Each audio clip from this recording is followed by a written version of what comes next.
Hi. I'm gonna do a plug while the ads are playing to appease my sponsor Overlord so I can pay my rent. Also, I just like promoting shit I actually use. So, you probably know this, but I'm sponsored by Surfshark VPN. Surfshark is a really good, high-speed VPN with a lot of good, easy-to-set-up features that will protect you online from assholes in P2P PvP games that want to snoop on you because they're salty babies. As well as get around stupid region blocks, preventing you from watching shit on like Netflix or whatever else has that crap going on. Basically, it's a program that takes your connection and funnels it through a magical tunnel that takes your internet from wherever and instead makes it look like you're somewhere else. You could be in like bumfuck backwoods America, and suddenly you're connecting to places as if you're in Tokyo. So, that's really useful, actually. You'd be surprised what you can do with that. Anyways, you can get Surfshark VPN at surfshark.deals/desertp. That's me. Hi, I'm Desert P. From November 1st to January 1st, Surfshark will offer a special deal for everyone. Instead of 83% off like normal with plus 3 months free, now you'll get 85% off plus 3 months free. Isn't that awesome? Yeah. Surfshark is a VPN with WireGuard, and it's worth checking out, actually, if you want to stay protected and private online. It has good speeds, and it gets around the dumb region blocks, like I said. Honestly, even just checking out that link helps me out, and I really thank you if you do that, in all seriousness. Now, let's listen to some music for a bit, and we'll get started here. Okay, end the plug. Bye. For now.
Some people can.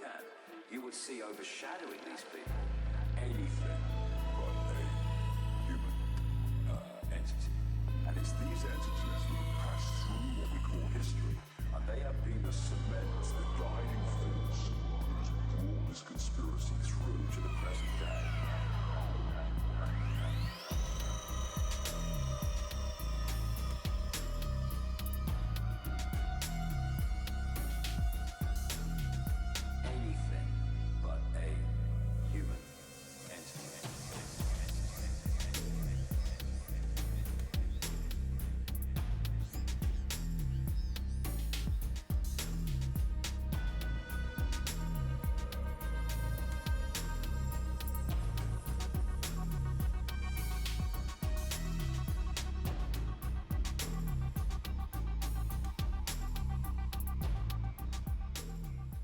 Yeah, all right, it's been 5 minutes. All right, let's go.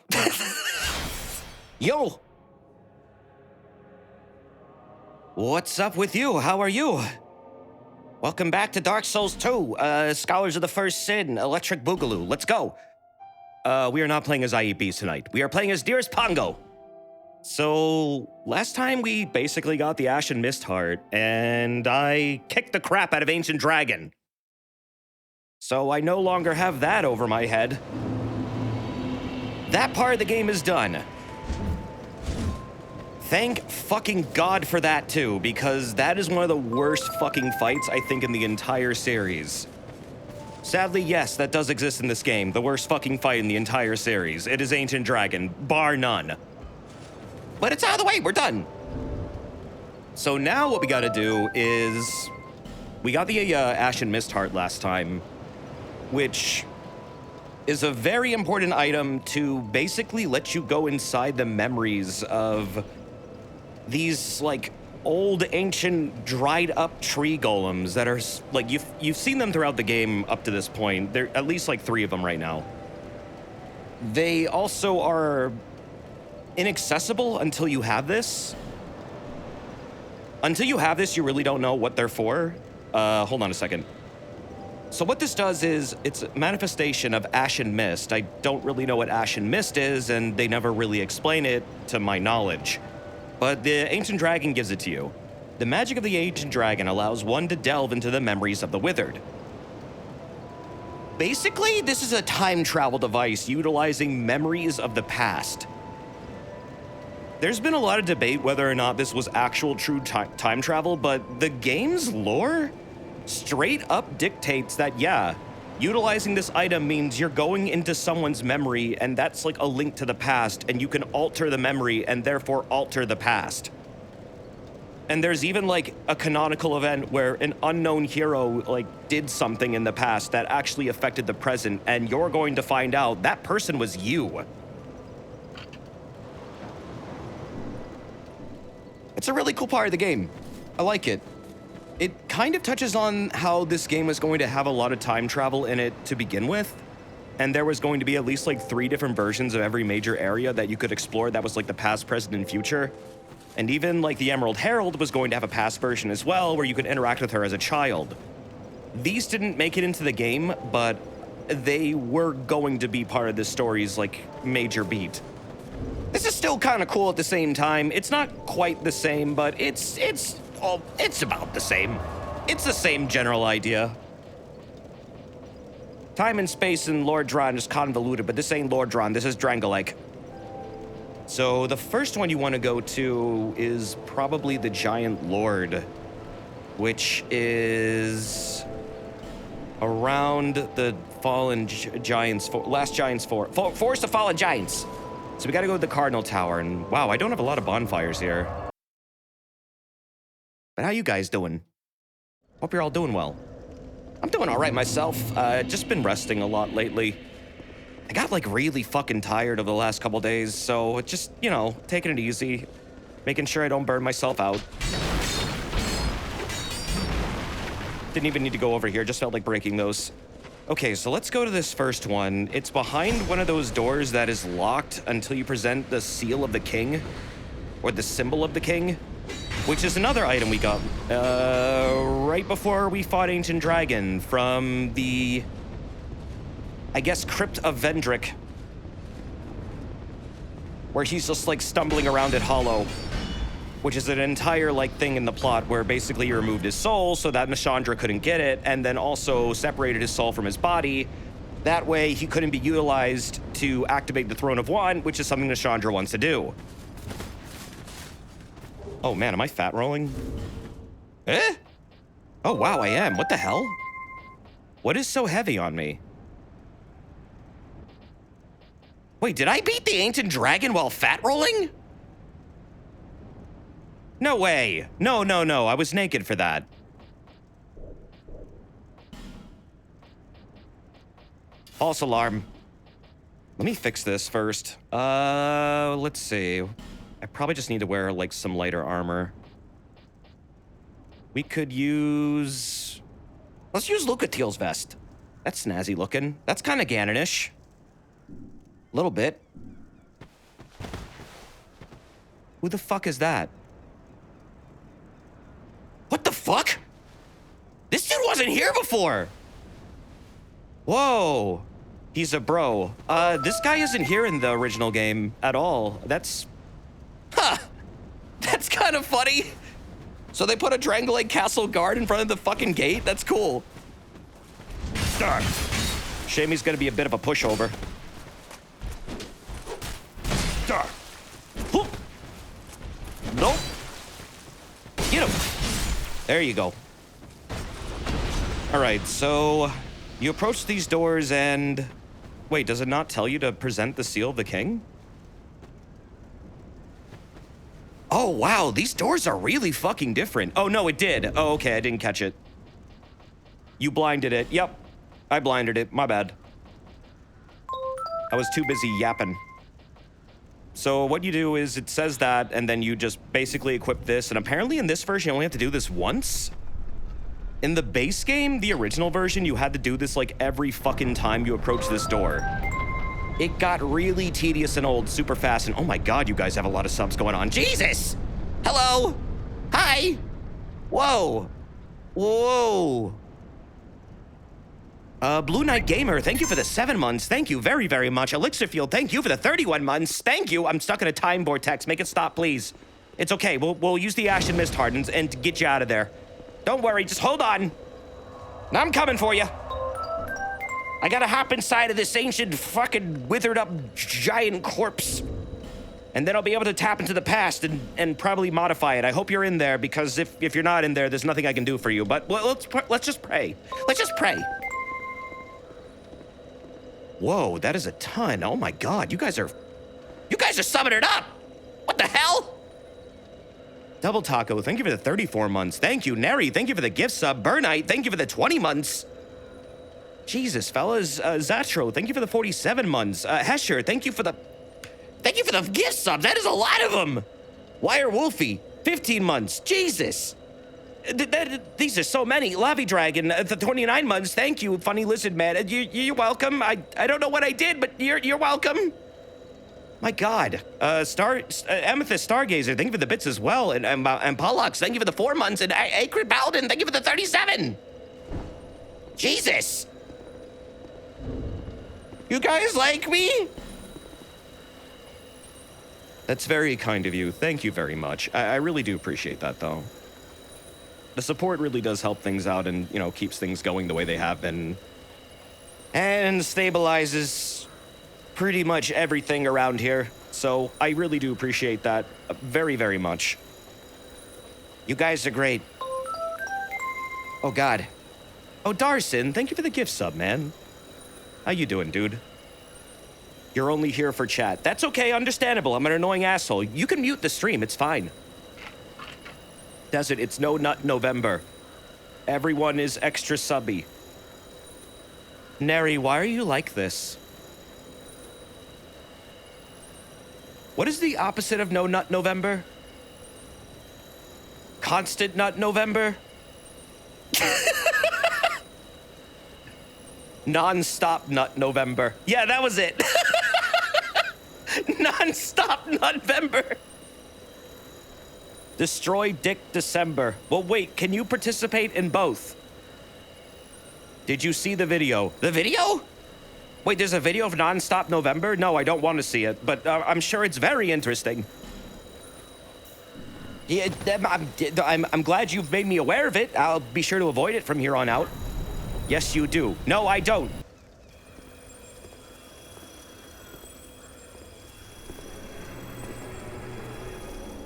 My question is, are you guys going to participate in No Piss January?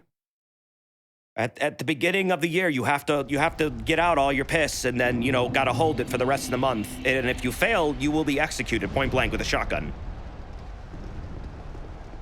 That doesn't even rhyme. Doesn't have to. No poop February. Well, that's round 2, yeah. You tried that last year and you got a UTI, I'm sorry. I guess you're just not tough enough. I did it. I survived. I didn't even get a t-shirt. It's fucked up. So anyways, what you do is you enter the giant's memory, and guess what? Now we're here. This is fucking cool.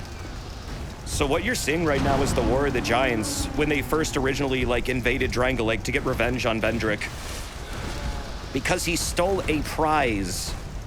Also, I noticed Benhart wasn't around. Oh wait, I didn't use an effigy. They're fucking massive. Look at the fucking pectorals on this dude.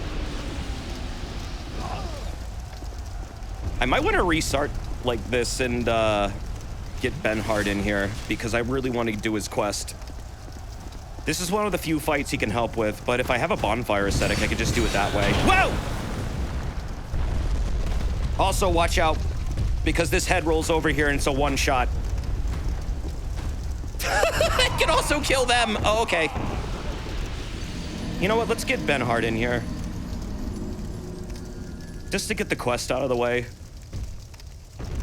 This isn't even the right memory. What do you mean it's not the right memory?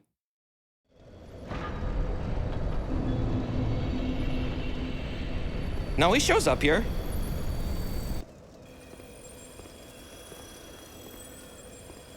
There's another memory he shows up in too. You gotta go to a different memory first. Wait, you do? I've always seen him here. His summon shine should show up right here. Let me pop one of these. Those fireballs do fuck tons of damage though. I always forget about that. You need to talk to him there. Oh fuck, you're right. Okay. Good to know. Why don't I go do that first then? Or... yeah, why don't I do that? Because I would like to just get this out of the way. I don't need him here. This boss is not really that hard. In fact, it's pretty much a pushover, but this is kind of just something I want to get out of the way. This messed up so many people in the OG game. Yeah, I must have interacted with him in that other area first. Oh, wrong button. Okay, so then he's outside of the other memory right now. My bad. Open the damn door. Oh, open. Yeah, I didn't even know about this technicality either. I thought he would just be here. Benhart is currently sulking outside of another giant tree, right outside of the Pursuer's boss fight, like the little segment right after where he takes you to the last Bastille. He's just kind of hanging out there. He's posted. So all we gotta do is head over there and say, "What's up, bro?" That is like the world's slowest door. It's slower than garage doors. Those take 1,000,000 years to open and close. You'd think we'd have gotten better at making them faster by this point. Why are garage doors so fucking slow?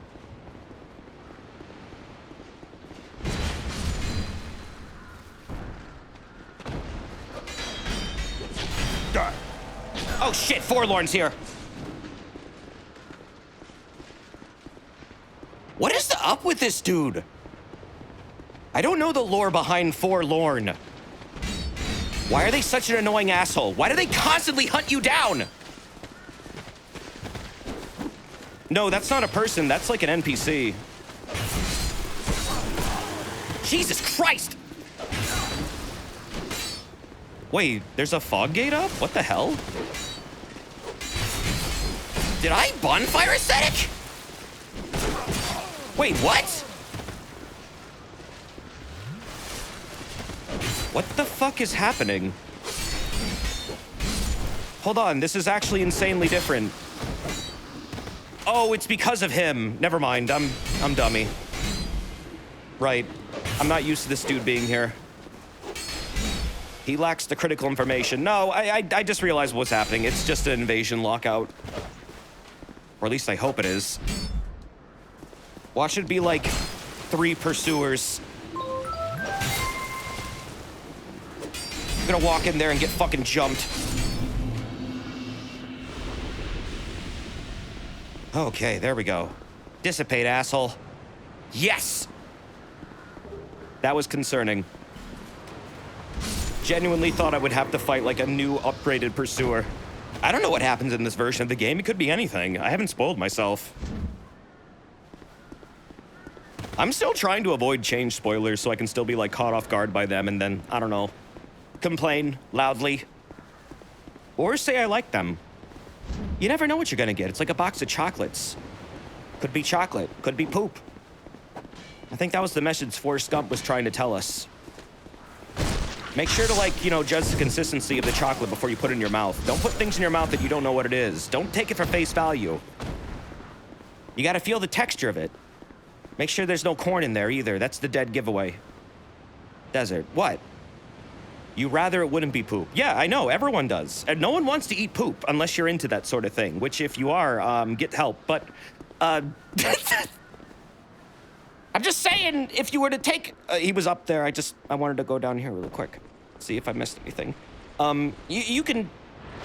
You know what? Never mind. Next bit. Desert, shut up. Okay, you know what? I'll take your advice.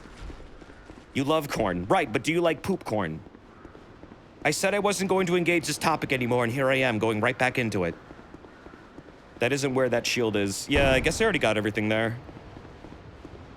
Desert, roach milk is better than poop. Well, anything is better than poop. Poop is literally the excess waste that you have left behind after you're done absorbing it into your colon. There's nothing good in poop. You won't be able to get any nutrients out of poop. Your body already took what it needed. So, it's actually worse than chocolate. It's garbage. Well... Desert, stop, please. Okay, all right. What are you doing here?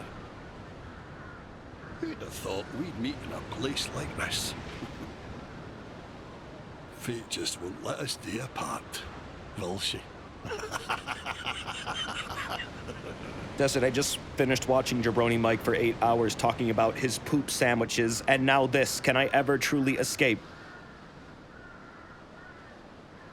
You know, one time, I was on a field trip to Philly in elementary school, and, my best friend at the time, he bought a sandwich from, like, we went to go get, like, some sandwiches, and he got a sandwich he didn't really like at all at the field trip, and I guess being the dumb kid he was, he basically threw it out in the middle of a street, and there were horses around this, you know, the Philly area, and they were like, I don't know, they're just like a touristy thing. They would just like kind of trot around and they'd poop in the middle of the road. And someone decided at that moment to take the sandwich that he threw in the middle of the road because he was a dumb kid that was littering with the sandwich he didn't like, and scooped up some horse poop and then put it in the trash can. See, the old sword's caught your attention.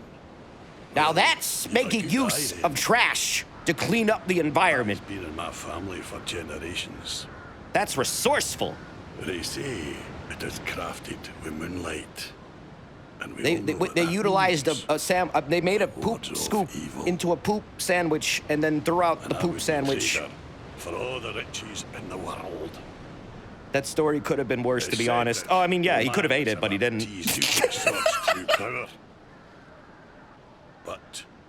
But it was technically a poop sandwich.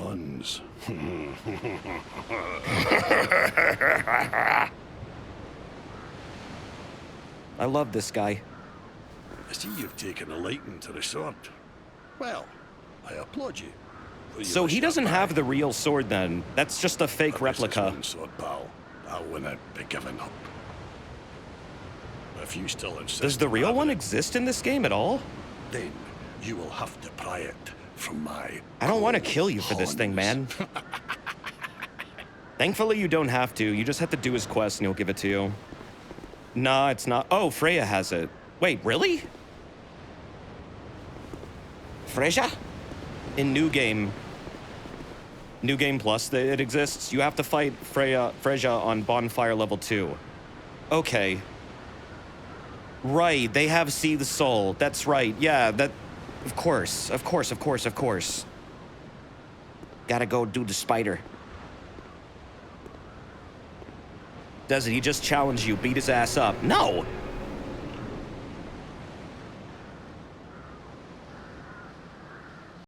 So I have to do this one first, and then he'll show up in the Giant's Lord one? I mean, this one isn't too bad. Memory of Oro. Also, Revanches, thank you for the 24 months earlier. 2 fucking years, thank you. That is very, very kind of you, dude. Hi, Desi. The giant is how I picture you, IRL. Oh, the one with the massive pectorals? Well, thank you. Mine are a little bigger than that, though, but I do appreciate that comparison. Thank you very much. Oh, he's not even in here right now. Usually, wait, why doesn't he show up here? He usually is sitting right here. Did they change the progression of this? Desert time is ticking, but he's supposed to be here. I'm getting confused. What's Mallows doing? Riding the horse? Did you talk to him at Drangley Castle? I think I've talked to him everywhere he's supposed to be talked to. I mean, I just talked to him. That's like his final spot. Like that spot and then here. Whoa, Robopon, thank you. And also Alpha Juno, thank you as well. Jesus Christ! Alpha Juno, thank you.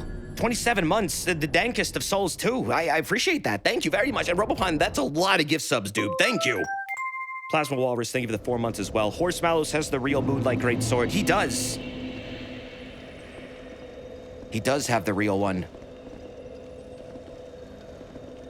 Exhaust his dialogue fully. I did, he was looping. I'm not sure why he didn't show up there. Maybe he shows up here now? I'm not sure what's going on with the progression of this quest right now. No, I've never seen Helva Boss. I watched the first episode of Has Been, though, a while back, like years ago. I didn't even know that series continued. Where would he be right now? If he's not in that memory, but he's outside of it, and I exhausted his dialogue, I have no fucking idea where the hell he's supposed to be. Has he been summoned and beaten bosses 3 times? No, I haven't had a chance to. This is literally, like, gonna be the 3rd time, I think. Why is he not showing up where he's supposed to? Let me look in here again. Sorry, I really want to get this quest done if this is preventing me from fighting the boss. It's the game's fault, not mine. I don't need him here. But I kind of want his sword. I have the Curse of Want. Wow, what the fuck?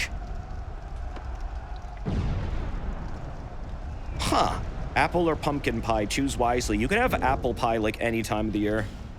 Pumpkin pie is like a seasonal thing. Stick with the pumpkin pie for this time of year. It's good as shit. Well, no, don't eat shit. Shit is not good to eat, but it's good as like, okay, it's the good shit, like as in like not poop, but like, you know, the stuff. The good stuff. Homemade apple pie is, yeah, that's some dank shit. Like, no, like good stuff. Like, why do we say like that's good shit when we talk about good food, but we know shit is not food, nor is it good to eat? I often wonder and question this. How did that language develop? You know? What's up with that? Also, I have no idea why Ben Hart isn't showing up here. Thinking, where else does he show up? If he's outside the memory where the pursuer is, that says to me he shouldn't be anywhere else right now. But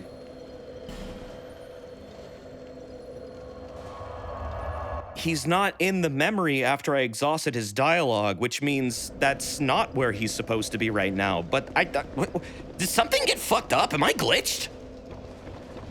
What's up with the shit? I don't know. Maybe you gotta complete the other memories. Yeah, maybe I do. Did they change that for this version? Because in the other one, he just was there. I don't know why I keep going back to this one. I guess I really want to fucking fight the Giant Lord. My brain is like defaulting to it. Did you summon him on Seldora or the Looking Glass fight? No. I don't think I did. I wanted to summon him for Seldora, but he didn't seem to show up there. I couldn't find him.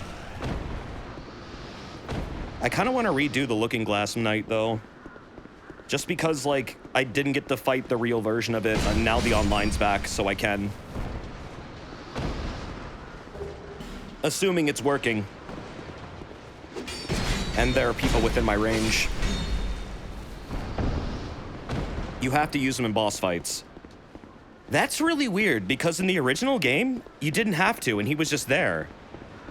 I guess they changed it. Like, I didn't do his boss fights in the original version. I was soloing everything, besides what I needed, like, Lucatiel for. Because I was told, like, you could just use a bonfire aesthetic and do it later. Yeah, he didn't move. Okay, well then he's not ready to move yet, I guess. He's just staying here. He's posted. I'm a great debt to you, and I'll never forget it. He's not available for Freja. Yeah, I didn't think so. To aid you. Wait, this is in your different. Darkest hour, so no problem, pal. Oh, that was a different dialogue. Did he need to be reset? Have a great debt to you. I bet. Maybe he'll move now. Now he should appear. Yeah, that was weird. I guess I needed to reload. Don't forget me! Let's see if he's in here. If he's in here, then everything should be fine. Pie sucks because 80% of the time they fail to match the crust with the filling.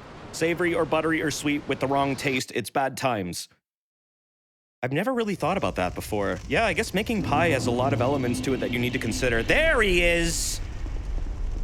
Okay, now he's where he's supposed to be. Oh, look at you, old friend. God, that was confusing. Your travels way up on you yet. Just remember, I'm always ready to help. So yeah, this is actually the past. I don't know how the fuck he gets in here, though. Does he also have an Ashen Mist heart? He must. But how did he get one? Unless he defeated Ancient Dragon or, well, interacted with it. Is there an actual explanation for how he got here? Because this isn't like a past version of him. This is like the present version of him in the past. Or was he here originally? But he knows who you are. He did promise to help you. No, he did, so he must have one. So that means there's more than one? Or maybe it's because his world is interacting with mine, and in his world, he's the one who got the Ashen Mist heart, but since there's two worlds interacting, now both of us do. That's probably the actual explanation. Two timelines where both of us got the thing are now, like, crossing over. He's so determined to help you, not even the barriers of time can stop him. That's fucking bromantic. I love it. He snuck it behind you. He's probably a hollow. Well, no, he can't be a hollow if he has his soul. He's in the process of hollowing. Everyone is. But he's still himself, and as long as you're yourself, you're not technically a hollow.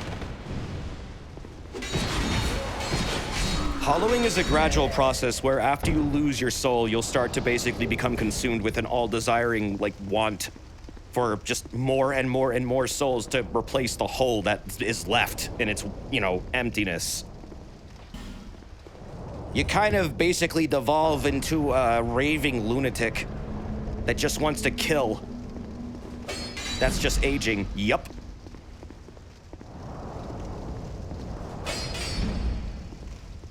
Is this one still a trick? Yup.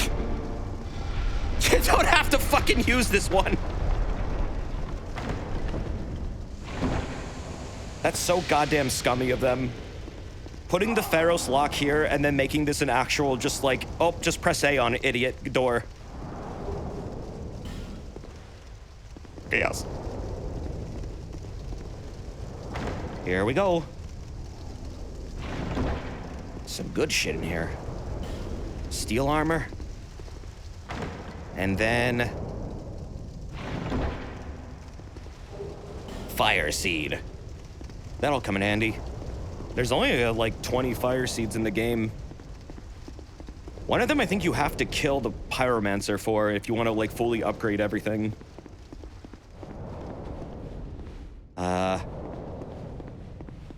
Alright, so let's navigate this battlefield. So yeah, this is like back during when the Giants first invaded Drangleic and fucked up the entire kingdom.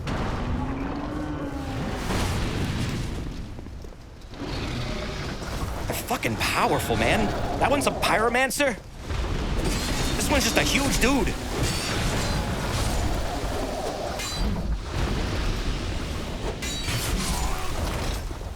But basically, it's implied that, like, the Giants all shared this, like, almost hive mind rage towards Vendrick. He took something they really value, but it's never outlined what exactly that was. Some people think it's the Throne of One. Some people think it's the Giants' resonance, aka the Giants', what is it? Fucking... What was the localization term for it? It's not resonance. They changed the word for some reason, and it made it totally different from what it actually is. Kindling. Something kinship. Yeah, Giants' kinship. Which is like, what the fuck is that? It's a resonance. It's not a kinship. Oh, whoops. Gotta hurry up. This is a timed thing. But he couldn't have gotten the resonance because you get the resonance. So what the hell? What did he take? Here we go. Got it. So that's one soul of a giant. Well, technically, that's my second. Oh, hey, Jackal, thank you for the raid. How you doing? Damn, that's a big raid, dude. You guys should follow Jackal. They're awesome.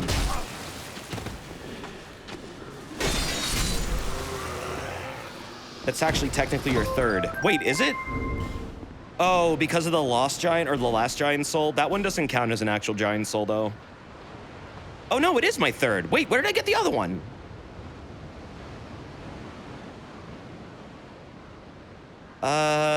Ancient Dragon. The one I just got. Where did this one come from? Oh, the Black Gulch Giants. Right, thank you. I forgot I did that already. So that's one out of the way.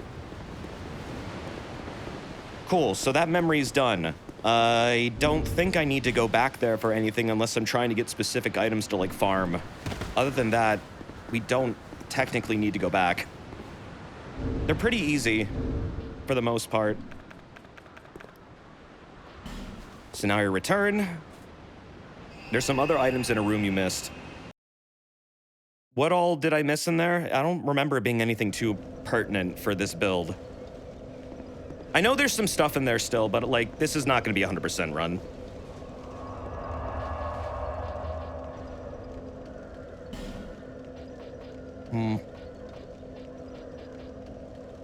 Trying to think. Where's the other one? The other one is actually nearby. I don't think I got the bonfire for it, though. It would be... Okay, there's one that's downstairs. Over here. And then there's one more that I haven't done yet. Let's go do this one. It's pretty quick.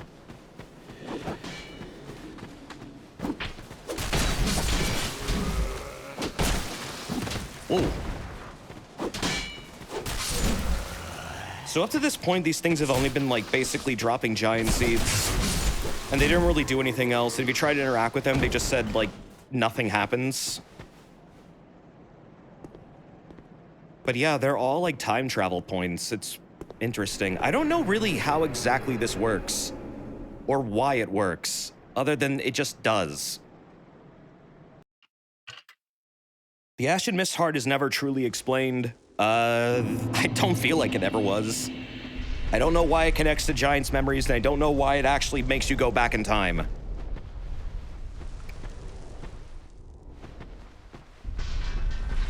But it's certainly interesting. What are you doing here? You are not one of our soldiers, and I don't take you for a mercenary. Whoever you are, this is no battle to involve yourself in. Whether you are guided by bravery or brashness, This is no place for you. I am Drummond, and the Lord has placed this fort in my hands. Hi, Drummond. Whoever you are, I forgive your trespass, but leave this place immediately. Just mention my name, and no man will challenge your exit. And even if you don't, by now, my men have not the will to resist. This guy's Soon, cool. the giants will descend upon this fort. It is revenge for the kingdom's misguided barbarism. The venerable Lord built this kingdom to bring prosperity to his subjects. What has transformed him so, I cannot imagine. Long ago, the king crossed the seas. Here we go. Pillaged the land of giants, and brought back a prize. That's It the was prize then everyone the talks golems about. materialized. The giants. Whatever it was helped him make are no golems. ordinary barbarians. A singular rage burns within their hearts. That's the weird hive mind theory. My father and his father both fought the giants on this very land. There's a lot of lore you can extrapolate from this Giants little dialogue have piece. wills of steel. They cannot find it within themselves to forgive the misdeeds of our Lord. Did you see him? That towering monster among them. That is most certainly their king. He will be a thing to topple. Even if I should die trying. My blade may break, my arrows fall wide, but my will shall never be broken. Those who live by the sword will die by it. And I, Drummond, won't go down without drawing mine. Be gone with you. This fort will soon fall. Be gone before the giants are entirely upon us. Hurrah! Be gone with you. Okay, cool. Yeah, he's a pretty interesting character. He gives you a lot of lore about Vendrick and what exactly happened between him and the giants. The prize thing is what's basically been debated about this game since it fucking got released. They never have clarified what the hell it was. But whatever it did, whatever it is, it apparently enabled Vendrick to make giants. That said, well, not giants, I guess the golems that look like the giants. That said, I'm not sure why, but Vendrick wasn't even the first person to generate that kind of technology. Or, well, magical bullshit. The Ivory King also had giant golems. So, I don't remember hearing anything about the giants being pissed off at him about that, so is there another way of doing that? Or is it is that not what Vendrick took from them? Like the ability to create giants or whatever, or maybe like a giant soul or something? It's really not clear. It is interesting to think about, though. It might be something like the power to control the golems, or maybe to take, like, a giant soul and make it into a automaton. Or maybe he took a giant soul himself, and then that's why he's so fucking huge now, but, like, also that might not even be anything. All we know, though, is these giants are fucking swole. Look at that! Damn!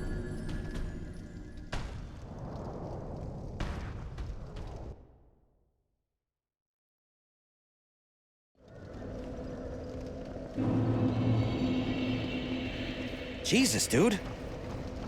Got fucking pancaked.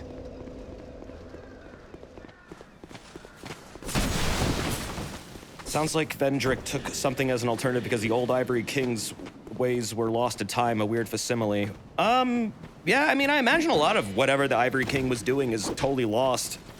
Considering that, like, all of his kingdom has been completely taken over by frozen chaos, and he's disappeared into the Chaos Void and got consumed by it along with all of his soldiers. There's probably a lot of lost tech there. But it's implied he did it before Vendrick did. And there's also a belief that the DLCs take place like in the past. I don't think they do. I think those are all present day, but in one of them, I think you do a time travel beat, however. But it's very blatant when that happens, and that's when you fight Sir Alone. Other than that, though, yeah, I don't know, man. It's not very clear what's going on with Vendrick and the Giants and what exactly the prize was and what it has to do with, like, the golems, other than it let him make them. Yeah, Ivory King is fucking awesome.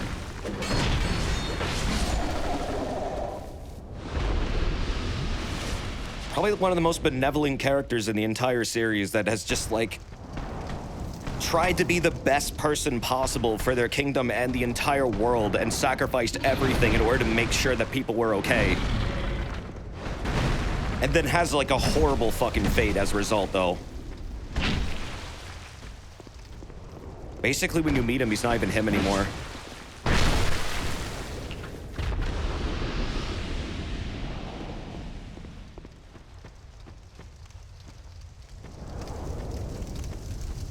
He's also the only king character that wound up embracing their queen that was like a product of Manus's destruction.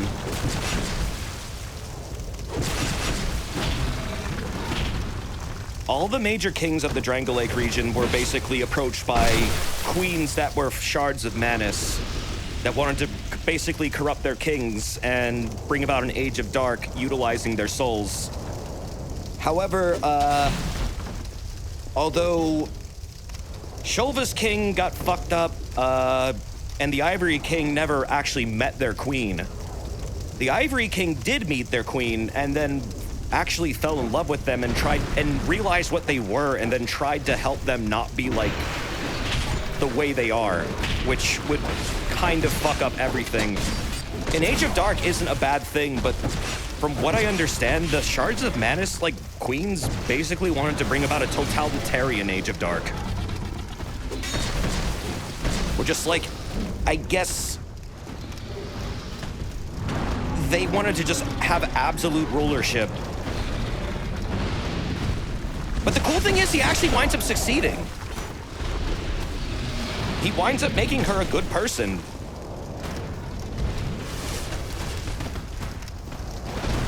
She's like noticeably different from all the other queens you come across in the DLCs. God damn, this dude's huge! Was that infighting? Nah, they were just accidentally hitting each other while they were trying to beat up soldiers. The giants are huge and clumsy and barbaric. They do be kind of cool, though. Oh, God! Sir Alone is, like, one of the best boss fights, I think, in this game.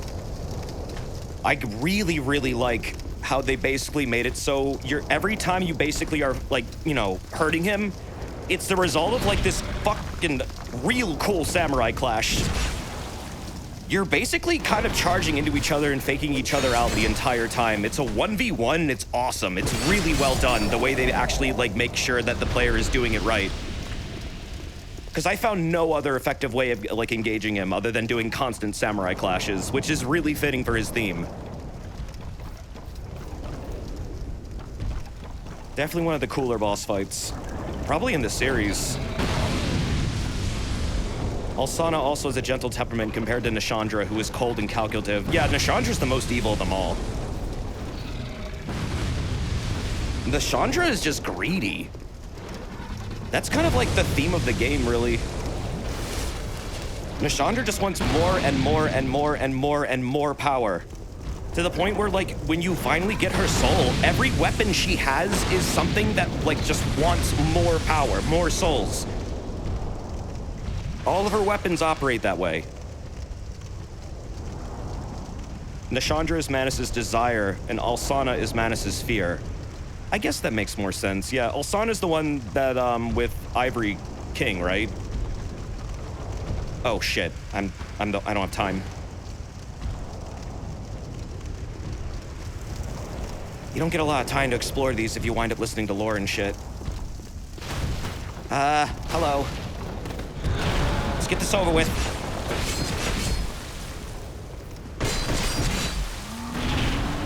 Oh, God. Come on, let me do it. Oh, no. Come on! Damn it. Wasn't fast enough.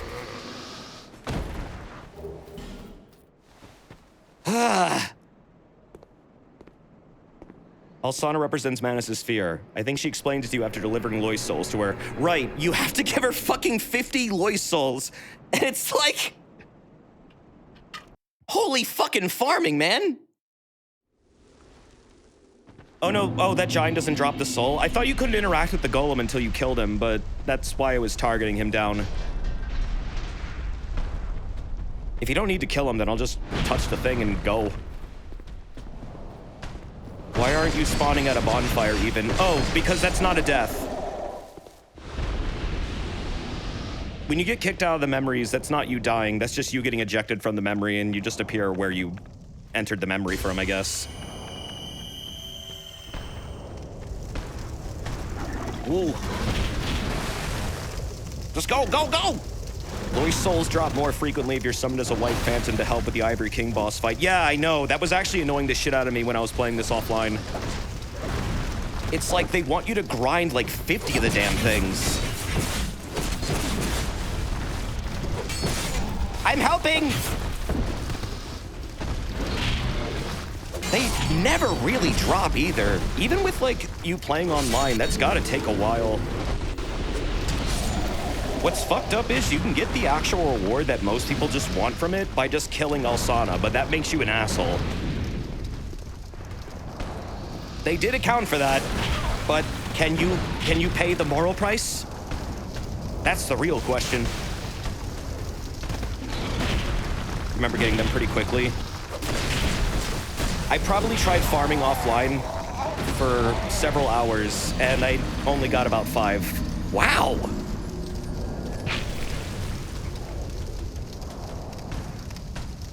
DS3's Covenant farming? Yeah, I'm not a fan of DS3's Covenant farming. Even online, it's pretty bad. Okay, that time was a death, so I got kicked back here. Damn it. You grinded for 50 just to get the burnt Ivory King armor. Yeah, it's the only way to get it. Like, the only... Well... Okay. To get the soul of Alsana, or whatever, you just kill her. And you get that either way. But to get the armor set that most people want, yeah, you have to give the souls up. Which is a hell of a process. It's an awful grind. Yeah, I know. I don't know if I'm gonna do it with this character. Could be fun. At the same time, I don't really know how active that part of the game's like co-op is. This game still doesn't have a really big population. I feel like it's a little bit less than what people expected.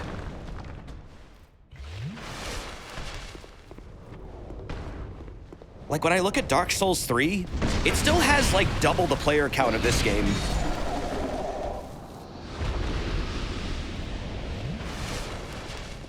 But man, people are making it out to be like this game would totally overtake it. Maybe people in chat can help you. If people want to, yeah, that's fine. I don't mind. I just need to co-op with somebody. It might be rather tedious to watch, though. Yeah, I like DS3 a lot more. In terms of, like, just multiplayer stuff. I do like what this game does, though, with its PvP. I do like how you're never really safe in this game, and it does kind of change the rules on you. In other games, you can only really be invaded when you're human mode or embered up. In this game, they don't really give a shit. You'll get invaded no matter what, which makes the game a lot more dangerous and interesting, I think. You do, however, then run into assholes a lot more, though, as a side effect. Whether or not you enjoy that is up to you. But it is interesting. It does change the fundamentals quite a bit.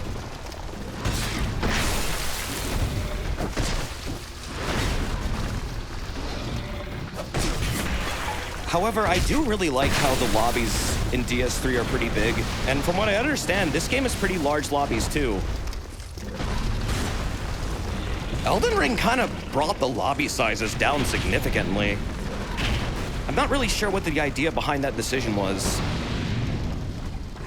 Just feels like it's a step backwards. Having more players in the same session is fucking awesome.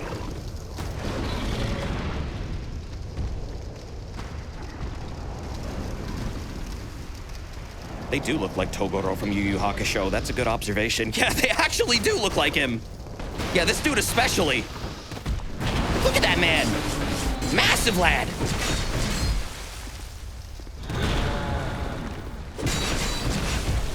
It does feel cool to kill them, though. Whoa!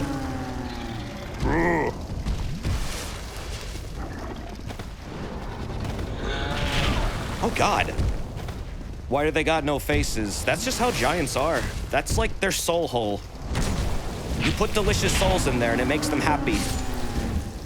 No, seriously, they use that to suck souls into themselves. That's like their literal mouth.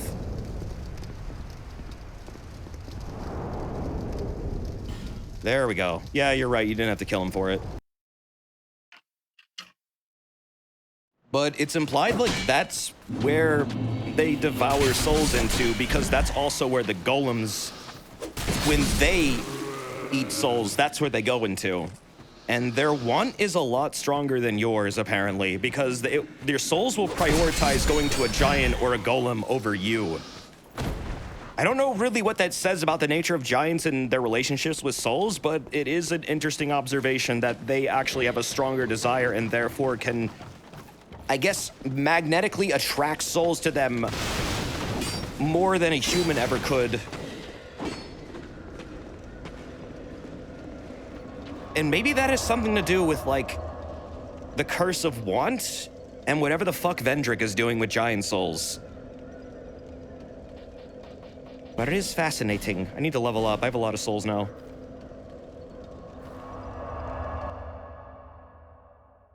If you ever cosplay does it, that guy is who you should do. What, the fucking giant guy? Yeah, that could be fun. Bearer of the curse. Oh shit, our ad's playing? I'm gonna pause. I will always be at your side. Until hope has fully I didn't even withered. realize that. Oh no, they're not playing. They will be playing though. Right, I have to do the thing where I have to refresh the pre-roll every, like, hour or so. It fucking sucks. I'm gonna slow down for a second and then take a quick Bearer of the BRB. curse. It hasn't been an hour yet. Yeah, I will sorry, always be at your but it will side. be playing in like 2 minutes. Until Entering hope an ad has break. fully withered. Fucking hate my life. I was reading that Twitch was saying like they were going to do something eventually after some time passed with this weird new ad system that'll benefit people, but I don't quite know what the fuck that means. Are they going to like get rid of pre-rolls forever because now people are aggregating so much ad playing they don't need to have them anymore? That was what the implication was of this one article I read that was like from the CEO of Twitch, like Emmett Shear or something. But at the same time, it's like, I don't want to do this. I hate it. I don't like this at all. I hate having to play ads. But like, then people join the stream and they can't watch it because they get ad walled. What the hell do you do about it?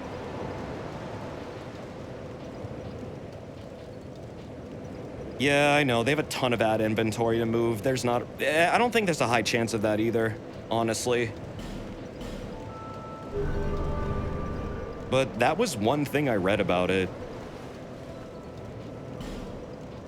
But who knows, man? I don't. I just find this system very clumsy and doesn't really work well with live content. And yet, I feel almost forced into it. Well, not almost, I do feel forced into it. Ads are broken on Firefox. Either crash your browser or don't play and you can't watch the stream. Oh god, I'm sorry. Well, you're Bidgeling, you're subbed, so you don't get them. That's the only way I know of to make it so they don't play for people. I wish there was another way, but that's all I... God, that's kind of a shitty way of doing this. Bearer of the curse. You have to pay to not see the I ads, will like always goddamn. be at your side. Oh yeah, Twitch Nitro is something I until think they're going to hope has rebrand. fully withered. I heard about that actually recently. They're apparently doing something with the Twitch Turbo Nitro thing where they're going to, I guess, rename it? That's basically global ad block for Twitch. Anyways, it's about 20 seconds until the ad starts playing, so I'm going to take a quick BRB. You aren't missing anything because everyone now has to BRB because I don't like ads playing and people missing shit. So, be right back.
People were asking who made that Super Mario Brothers animation. I get that a lot. That's an animation by Noleon.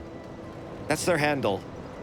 They're really, really goddamn good at that shit. I think they were making like a... I remember you guys talking about it in the Discord. Like, I think they were working on like maybe a playable version of it, but I'm not sure if I'm remembering this right. I know BarkScript made a playable SMB1 like hack though. It wasn't even a hack. It was just like he straight up remade the game with like a Pogona Mario. It was fucking awesome.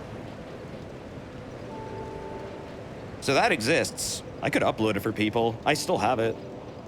That song is chill too. Oh yeah, that was Donkey Kong Country 3 Wonderfall on OC Remixes by it was on screen. By Evelyn Novakovic. Really good song. There's a lot of hidden gems on OC Remixes, man. I really suggest going through it at some point if you like video game music and like just indie artists that literally will let you play their music as long as you just say what it is. Just have it on screen, that's all they ask. It's very reasonable. Like, super reasonable. Some of them don't even give a shit. Seriously. They just want people to listen to good music. Anyways, here's Wonderful. Okay, cool. I think I'm just mostly leveling on my vitality right now. I'm going to stop leveling at 150 because I feel like that's when this game's difficulty kind of reaches a zenith. But I don't really feel like I need to invest any more in other stats for, like, damage. Unless I want to, like, continue getting dark damage. Which could be good for a later stage of the game.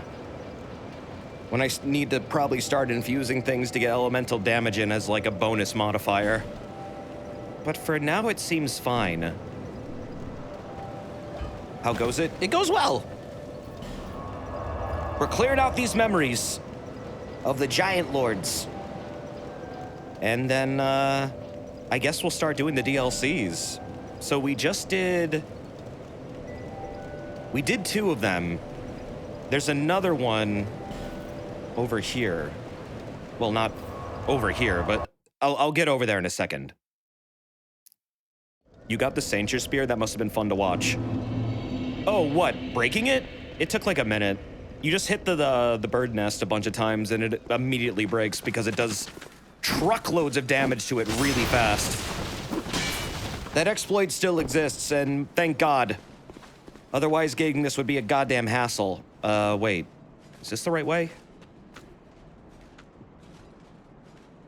No. No, it's not the right way. No. To get to the other one, we gotta go... Not through here. I have to get to the other side of that. I'm trying to remember how to get over there. To get over there...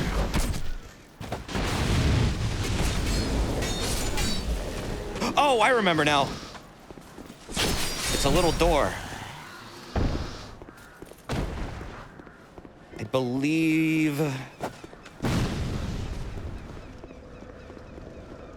over here. Oh, good night, Sad Seals. I'll see you later, dude. Enjoy the rest of your evening. This door. This will take us to the other giant memory. Are we going to bone fist it up when you find it in the DLC? I'd like to. That could be really fun. Holy fuck, it's dark in here.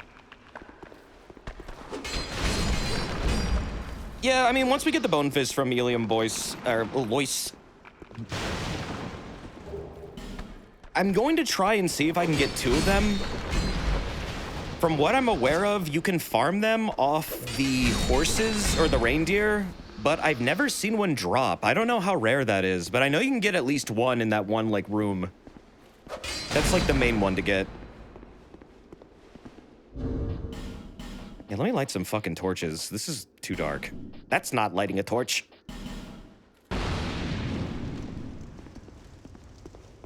The reindeer are not that bad, so long as you have, like, a fully upgraded strike weapon that can do a down smash, like the Great Club. That literally will stun lock them to death. They will never have a chance to hurt you. It's kind of fucked up how good that is against them. And of course, it's the goddamn Great Club that does it. My favorite weapon in the fucking series, straight up. Every game, that thing is amazing. Every single game in the Dark Souls series, that thing is actually, like, fucking awesome. Probably one of the best weapons in the entire series, in my opinion. Just, like, insanely good damage. It doesn't weigh a fuck ton. It does strike damage, which is one of the best types. And usually it just stun locks the fuck out of things and smashes them down into a pulp. Makes it so things can't even attack you. It's fucked up.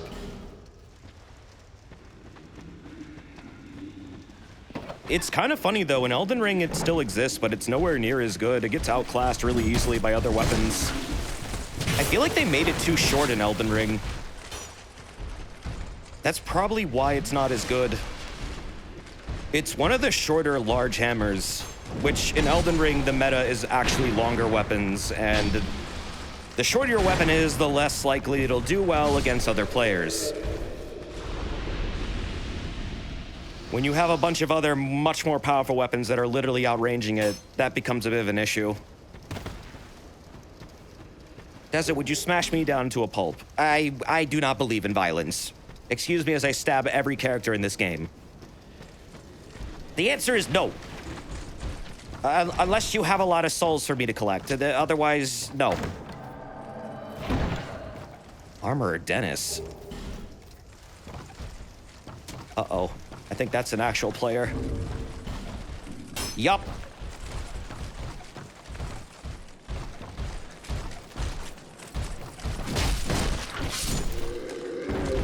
Are you a player? Whoa. No, you're not.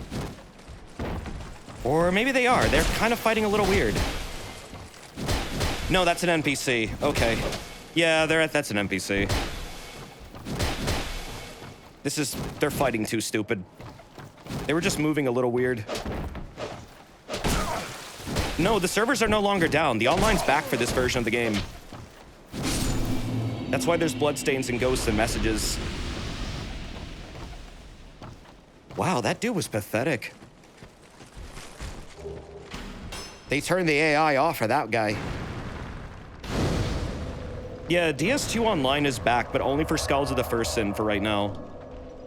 They said they're going to be restoring the original game at a later date. I don't know why the fuck they didn't just do them both at the same time, because they can't be that fucking different. There's no way they're that different, and I'm surprised they haven't done it yet. What is taking them so fucking long? Oh, wait. This one doesn't have a... I'm an idiot. This is not one you enter. This one just gives you a giant seed, because it rests in peace.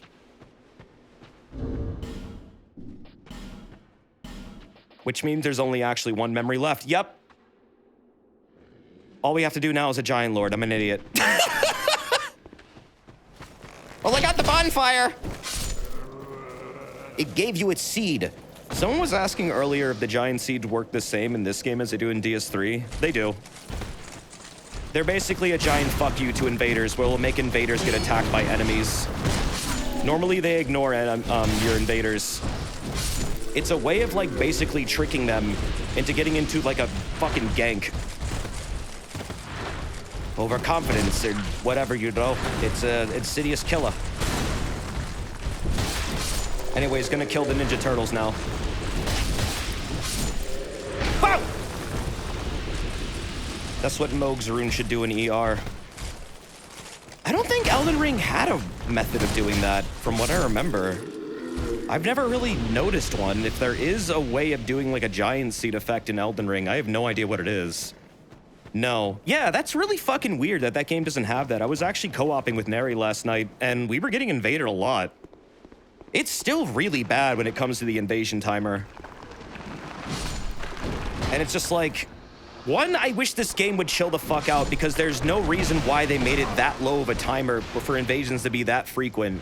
And two, there's no real method of counteracting invasions other than just, like, jumping them together.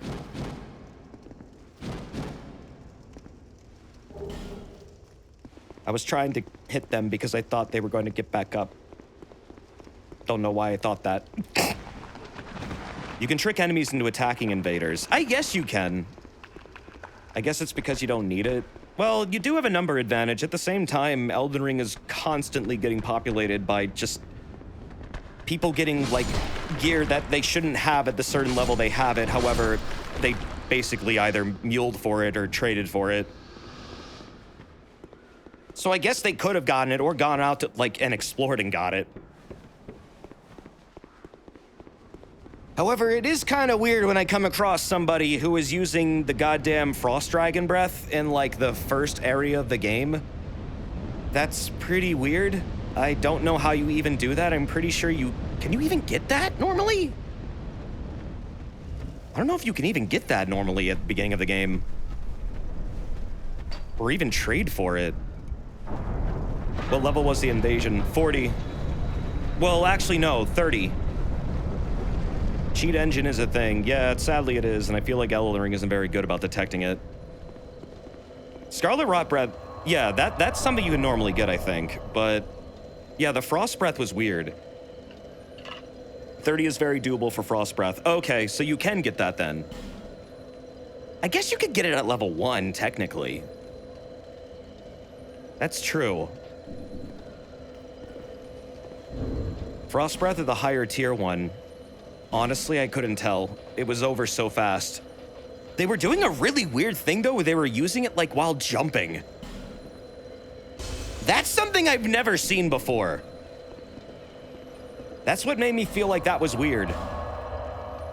The jumping one is the upgraded one. Okay, yeah, then... That's the higher tier one. I didn't know you could do that. You could pretty much do anything. DS3, one of the most common invader sets was the final boss set. Oh yeah, you know what? That's true. I don't know. I just feel like having a giant sea would have been appreciated.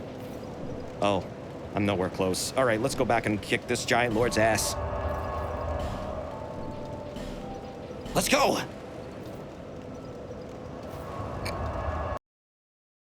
There was a thing a while back that allowed you to access Lindell from the very start of the game. Yeah, there's been a lot of weird skips in Elden Ring, I've noticed. There was that one that let you, like, literally do a jump to get to consecrated snowfields really early. The jumping one is from the mountaintops. Yeah, so that's the upgraded one, right. I never really used them a lot because I didn't do arcade.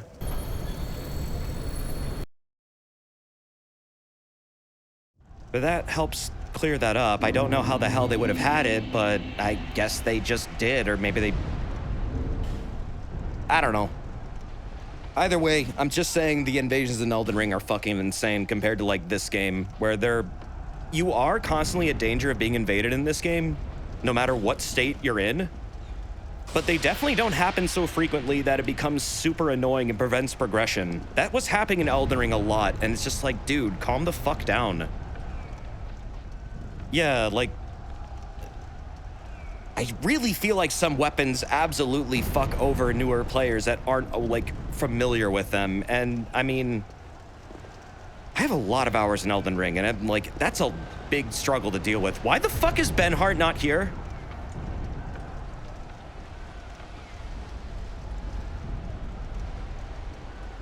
I'm so confused. Why is he not here?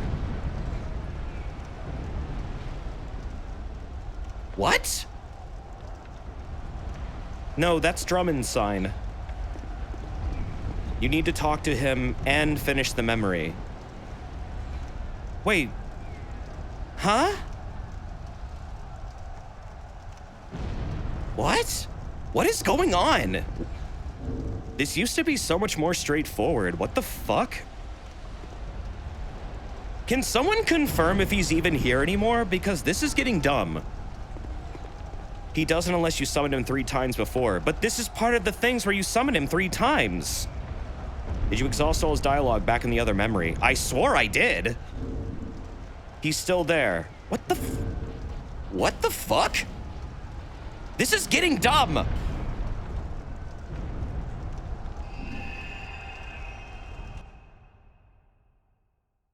I'm about to say, fuck this quest.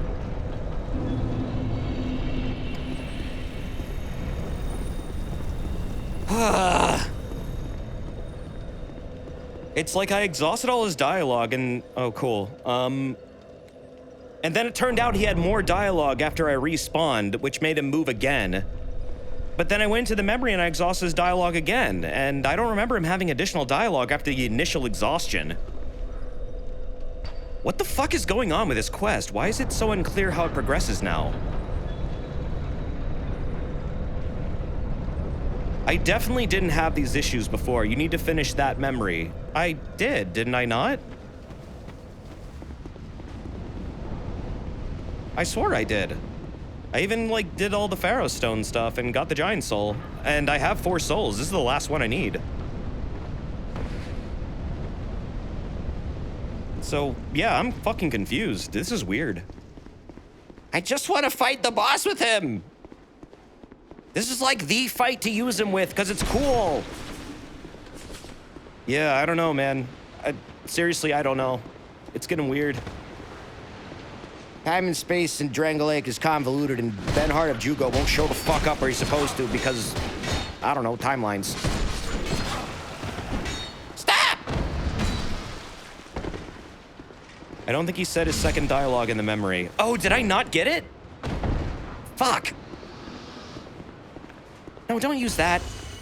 Whatever. Wrong heel. God damn.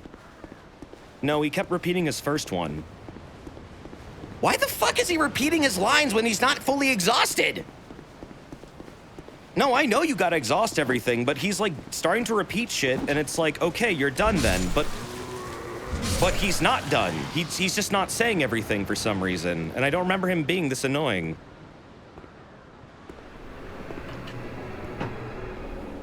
Straight up, I did this like once. I'm just really confused. Okay, what the fuck else is your deal, man? Come on. My homeland is in the Far East, a kingdom of honourable fighting men. And this sword here awaits a true man to wield it. I know how swords think. The other guy gives you his armor set when you go back in the Giant Stream and talk to him if you summon him? Okay. My homeland is in the Far East. He didn't mention his home originally. Okay. And this sword here awaits a true man to wield it. Well, now he has. How swords think, you see. So you're good now, right? I can leave now, right? You better be fucking good now. 'Cause I'm bouncing. I'm out of here. Bye. Oh, do it again to be sure? If he's not there this time, I'm just gonna say fuck it. That's getting a little bit too annoying. You don't need to summon Drummond, by the way. It gives you the helm as long as you beat the Giant Lord. Remember to talk to Welliger, too. Oh, at the castle? Yeah, I remember that. Okay. There it is! Now he's here. Oh, I can't summon both, I think. But people saying I don't have to summon Drummond for this. All right. Now the goal is to just basically keep him alive and don't let him die in a fire. Which can happen. It's easier to have happen than you'd think. Okay. Let's go! We're just missing one piece of dialogue. Oh yeah, no, I gotta watch out for the giant head. I love how you enter and immediately people are dead. Whoa! You can kind of just let the fireballs take them all out, but why wait? Just go. What is this, Lord of the Rings? It is believed that Miyazaki is a massive Lord of the Rings fanboy, so yeah, probably. Here he is! Big bands! I want that, thank you, that's very important. Whoop! This is the same dude as the last giant, by the way.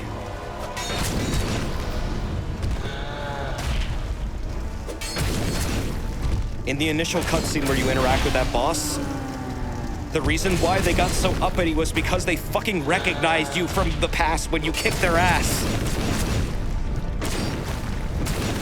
Can you make the giant noises? What, like...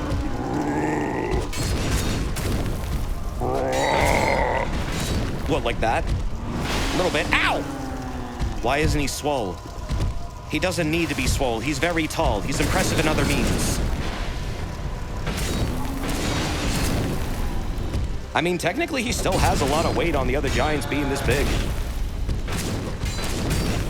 That is a cool sword. I wish you could get it. I don't think you can. Or wait, no, you can. That's the one you get from his soul, right?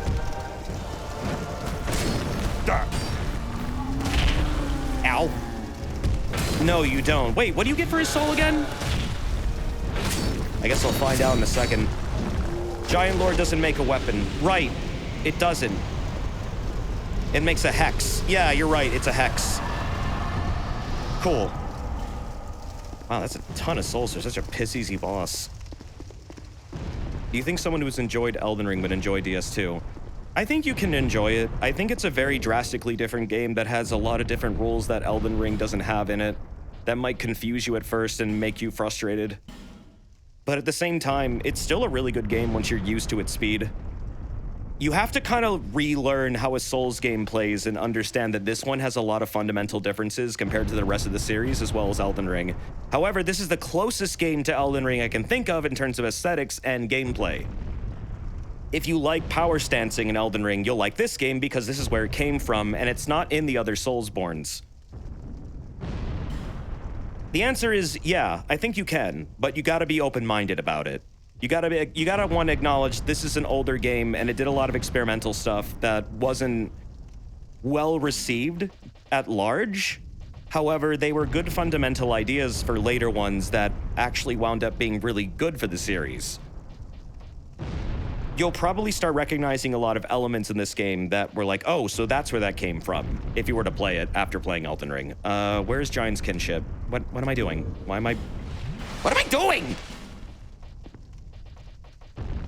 There we go. Giant's Kinship. So this is one of the things that people think that Vendrick might have taken from the Giants, but this doesn't make sense because you got it from the Giants. If the Giant Lord invaded Drangolake and had this on them while they were invading, how the fuck could Vendrick have taken it from them if he still had it? The answer is, there's no way. Yeah, you get it after they invade, and Vendrick didn't get it. You have it. So he couldn't have taken it. He couldn't have it. Also, it's not a kinship. The actual translation of it was resonance. Each king has the rightful, oh, okay, I would like to, you know what? I'm leaving this so I can actually read. Is it a typo for kingship? No, it's straight up, they just named it something it wasn't. It's resonance. The actual Japanese word is resonance. This game had a really bad translation, actually. There was at least 3 different translators, and some of them fucked up things more than others. This is one of the more infamous ones. Because this directly kind of changes your idea of what this is. So each king has its own rightful throne, and when he sits upon it, he sees what he chooses to see. Or perhaps it is the throne, which shows the king only what he wants. The flames roar, but will soon begin to fade, and only a worthy heir might burnish their light. What is it truly a claimant of the throne could desire? This is basically the key to the Throne of Want. Vendrick never sat on the Throne of Want. He didn't want to. This is why he isn't considered a true monarch, and why Nashandra kind of has been trying to manipulate him into doing this. However, without this, he can't do it anyways, so it's like, I guess now you're the one that Nashandra wants to manipulate into sitting on the Throne of Want. Which is, I guess... The Throne of Want is an interesting thing. It has something to do with the First Flame. It has something to do with linking the flame, but I'm not sure what exactly. they don't really outline what it does, other than it makes your desires, like, happen? I guess it's a form of empowerment, like it makes you manipulate things easy. I don't know what the fuck it does. What the hell does it do? You thought it was supposed to cure hollowing. That's one idea, but then also Vendrick wound up being able to cure hollowing on his own, but he only was able to do it for a single person, and it requires the usage of crowns. You always thought it was the kill in the first flame. That's what I thought too, but it doesn't look like it at all, and it's in a totally different location. The throne is what you sit on until the fire fades. That could be one way of explaining it. Yeah, it makes you a true monarch, but I don't know in what way. It's really interesting, though. Also, great space adventure. Thank you for that 5 months earlier. Thank you very much. And Cuddles, thank you for the 43 months. Thank you, dude. Naked, thank you for the 53 months. I don't show up in chat a lot nowadays, but I still like to show my support for all the fun times. You're welcome. Sorry I haven't been around for a few days, though. I was resting. But I feel okay now. And Hoff, thank you for the bits, man. Say it with sizzle. Link the fire. You gotta link the fire. A link to the past? What does this game have to do with Zelda? I'm Ganondorf. The throne is where you take a poop. I mean, if you're gonna sit around a long time, I hope it would have a toilet installed in it. Where is this one? Oh, this is the one just outside. Wow, that's an easy one. Why the fuck did I not activate it? Weird. I don't care. So anyways, now that all the giant souls are done and collected, we now have 5. Which means we can now go kick Vendrick's ass, even though that makes us a dick. You don't have to do this, but it's the only way you can. You collect all the giant souls, which allows you to damage Vendrick. Now, you only need 1 truly to damage him, and 4 to do reasonable amounts of damage to him. 5 makes him a goddamn cakewalk. I will always be at your side. I do not know why the giant souls specifically make it so that he's weak, other than maybe they have a vengeance that they desire against him, and it enables you to harm him despite his massive accruement of souls and power into that body. That's my only possible explanation for it. It's the power of hatred and anger. And you're basically like utilizing it to harm him, but there's not really a reason why you do that other than, like, I guess you just want to be an asshole.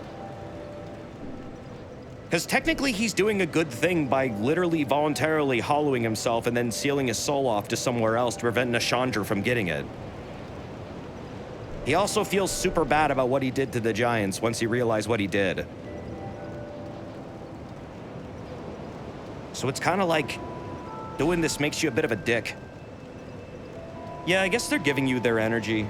But is he himself, though? As the Hollow? No, he's mindless. He is, however, himself in another space-time pocket thing. You can visit him, actually. You could interact with Vendrick while he's, like, himself. But it's in a memory of himself. Like, it's not really him, but also it is him. It's weird. You kind of go back in time using the Ashen Mist Heart and interact with him in the crypt while he was about to hollow, which I guess means that he met you in the past and is aware of you. And I suppose maybe that solidified his reasons for doing things the way he did them. I guess that confirmed that he was right about things. Aren't you just putting him out of his misery in the present? You could view it that way, I guess. I mean, he's not technically there anymore. It's just a meat body running around. Once you lose your soul, you're not there. Like, you're gone. You're just a hollow thing for another soul to inhabit. And apparently that can also radically change who you are if something else does. I guess that's what the effigies do?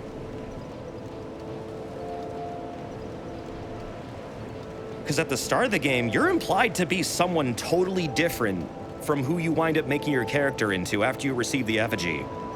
It's almost like you hijacked another body. It's weird. Like we talked about this before, the intro of the game implies the undead your character is, the bearer of the curse, had like an entire established family history that they were struggling to recollect. And then once you get to the old maidens, the shrine maidens in the house, they give you an effigy, and then they basically make you remember your name, and then you also can recall what you looked like. But at the start of the game, before this happens, you are a pre-established character on their way to said location. You can take off your armor and see what you are. And you radically change yourself, like in all ways. It's almost like you're inserting yourself into someone else's body. It's really fucking weird. Effigies let you hold on to who you are, but it seems like they can also act as ways of transforming yourself into something else. I'm not really terribly sure what exactly effigies are, other than strange links between worlds and maybe lets you tap into an alternate timeline version of yourself. It is kind of a weird self-insert fanfic when you think about it. Anyways, let's go kick Vendrick's ass.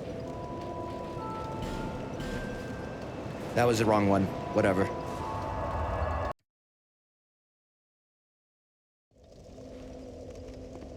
Dark Souls 2 lore is fucking wild.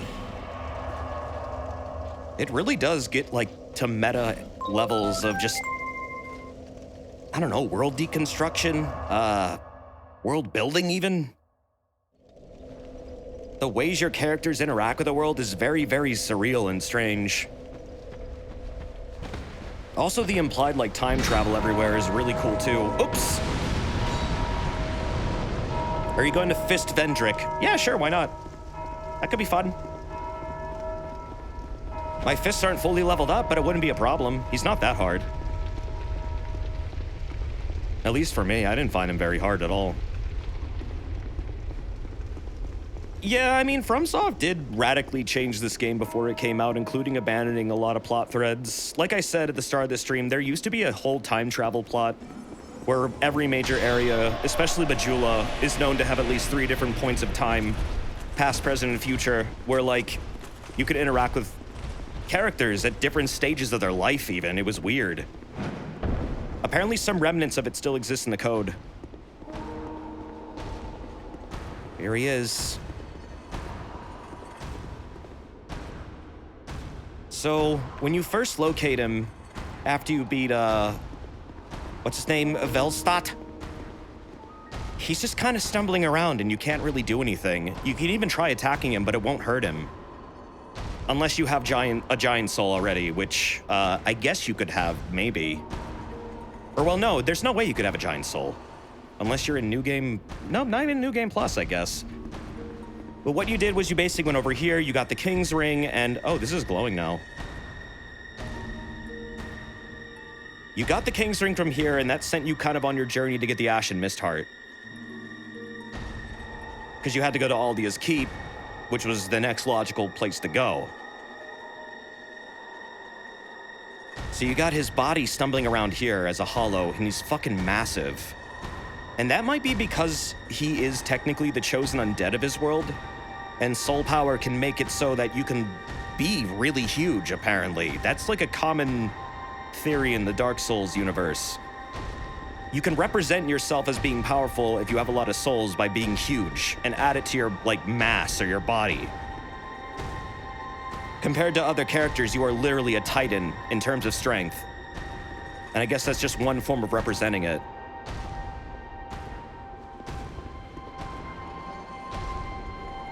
It's fascinating shit. Because he is a human. He's just a human undead, just like you. Just a really powerful one. Let's go see what's going on in here.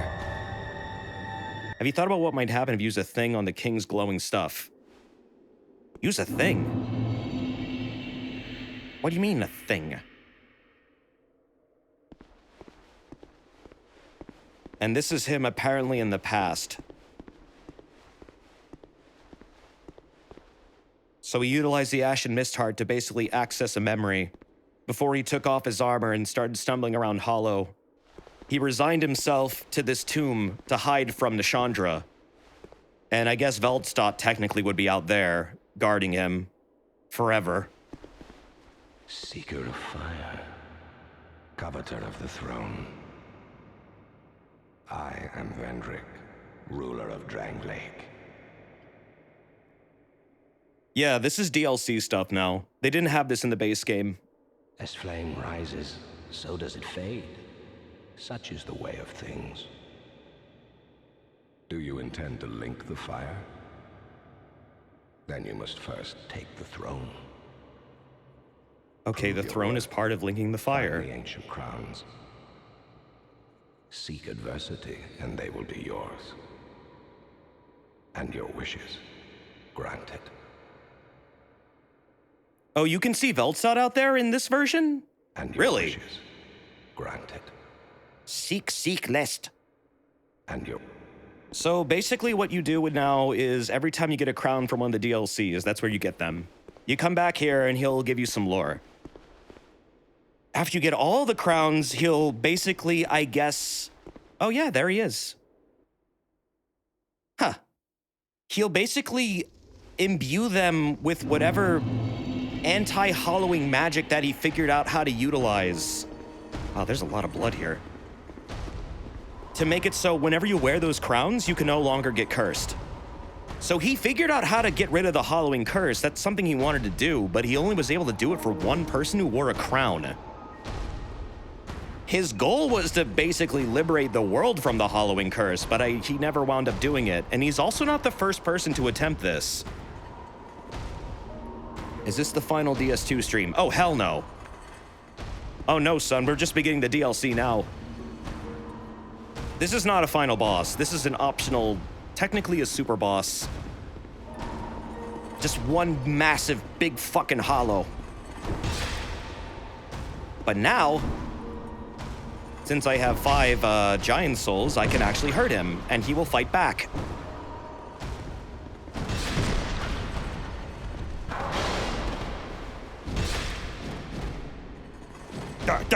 Ooh. His scrawny legs are hard to punch.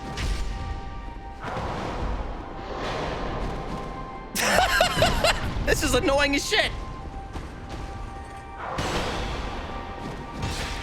His theme song is really, really somber. Whoa!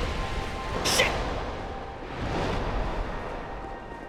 This seems easy. Well, yeah, he's just a hollow. Like, he's not meant to be hard. He's following the theme of the other games where the king is a pathetic thing, just stumbling around.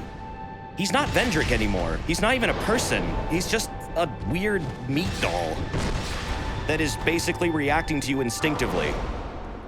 He doesn't have a soul. He doesn't have a thought in his brain. He's dead. He's a husk. So yeah, this is meant to be like actually pretty sad and pathetic. That said, when he hits you, it clobbers your ass. So I mean, yeah, he's still a threat. He still has a special move or two, but I mean, they're rare to see. He's never done them for me, but maybe he'll do them this time. Yeah, these are all players that died to him, all these bloodstains. There's a lot of challenge runs of this game where you only fight him with like one giant soul, and it takes like a million fucking years to kill him because he has a lot of HP. This is with 5 giant souls. This is the amount of damage I'm doing, and it's significantly lessened if I don't have like at least 4.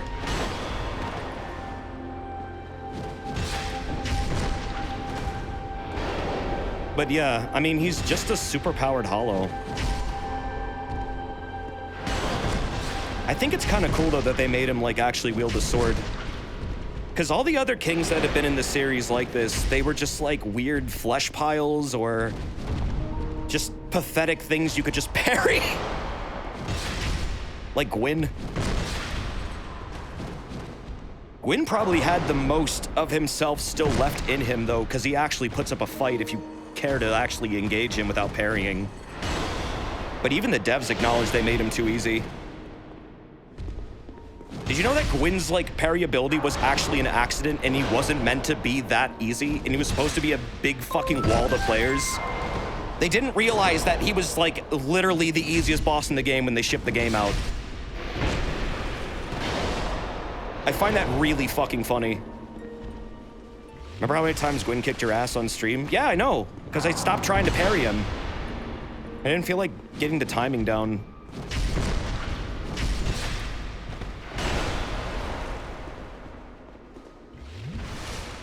Oh no, yeah, it seems purposeful that he's weak, but it was actually an accident.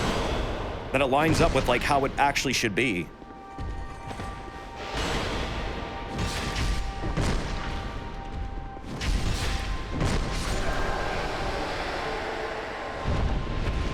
Anyways.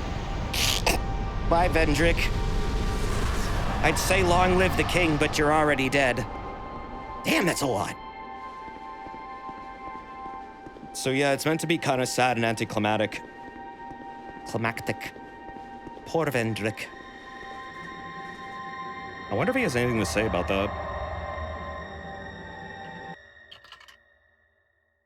The design ethos for Gwyn was he was supposed to be beatable with any build. Yeah, he was supposed to be a test for, like, whatever your player character had gone through at the time. Where, like, he was supposed to be an ultimate test of your abilities, no matter what build you were.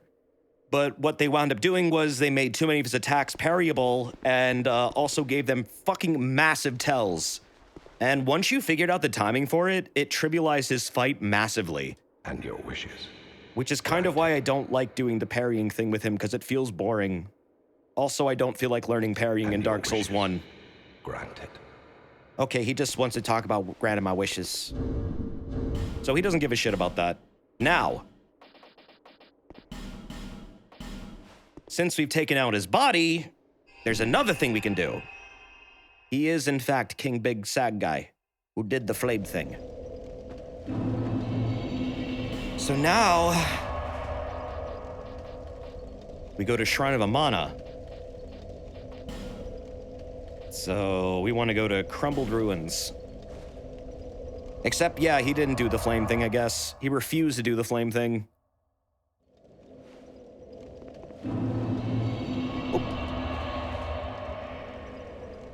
I do need to level up.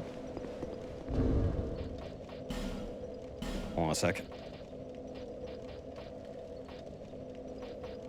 We got his...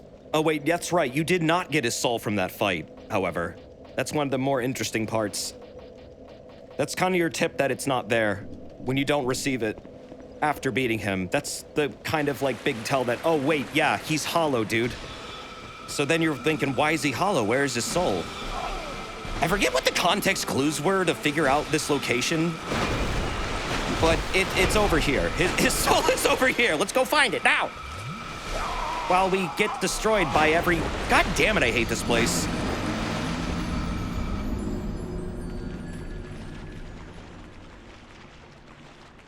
Never mind, I just wanted a brisk walk to the thing, but the game said, fuck you, die. Foolish me forgetting how annoying this area is. Okay, hold on a second. Fuck.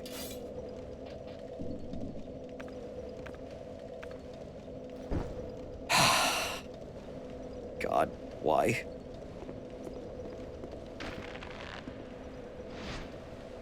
Excuse me as I slowly go through this area to get to where I actually want to go.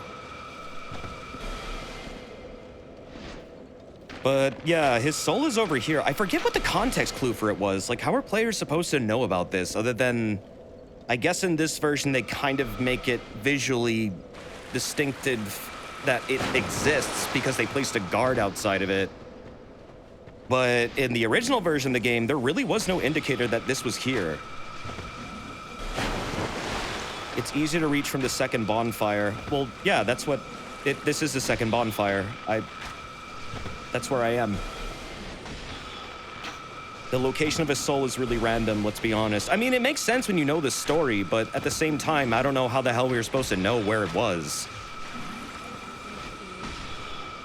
Also, my God, I hate this area. It's so fucking annoying. Jesus! Yes, let's give our mages infinite fucking range and a homing beam. Because that's fun to deal with every little time. I guess it's just a little secret. Yeah, it's also behind a really weird door that you're not really told how to open. You have to be human, and you have to beat his body first. Oh my fucking god. God, I hate this place! For fuck's sake, let me just fight things! These constant tactical retreats piss me off. They just never stop either. There's no fucking chill here. Oh, yeah, that's really cool. Look at that! Holy fuck!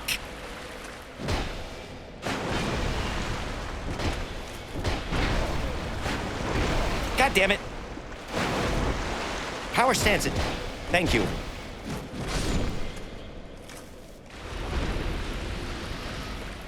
Oh, jeez. No, that's not the one with the unlimited combo, thank God. That's the one specifically in the dragon area. Those ones are not overtuned. They'll actually slow the fuck down between the combos that suck. I don't know why they made the ones in the dragon area so specifically overtuned and then never went back to fix them when it really does feel like a glitch. But that's what happened. Okay, for fuck's sake, stop. Stop! Jesus! Enough! It's like from every possible angle. Every possible little angle! How many mages you want slinging spells at you? 1, 2, 5 million? All right. So yeah, this is where his soul is. When I first got here in this version, they actually placed a guard here, which kind of gives away where it is, so I suppose that was your tip this exists. In the original game, there's no guard in front of this area. They're not here anymore, so I assume there's this... I assume they only spawn in once, for some reason. But yeah, so all it tells you is it's locked. The requirements for opening this door are Vendrick's body has to be slain, and you have to be human. I don't know how people figured this out other than just a lot of trial and error, because I don't think the game tells you. Yeah, it's a dragon rider, it's one time, right.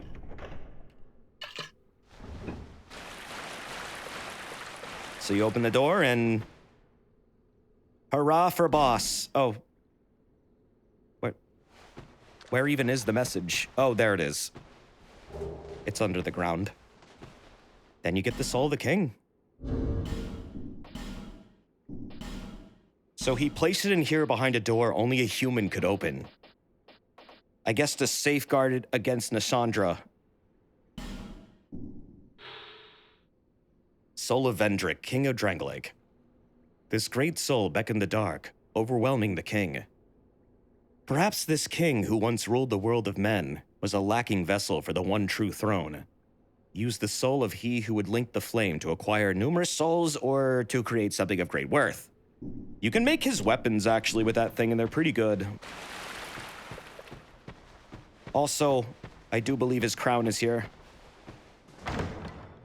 I actually really like using his crown. King's crown, king's armor, king's gauntlets, and king's leggings. I love this armor set. I've been using this stupid bone crown the entire time, and it doesn't really look like a crown. It just looks like horns are popping out of my hair. Get ourselves a wheel crown. This one actually gives you stat increases too, which is really nice. Look at that. That's 6 fucking levels from just one piece of equipment. It's stupid. And it's... Oh, it clips through my hair. Gross. Man! Aw, really? Why's it gotta clip through the damn hair? Whatever. Let's see. His armor is pretty good too. King's armor. It's heavy as shit, though, but I like it. It's also fluffy. Wear it anyways. I need to raise my endurance so I can actually wear this shit. Because his stuff is pretty heavy. Like, I don't think I can roll properly in this at all. But it looks good. It's a really good armor set, not gonna lie. Fucking Durga! I can't wait till I get that goddamn bone fist, though. That's gonna be fun. Then we'll really have the wizard punch. I guess what I could do is this, technically.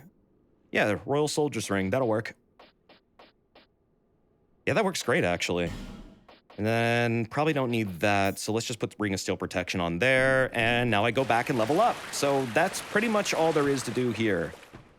So he put his soul in this random-ass shrine, and I forget exactly if the game tells you about where specifically this was, but the idea was he was hiding it from the Chandra. She was manipulating him in order to create the Age of Dark, and he was like, wait, no, I don't want that. I'm trying to get out of this damn cycle, and you're just gonna add to it.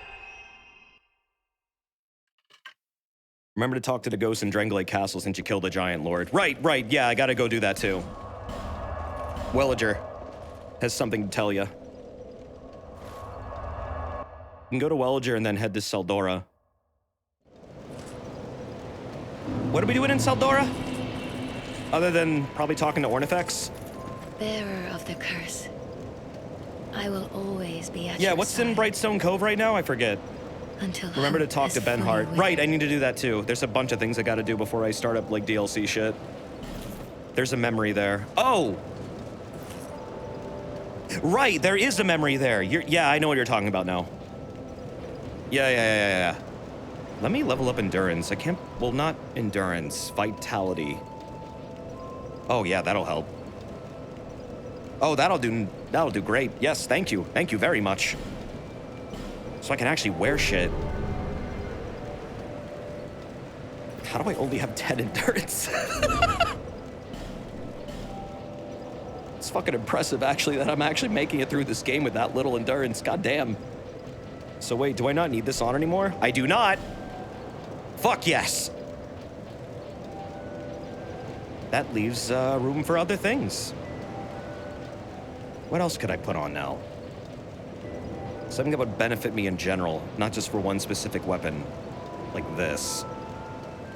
Stone ring. Yes, that'll work. Oh, no, wait, no, that's too much.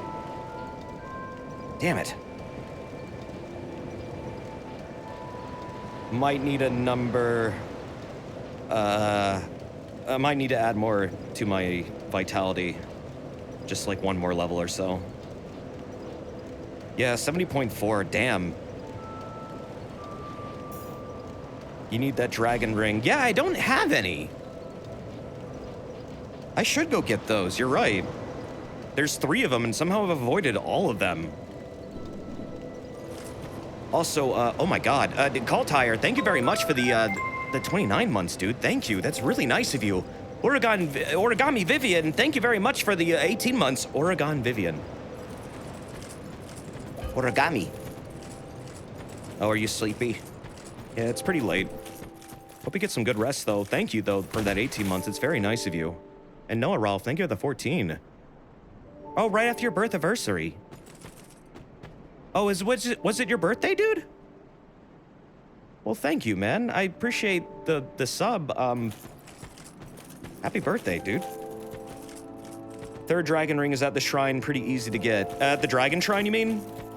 The 2nd dragon ring is from Tark. It was a couple days ago. Oh, well, shit. Well, I hope it was a good one, man. Huh.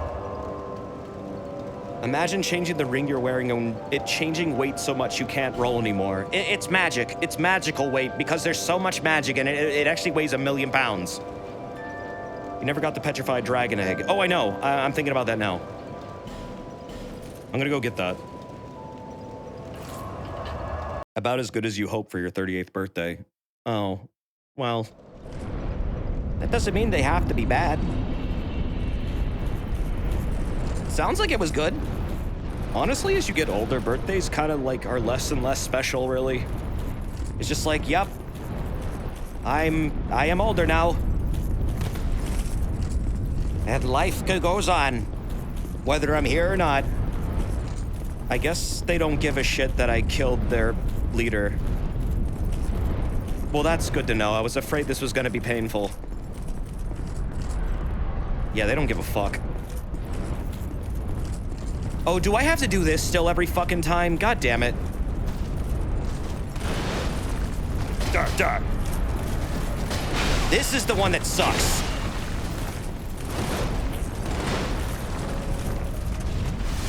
Whoa, shit! No! Damn it! Yep, you cannot dodge out of that. Once he hits you the first time, it's over. I fucking hate this thing. It's like, it's just slightly too fast.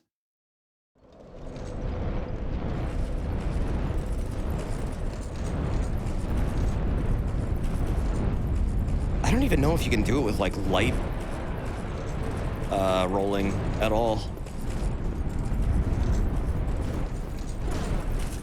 Is it actually just not possible to roll out of that combo, like, at any point? Like, once it connects, it's over. Like, besides that part, but the second strike is usually gonna one-shot you. Fuck!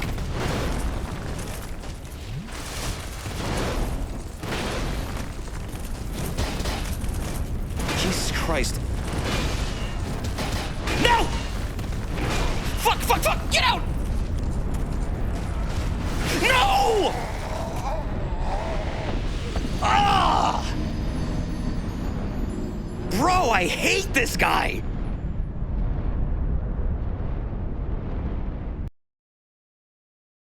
Oh, did the ads fucking God damn it, Twitch. All right, well, I'm gonna take a BRB. I didn't realize ads were fucking playing, so,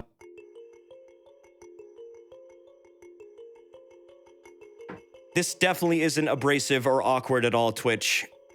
I'm just gonna say that right now. Totally isn't. Be right back.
Are the ads over?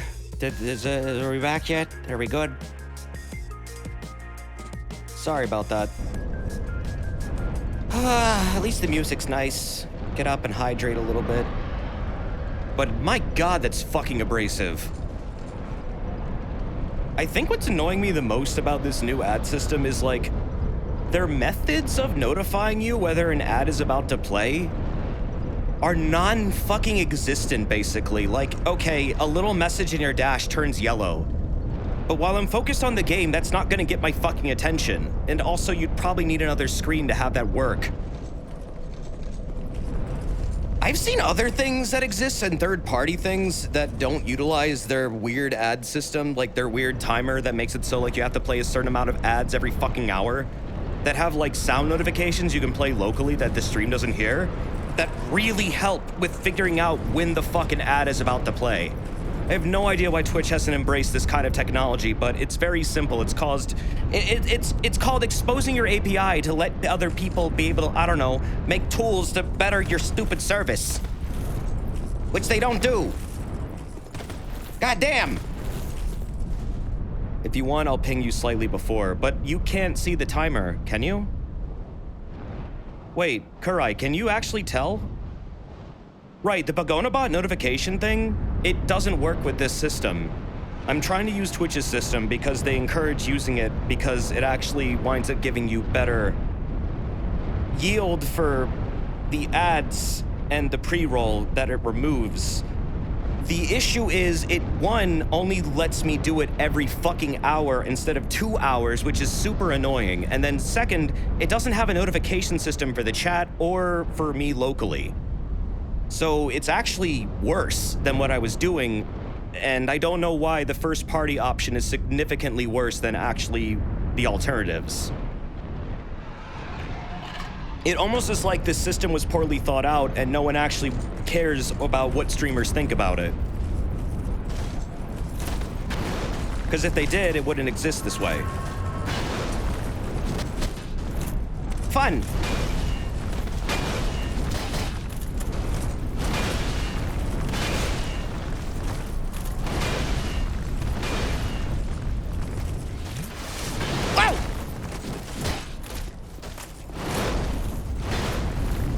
I'll let you know when we're close to 3 hours to keep an eye out for ad break. Oh, okay. I mean, if you want to watch the clock, sure. I could technically set up a timer like that, but I'd like it to be integrated with the actual program and not just like some independent clock I'm running that might be off sync. But that would actually be kind of helpful. You shouldn't have to do that though, Kurai. I appreciate that though. Also, it's funny, Twitch is thinking like, okay, yes, pre-rolls suck, and they also prevent people from watching your stream, and they get annoying, and they interrupt things. Correct. However, playing ads in the middle of your content is the same fucking problem, and I have to really work my content around them in order to make this work, and it's fucking hard. It's stupid. It doesn't work together.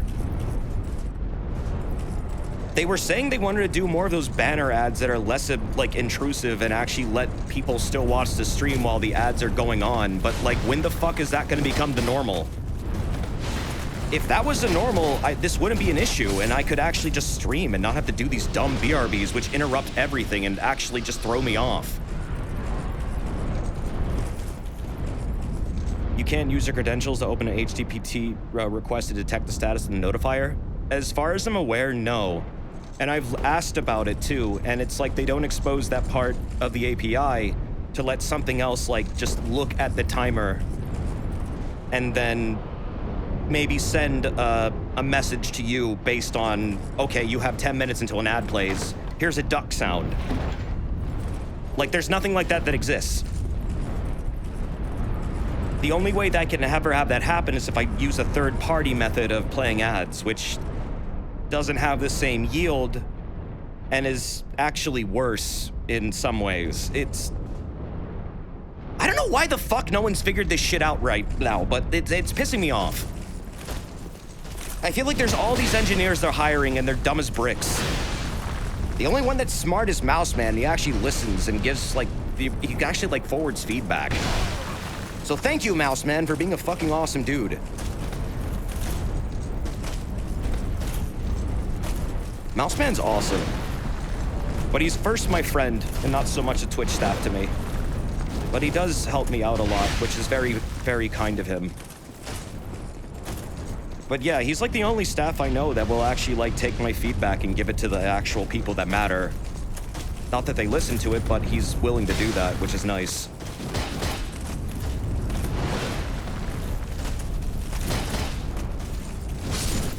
But I hate also utilizing friends for things like that. I don't know. I just wish this worked better. I'm gonna stop bitching now. I'm gonna grab an egg.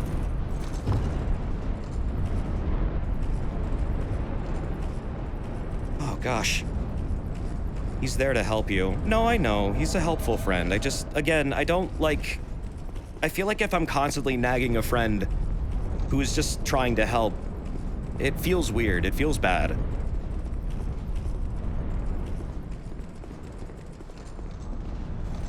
But I do appreciate it.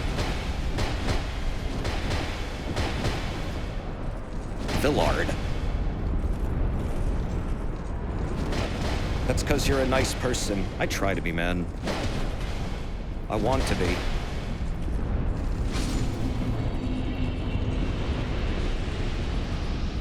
All right. Give me that egg. So the lore behind this egg is really weird. I'm not sure what exactly this thing is, but it may have been what the Emerald Herald was made from. Possibly. I think it's in key items, actually. No, that's Dragon Talon. Oh, wait, is it not a key item, actually? Can you eat it?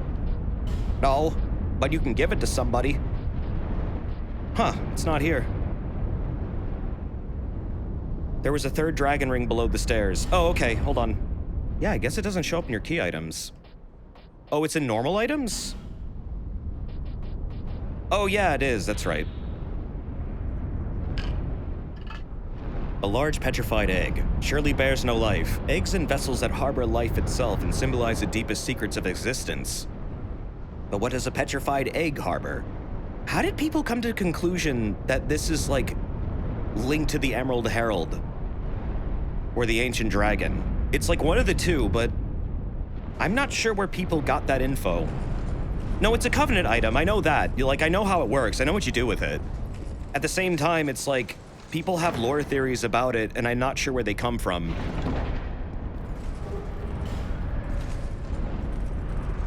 I assume that's because she was created. Right, she's a creation of Aldia, and she is, like, technically a human-dragon hybrid. She's not a natural thing. She is an attempt at making it so humans can, like, get out of the cycle of flame and darkness. But she's also flawed in some way. Like, her lore is really interesting. Also, yeah, I missed this.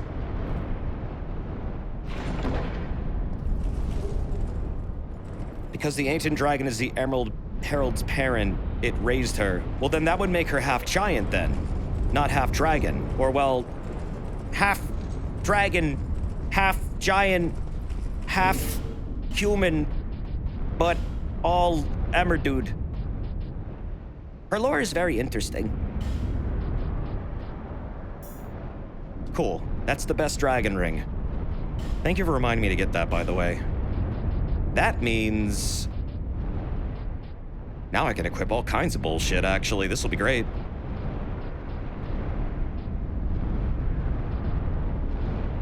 I can start working on heavier weapons. Is there a Dragon Pope? Technically, yeah. I think there is. I mean, this is like a whole thing. Like, it's a whole, like, society. It's got, like, religion and bullshit like that in it.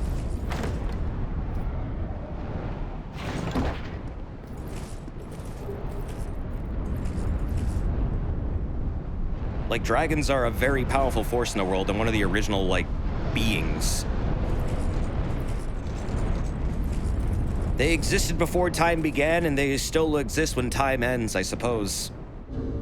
Anyways, I don't think there's anything much else for me to do here, so I suppose I'll teleport out of here now. But what I gotta do is I gotta take this egg to, the dude in Old Iron Keep.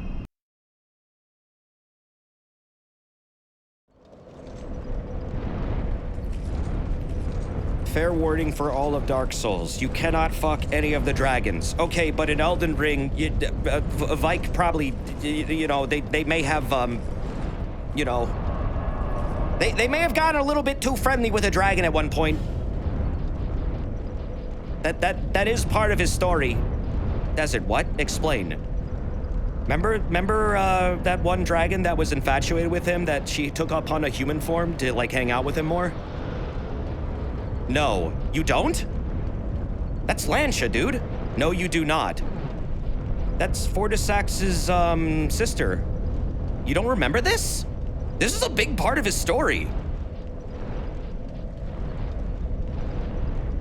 Kurai, I'm not making any of this up.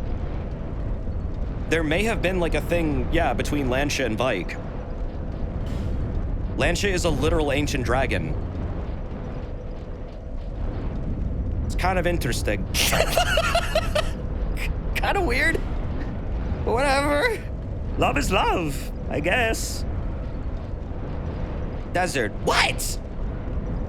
I'm not making any of this up. I'm literally telling you Elden Ring lore. And this isn't just like my interpretation. This is like actual lore. This is like what is agreed upon. Vike probably was a little bit more than friendly with Lancia, who was a dragon that could take upon human form and would often hang out with him as a human. She was technically, I guess, no, they pretty much say she was infatuated with him. She literally loved him.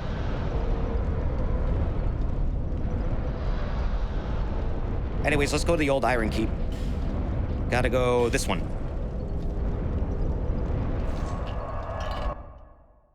And then Fortisax was Lancia's brother, who was Godwyn's, like, best friend. And you fight Fortisax in Godwyn's memory, but he's corrupted by death. Fortisia, not Fortisax. Would you have sex with a Popeye's chicken sandwich? No. No. Why would you assume that? No. I love Popeye's chicken, but not in that way. Got a key. Forget where it goes. Popeye's is for eating. So that wasn't you. What do you mean that wasn't me? What happened? Did someone fuck a chicken sandwich?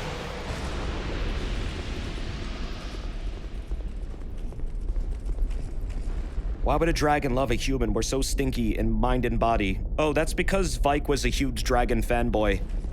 He basically started the peace agreement between dragons and humans, and then honestly was the, like, original dude who, I guess, got the cult going?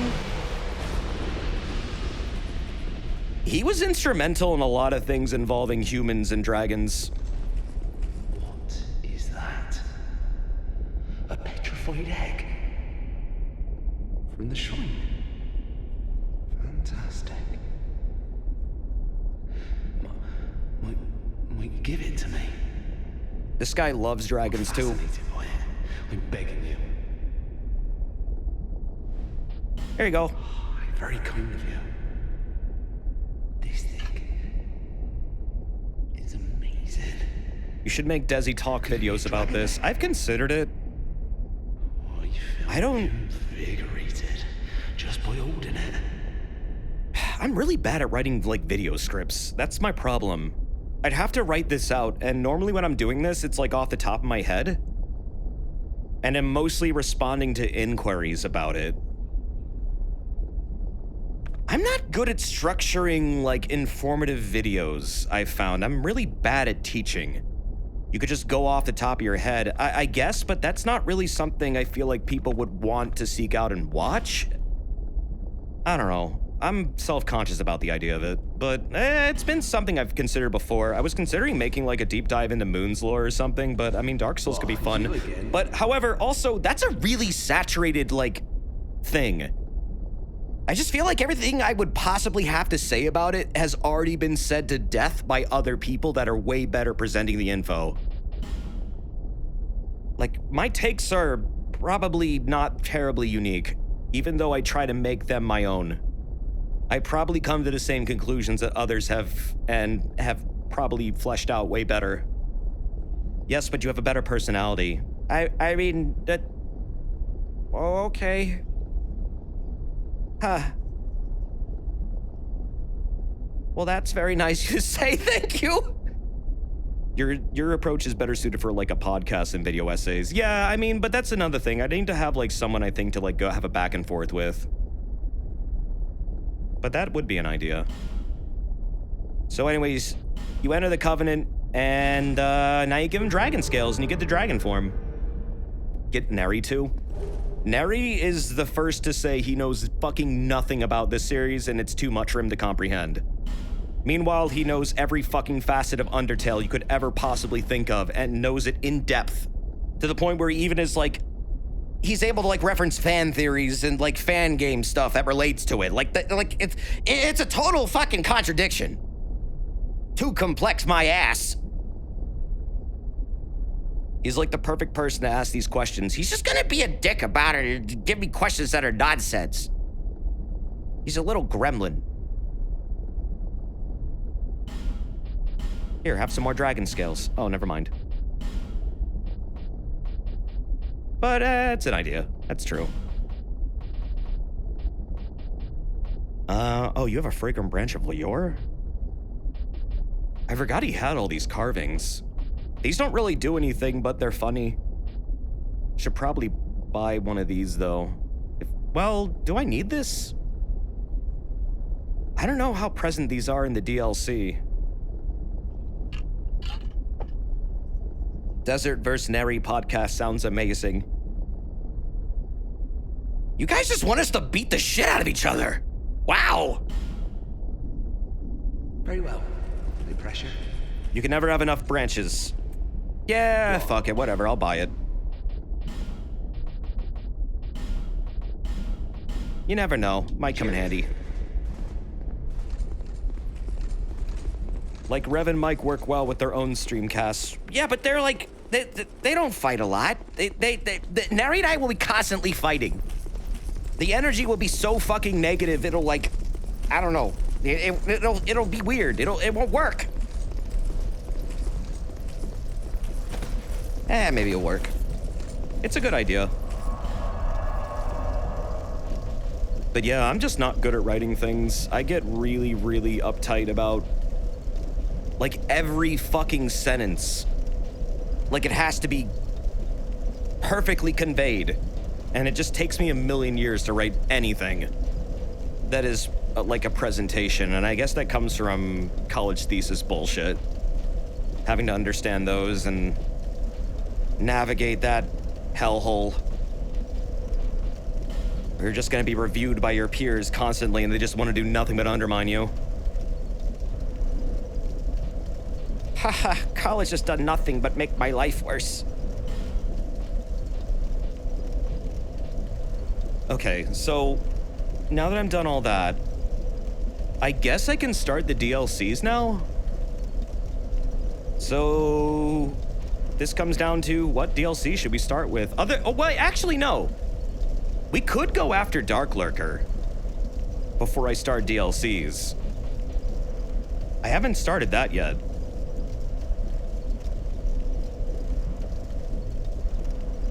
Talk to Ben Hart. Oh, yeah, okay. Yeah, I should talk to Ben Hart. You're right. So Ben Hart of Jugo would be back at the Forest of Fallen Giants. Right around the Pursuer area. Do you have the keys for the DLC areas? I believe I do, yeah. I've got... Oh.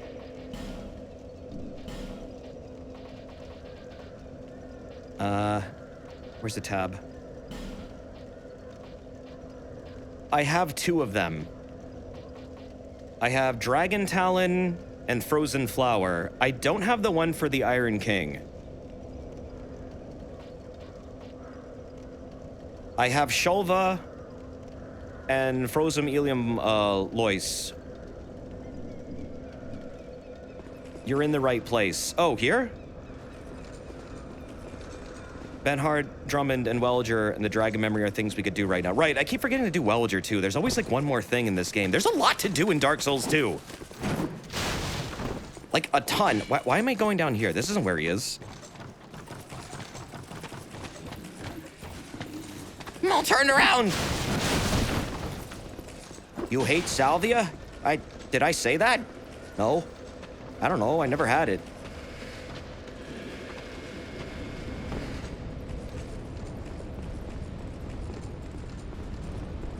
Might as well get the key since you're here. Where is the key for it? Is it down there? I don't even know how to get down there. It's in the salamander pit. Yeah, I never figured out how to get down there. I've tried so many ways. I even tried jumping onto that arch. Literally no idea how you're supposed to get down there. You remember the last giant door? Yeah, it's locked. It's locked. It says it doesn't open from that side. Open the door that's near the last giant arena. It doesn't open. You have the iron key to open it. Oh! That opens it? I thought it was... Okay. Well, let me go talk to Ben Hart first before I forget things. Ha!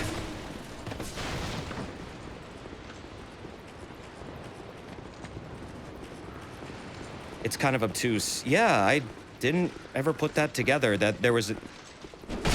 I just assumed you had to figure out how to drop down there with, like, the cat's ring or something, honestly. But I never could find the right spot.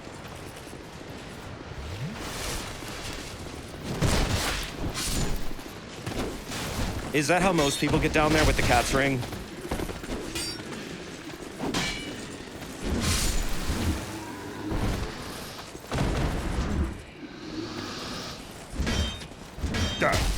Die! What the? What are you doing? Will you ever do a cocking stream? I don't know what that means. The answer is probably no. I don't know what that means, and the term scares me. Damn, you guys fucking hate this tree.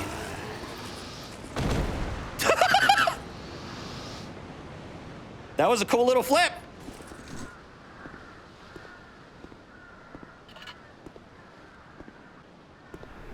They meant to say cooking. Oh, did you say cooking? Oh, you... You said cocking, but you meant cooking? I can't really cook, but maybe, I don't know, there's cooking games and stuff. It's been an idea. We have outwitted death a good many times. Yeah. Oh, my dear friend, take these. Cocking stream. Cocking mama? Jesus Christ! Cocking simulator. Blue Moon Greatsword. Got it! My homeland is in the Far East. A kingdom of honorable fighting. Okay, cool. His quest is done. Cock salad. Wait, what do you mean cock salad? I guess you would technically cook a hot salad. I got the cool sword, though. So now we have Ben Hart of Jugo's sword. And, oh shit, I can actually use it. The blade of this greatsword shines like the brilliant rays of the moon. In the oldest legends rarely spoken of today, it is said that the sword was born of a great white being. Then what explains this lifeless weapon? Perhaps there has been some mistake. Oh. So yeah, this is like a fake Moonlight Greatsword. It looks badass, though. It's a fake! To quote that one Star Trek DS9 episode with the Romulan. It's pretty weak right now, but... God damn it, I keep doing the Elden Ring two-hand input. So all it does is a parry, it doesn't even shoot like a fucking blade beam or anything. It's lovely for builds that need no scaling. Yeah, I mean, it's not bad. Does the fake one have an int requirement? No. No, it does not. It has nothing to do with intelligence. That's fucking hilarious. It's just a really big sword. It's the fucking Amazon generic. Goddamn. I'll have to, like, upgrade that if I want to use it, but what we could do now is, I guess, go to the Brightstone Cove. God damn, there's a lot of shit to do in this fucking game. It's like I wanted to get to the DLCs today, but now I'm remembering all these other things that I have to do if I want to, like, get certain things out of the way. Give it the raw infusion. Oh, is it good with raw, actually? You gotta get the DLC key, too. Yep. again, there are a million things to do in Dark Souls 2 at all times. It's actually one of the most loaded games in the series, I feel like, in terms of just, like, content. Which is to its strengths, really. I guess that's why I like it so much. It just feels like you're never gonna run out of shit to do. And then when you finally do, I don't know. I felt nostalgic. Like, I finally did pretty much everything in the original version of the game. And then at the end of it, I was like, damn, that was actually a fun ride. Like, I'd do that again. It's awesome, but hard to figure out, but you can initiate a unique plunge attack animation on the salamanders that bypasses the damage you could get down here without the key. Is that how people fucking do it? Wild. Yeah, I've never been in here. Wow! Oh god, they're strong. Holy shit! Wow! Big old fellas! Damn, bro. They really are. They're super tough. What the fuck? These are stronger than the ones in the Alone Night memories. Jesus!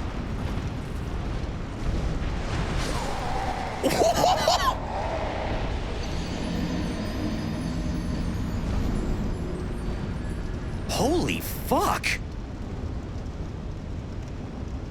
The salamanders may be the strongest enemies in the game. Wow, okay. Yeah, I've never fought that version of them. I've always fought the ones that are stationary and just spit at you. But no, when they actually fight you, oh my god.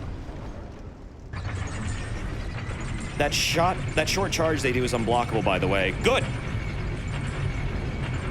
Good. Thank you, Tiny Mora. For some reason, they just hit really fucking hard. They also have tons of HP.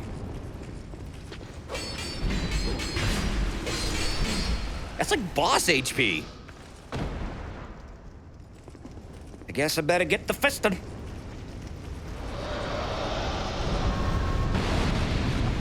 God damn, that turn radius! What the hell?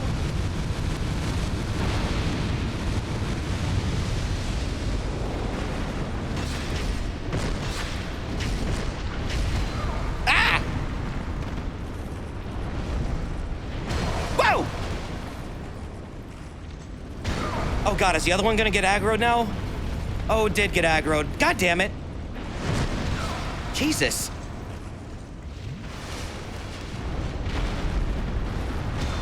Holy. What is this? What the fuck? This is a nightmare. This is a nightmare enemy. What the hell?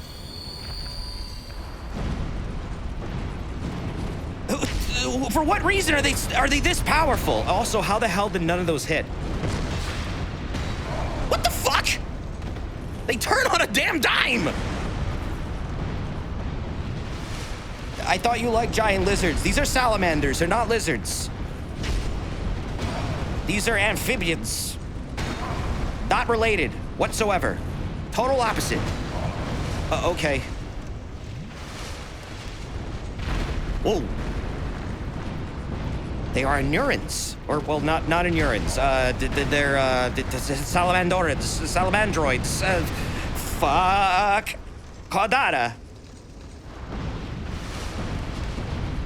Holy shit, dude. What a brutal enemy. I have no idea how to fight these properly. It's like they're so weird. I'm literally missing half my attacks. Yeah, we're not doing fists for these things. No thanks. I like to hit my enemies, and for some reason their hitboxes don't line up. I don't know what FromSoft's struggle is with fist weapons and, like, hitboxes not lining up, but maybe they should just give fists, like, a ghost hitbox or something. Honestly, it's more annoying to not hit something than to just, I don't know. They gotta fix this stupid weapon.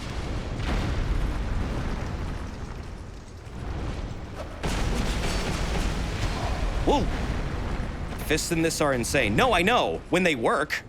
But against this thing? No.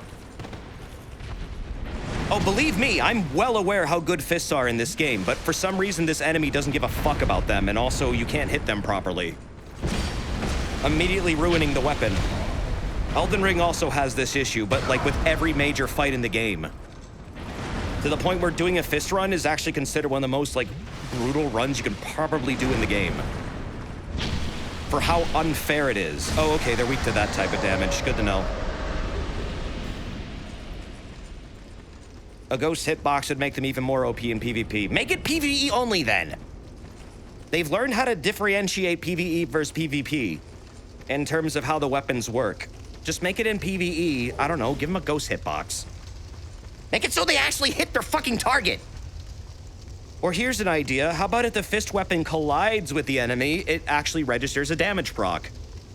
Because I cannot tell you how many times in Elden Ring I punched something, I noticed the models would connect, they would react to each other as if they connected, but no damage was given because it didn't hit the actual hurt box. It just completely pretended it never happened. Because I guess they didn't properly line them up. I don't know. I don't know why that fucking happens, but it's super annoying whenever it does. Oh. And it happens a lot in Elden Ring with a fist weapon, especially against the tree avatars. Like, that is the #1 enemy to see that fucking problem with. It is consistent with them. I'm shocked it's still a thing. Oh, God. Oh, God. Jesus!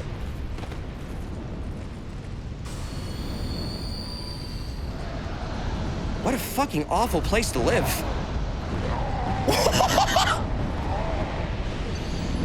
I can't see shit!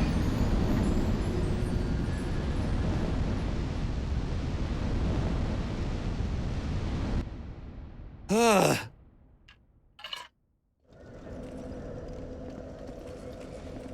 Yeah, I guess I'm not living there now. I'm just dead. You got the key already, so it's fine. Oh, did I just get it? Was that it? Was that the key? Fucking... always pressing the R buttons. Yeah, I just got it. Okay, cool. Was there anything else down there? You can try the plunge attack. How many souls did I just leave on the table down there? Was that like 9K? What else is down there? You got the heavy iron key and the Rebel's Great Shield. Is that it? It was just 7K? Okay, there's more stuff down there. There's a +2 fire ring. Oh, well that would be good to have. Actually, wait, do I have the +3 version? No. No, I have the +2.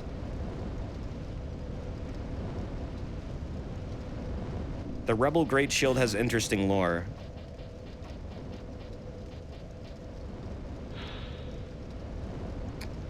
There's another thing in a chest down there. All right, I'll go one more time.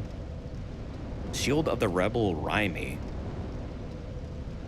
Raim and Veldstad were known as the left and right arms of the king. Oh shit, Fume Knight. And Raim was deemed a traitor. The Black Raven is despised as an augur of death, but it was Raim's favorite bird. Right, yeah, Raim is the Fume Knight that you encounter in the Broom Tower. There's another ring and a chest down there too. That is why you find the key down here.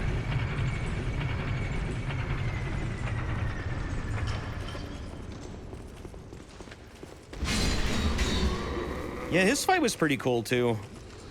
I didn't find him as hard as people made him out to be though. Maybe that's just because I'm used to fighting big dudes in armor in this game that have a very similar moveset between each other. People made him out to be, like, impossible. But I guess he technically would be if you didn't get rid of all the stupid healing locations. Fuck! Okay, let's just turn at this... What the fuck are you? What?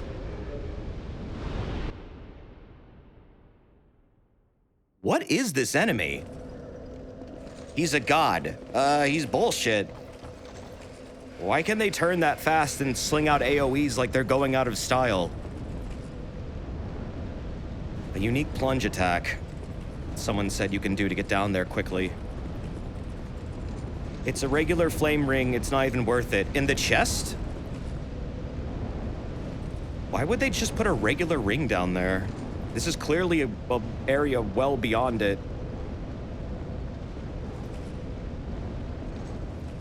So you're saying plunge this one? It's a flame quartz ring +1. How do you even do it?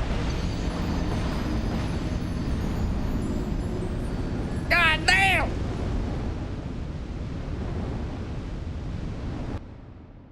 Oof. You need to run and jump it. Oh, I get it. Nope, I got it.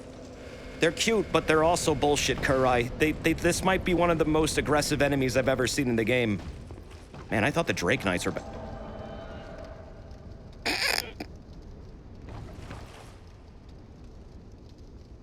Here, I'll do him a solid. Oh, nope. There he goes! He's not even gonna know what happened. I'm just gonna wind up dying. Whoop. Shit! Ah, I overjumped. Wrong angle. Bad angle.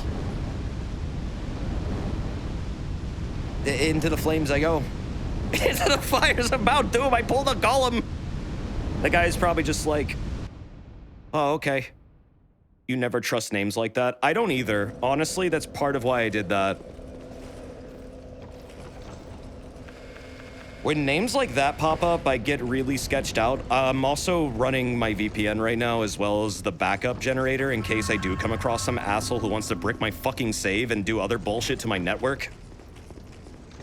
This game still has that problem, by the way. Blue Acolyte hasn't been fixed up yet, but Luke said he'd do it. That guy's got his hands full. I feel kind of bad for him. He has to pick up all of Frum's slack, and he's willingly doing it, but at the same time... Oh! He shouldn't have to do it. He shouldn't feel like he has to, at least. Wait, how do you do it, then? That was like the plunge attack. It dealt damage, but it wasn't the plunge. It's most reliable from the ladder side. Okay, so you're saying do it from here, not from an angle. Got it. No, RCE was fixed! RCE was fixed, as far as we know, and people who discovered it have done a deep analysis of it, and yeah, it is not a problem anymore. It is rendered pretty much gone. I don't think it can be activated anymore in any way. Make sure you hit R1. Oh, I am.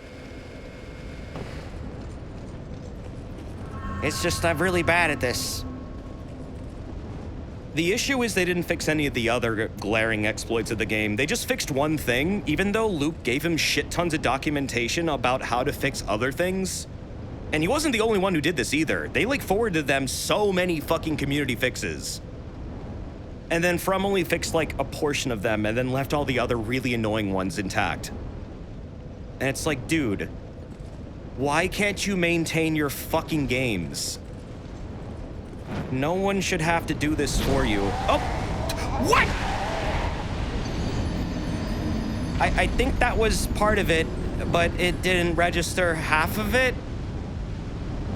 It acted like I fucking impaled it, but I didn't do the animation. You got, yeah, the enemy responded as if I did it. But my character didn't. Game said no. Maybe you need the cat ring. Maybe I do. Oh no, that time it works. It's just finicky.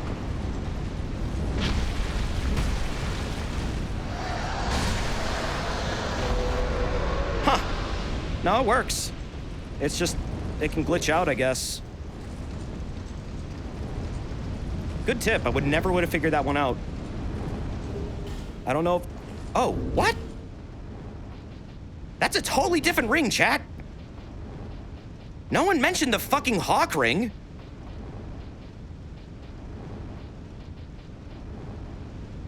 Does this affect spells in this game? You forgot it was in this game? This is like a staple. You didn't want to spoil it. Oh. Is this... I don't know if this affects spells, though, in this one. I mean, I do use bows, however. They are useful.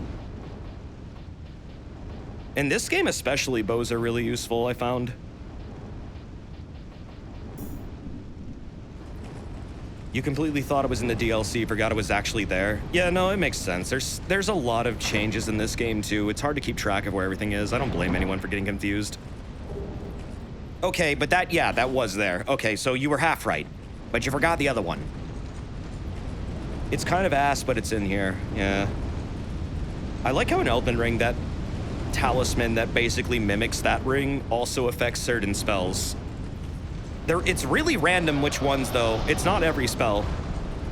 It's incredibly arbitrary, but there's been a lot of documentation on it. I guess that's all I need from here, so I can leave. I'm not fighting that fucking thing. Oh yeah, man, Leo Ring's good.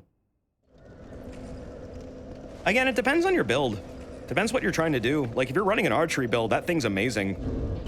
Wow, I died a lot getting in there. Okay, so I have the key, I have that, I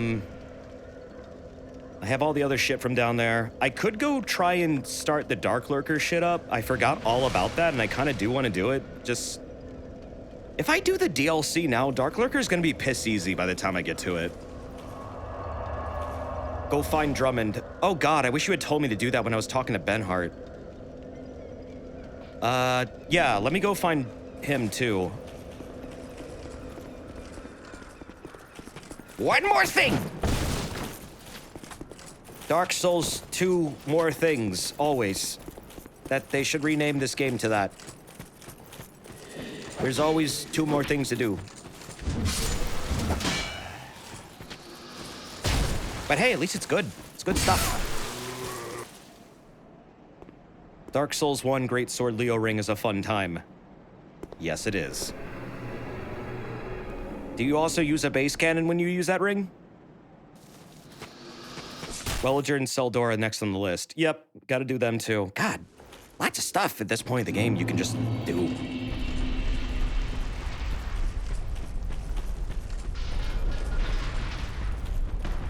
What's up, man? Take these. I think you can just leave them. Oh, Don't ask thank you. me why. Oh, that gave me an achievement. Holder of the Fart. Huh. Weird. Be gone with you. This fort will soon I fall. wonder what that means. Be gone before the giants are entirely upon us. Okay, I don't think there's anything else here for me to get. So now I leave here and I go talk to Welliger at Dranglake Castle. Why would you hold it in? Let it loose. To accrue great power over time, so then when you do release it, you can wipe out an entire city block. It's like storing charges for, you know, times of need. You never know when you'll need that. What am I doing? Dranglake Castle.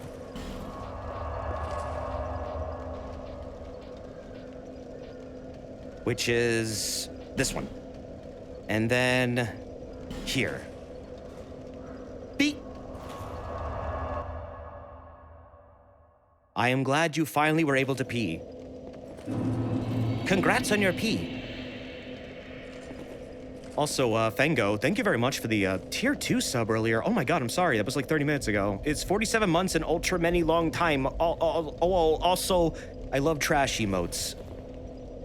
Well, I'm glad you like the trash pagodas. I was considering, like, replacing them with actual, like, I don't know, really nice emotes, but I've kind of fallen in love with them, and I think it's kind of funny that they're still here all these years later. It would feel weird to get rid of the trash pagonas, I feel like. It just wouldn't feel right. Wait, no, this is not the way I need to go. Oh, God.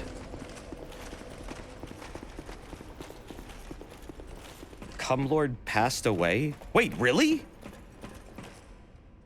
The dog? What, just now? Oh, poor Puppo.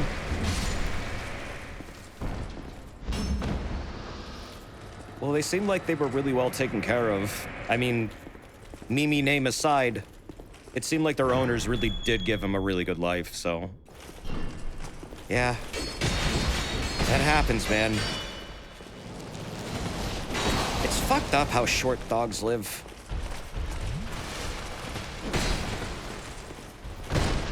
It's been a couple weeks, but yes. Oh, it hasn't been a couple weeks? I didn't actually know. The Doge dog turned 17 recently. Yeah, they did.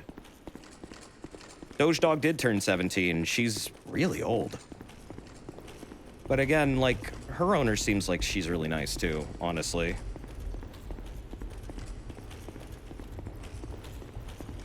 Yeah, 15 to 20 years for a dog is a long fucking time.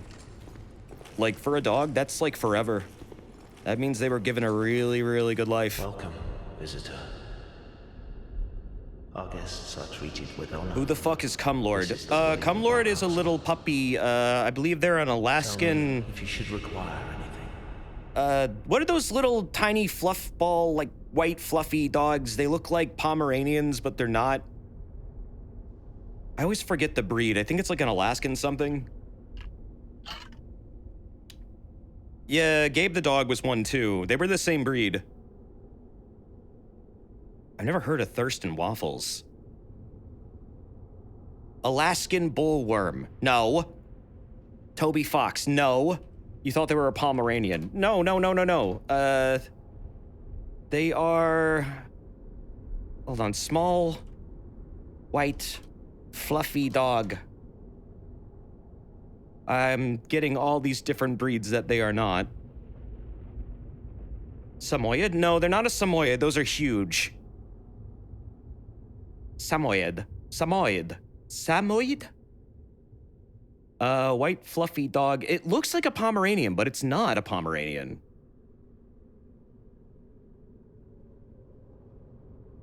I never can remember the name of it. And then someone always says it. I'm like, oh, right, yeah. A chow? No. Not a chow. Just gonna look it up. They are... Oh no, they were a Pomeranian. Wait, what the fuck was I thinking then? No, Cumlord was a Pomeranian. Gabe the dog was... I thought they were a different breed of dog. Weird. Siberian wolf then. No, they were a Pomeranian. But I'm trying to look up what Gabe the dog was now. I can't remember, and I'm not finding good info, and I don't know if anyone else is looking this up, but it doesn't seem like it. They were a miniature American Eskimo dog. That's what Gabe the dog was. Right. I thought that Cumlord was the same breed. No, but they're... Okay, yeah. I guess they are technically a Pomeranian mix. Right, but they were American Eskimo. Yes. Very similar looking breed. Gone so soon. Be safe on your travels. Cool. Got that mystery solved. Welcome, our guest. Tell me, the King of Giants, how did you slay that behemoth? We're back in time. Incredible. Now, take these. They named him after a cumulus cloud, apparently, but I think that was them, like, just taking the piss. They apparently had a real name that wasn't Cumlord, but I don't think they ever broadcasted what it really was. But they were a very cute dog. Oh yeah, I'm totally convinced that was them taking the piss. The king had a dear queen, a woman of unparalleled beauty. Yeah, Malamutes can be very floofy. Long ago, the queen came to us, alone, from a faraway land. She warned our lord of the looming threat across the seas, of the giants. Nashandra instigated the giant war. The king crossed the ocean and defeated the giants with the queen at his side.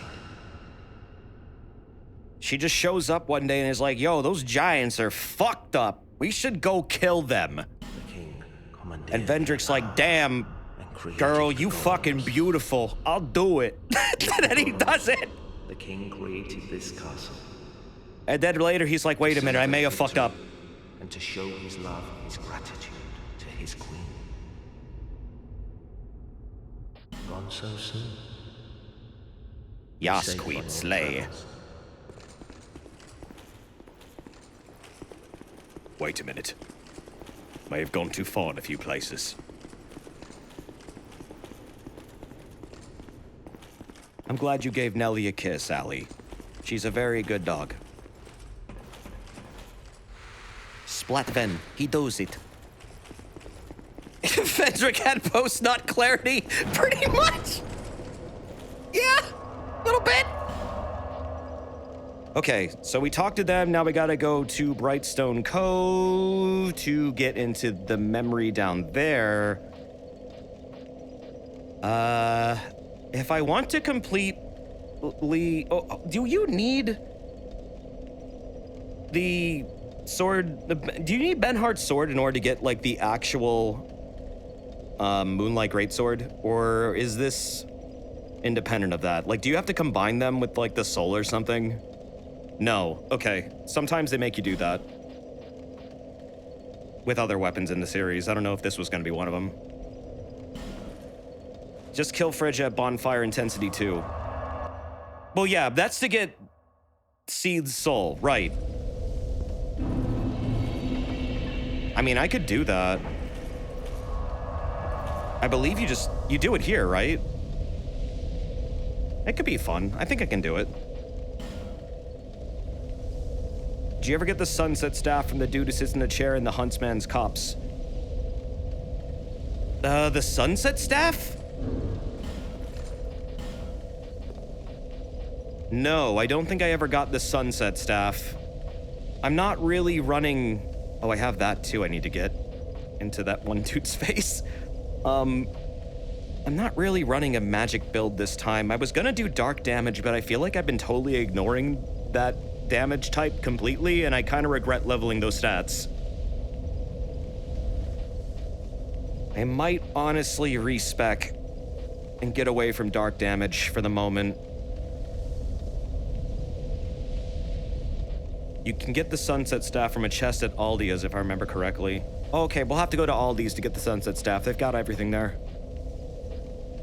No, I don't think I have it. Doesn't seem like it.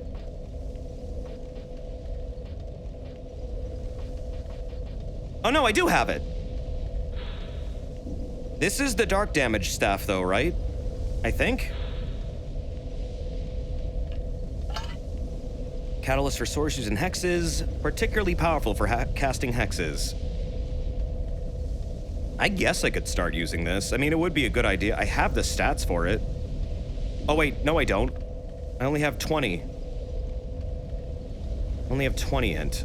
Oh wait, no, I can. With the crown on, I can. Ooh. Yeah, this could actually be something I could utilize. Hold on, let me... wait. Not there. This side. Since I can actually wear it and not be over-encumbered, and it doesn't... I guess upgrading it, would that increase the strength of Dark Orb, or does that not fucking matter?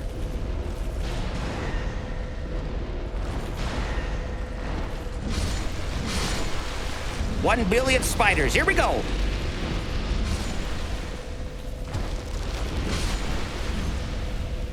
Nice.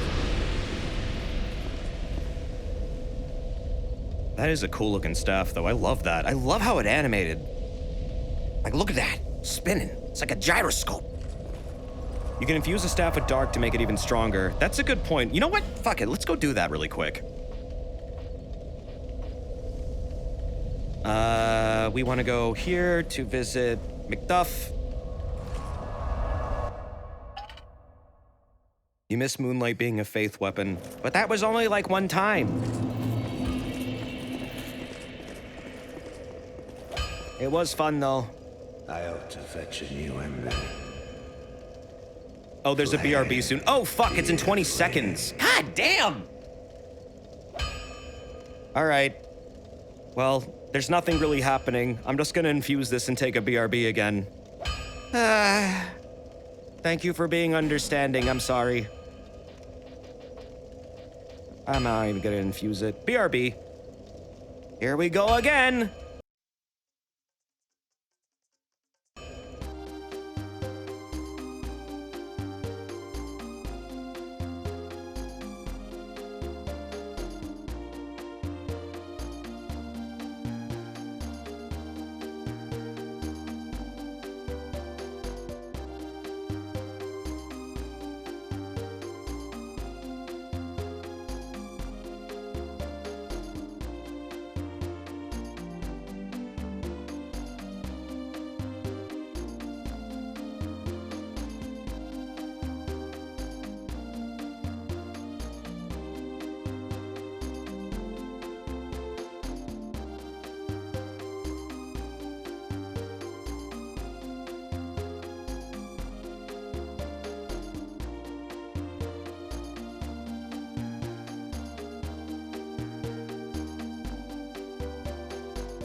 Get real sick of these ad breaks. It'd be nice if I could at least control what ads played. I would probably just immediately kill all the fucking really loud, annoying ones because that is definitely the worst type. And I know they exist. They were going to apparently let us choose what ads would play during these weird-ass ad breaks that are now being fucking forced to play. But I haven't heard of anything for like over a year since that was like thrown around. I don't even know if that was an official thing. But it fucking should be. I should be able to control what plays. Because I have no idea what plays. I have no idea what ads people are getting. And sometimes it's like things that I'm aware of that the streamers probably don't want playing. Like I remember whenever Vin would talk about Picard and how much he fucking hates it, Twitch would play like an ad. because it heard, like, I guess him talking about it, or something in the algorithm was like, oh, hey, this dude talks about Picard a lot because in chat they're saying the word Picard, which I'm pretty sure that's a thing. And that's not even that weird. That's pretty common. Like, it just says, like, oh, hey, that's what they're talking about. People must want to watch Picard. But, like, no, he was talking shit about it, and then he would get, like, ads for it, and then people would be like, what the fuck? I don't know. I just wish you could pick. Yeah, I mean, I guess maybe they couldn't negotiate that with the advertisers, and then they just were like, fuck it, whatever, but they'll forget about it. I never forget. I'm still waiting for those clip management tools, Twitch. You never made them. That was 2 years ago. The hell, man?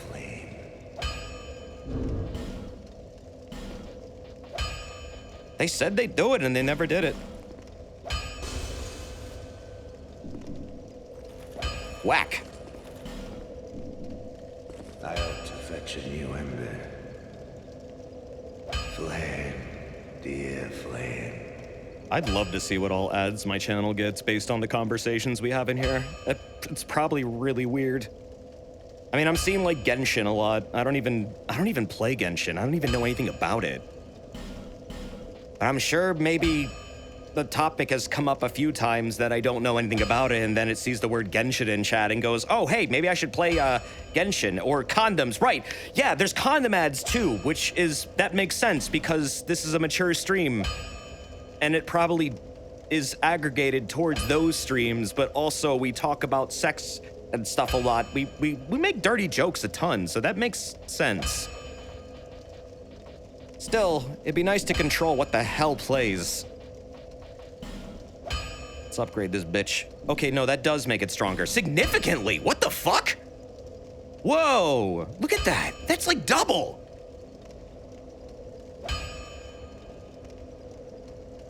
We do talk about sex a lot? We literally have a cum command. A command.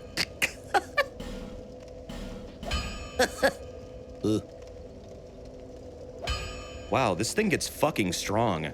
Like, really fucking strong. Holy shit. I had no idea this thing was that good. Dear flame. Dear flame. Oh god, the gossip command. That was when I was, like, testing shit years ago. That's a relic. I'm still sponsored by Frog Fuel. I still use them, too. It's a good little, protein slime packet. They boost you when you be lifting. Okay, so I upgrade the Sunset Staff. I mean, Dark Damage is not going to fucking help me against Dark Lurker, but we're not fighting Dark Lurker right now. We're gonna go to Freja, and I guess I'm gonna try and fight them again because, I don't know, it's fun. You can get an extra soul out of it that gives you different shit. Just something to do. Also, there's a memory after you beat her. You don't have to do New Game Plus to get into this memory. It's there anyways, like right now. But, I don't know. This could be fun. Why not? We are now in New Game Plus. What is done cannot be undone. This also resets the entire area. So, like, if you fucked up anything with NPCs, I guess it can fix some of them. Not everything, but it does fix some things. Also, it adds black phantoms everywhere. Forgot about that little aspect. Oh yeah, there's another really fun thing too that happens when you enter New Game Plus for this specific spot that I don't know happens anywhere else in the game. You'll know it when you see it. Phantom spiders. Spiders have souls. Who could have known? Ow! Wait, shit. Whoa. Open the door, please! What the fuck?! Okay, never mind. I'm not opening that door. Jesus! A bowman Guthrie. My god. Taking on like the literal entire world here. Oh, you! Right, you! I forgot about you! Avalon Man. Oh, come here, come here, come here. Da-da-da! Oh, right, Spider-Man. Damn it! Do we have to be engaged here? Can we fight somewhere else, like empty? That's what they would do in DBZ. Nah, that ain't even a bow. That's a fucking crossbow. How did you just shoot? Did you just shoot the wall behind you?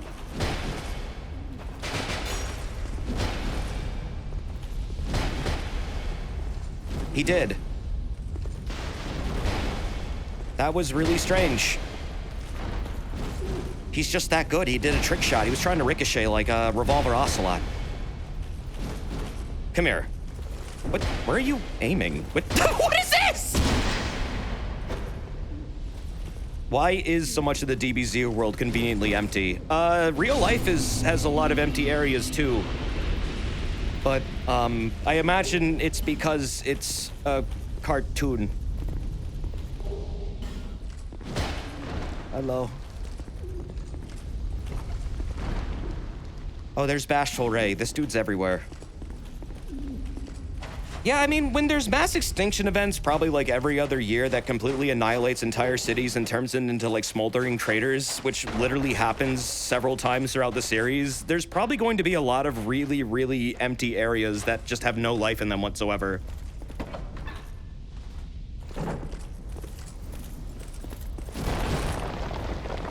It makes sense. Whoa. Bashful Ray is stupid broken. I've never summoned him.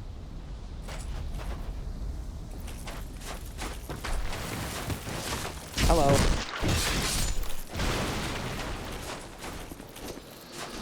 The Dragon Balls were only asked to bring people back, not wildlife. Well, that's not entirely true. They did wish for some wildlife to come back in one of the movies.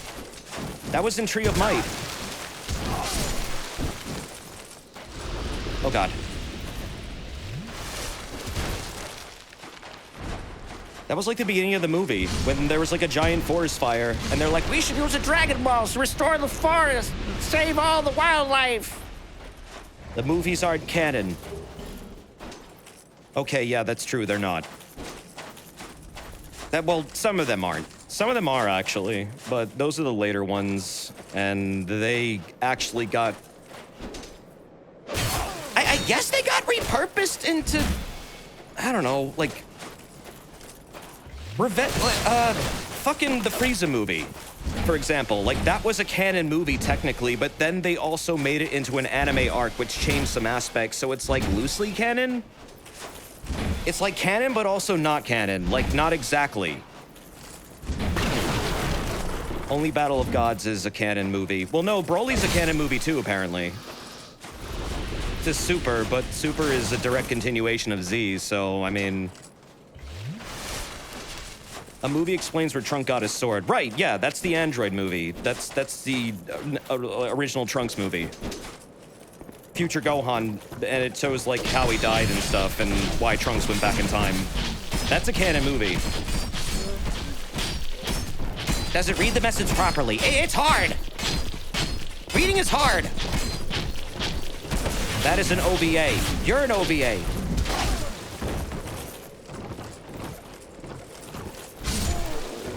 Broly is canon now, which is nice.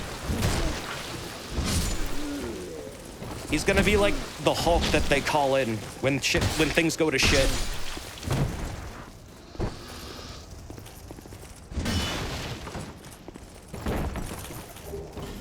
His secret will be that he's always angry.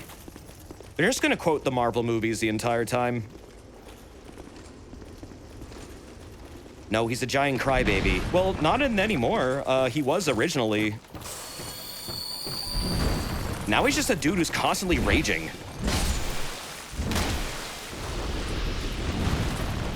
But yeah, originally he was just a big fucking crybaby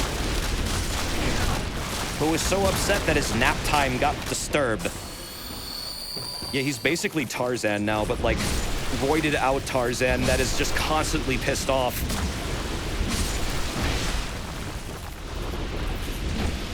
Desert, you're misreading a lot right now. Focus on the spiders. Now!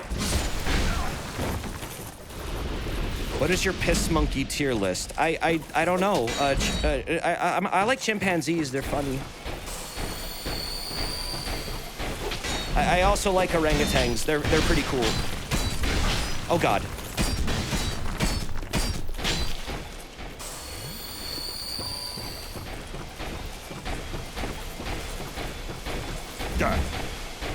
Wait, that was real? I thought that was an abridged series joke. What was an abridged series joke? I don't remember what we're talking about. It's been like it's probably been like 20 seconds of delay, and I probably talked about some other things. What was the joke? Oh, thank you, Swole Sauce. That's nice of you, dude. I appreciate that. Brawly being a crybaby. No, that's canon. Well, not really. No, that's... Goddamn, DBZ, you're fucking confusing. No, it was part of the original Brawly movie. He was a big fucking crybaby who was super upset that Goku was crying during his nap time. That was the actual reason for why he was hulking out all the time. It was dumb. It was so fucking dumb. Now that's not a thing anymore. That's not even a factor. It doesn't come up ever. It's literally been, like, just written out of the continuity. Now he's just a really super strong dude who just couldn't stop roiding out whenever he got pissed. Like, the slightest little upset would just make him act like a thermonuclear explosion. So they exiled him to another planet where he was basically forced to become Tarzan. And his dad pretty much manipulates him because he's a walking nuke. Yeah, I like Broly's new story. It's a lot more serious. It's a lot more, like... It's a lot less stupid, first of all. And I don't know, you get to see him actually be a character. You get to see him interact with people instead of just show up and want to fight Goku all the time and act like a fucking caveman. Like, you can see he gives a shit about things in the new movie and things like that. I liked how they remade his character. It was good. And now that's canon, actually, so it's no longer stupid and confusing. Also, Bio Broly is no longer a thing, thank God. Imagine being Broly and having the weakness of water. What the fuck? Remember when Broly was likened to Jesus in that second movie of Broly? That was funny. They literally called the movie Broly's Second Coming. And then they had, like, Linkin Park music play throughout it. What was that fucking band they used? It was so fucking, like... Oh, it was Pantera, right? Sorry. It was fucking Pantera! God! What a weird-ass movie. Oh, no, that was Broly 1? Wait, what was it in Broly 2, then? What was the band in Broly 2? It was changed by Deftones, which was weird. Broly movies are so dumb! They're so stupid! Yeah, they all just have, like, really, really weirdly unfitting bands playing, like, just... It's not bad music, but when you see it up against, like, DBZ, it just becomes comical. It's like, holy fuck, this song is actually good, but this is ridiculous. Like, I can't take it seriously. It just feels like they were trying to make it badass when it didn't need to be badass with the music. Like, it was... The original score was fine. The attempt at localizing the music is appreciated, but it wasn't necessary, and it kind of was weird. Also, my God, I may have overestimated my ability to survive this area in New Game Plus. This is a lot of dudes. They all hit very hard. Holy shit. Goddamn, Dark Souls 2. Yeah, I used a bonfire ascetic to revive the boss so I could get the seeds, the Pale Drake soul, like the real one. But wait a minute. Something didn't happen. Oh, wait, do I have to? Okay. I think I might want to actually revisit this area. One, I don't have any Estes, so that's not gonna work. Two, Yeah, the thing I'm thinking of is not here, but it can happen now, right? I think I used the right bonfire aesthetic on the right bonfire, yeah? You need to head upstairs for that. Right, but it's at a different bonfire entirely. What I'm thinking of is something, probably, if you have never seen it, you have no idea what the fuck I'm talking about. It's a pretty specific interaction that only occurs in New Game Plus if you bonfire aesthetic a specific bonfire or are just literally in New Game Plus, but it doesn't happen where you think it would. Again, highly specific bullshit. Very cryptic and secret, but not terribly important, but kind of cool. It's at a different bonfire. Yep, I figured. All right, I know which one it is. What? No! Let me use the damn thing!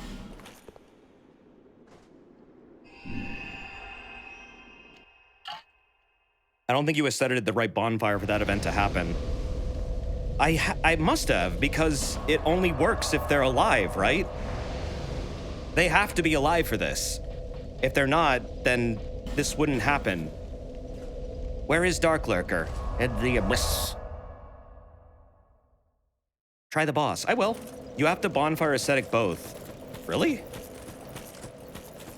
It would be right here, right? Wouldn't it? Is it actually both?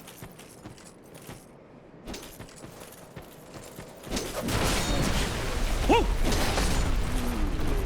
I guess it is both. It would be right here, yeah? Are you looking for the pig? The pig?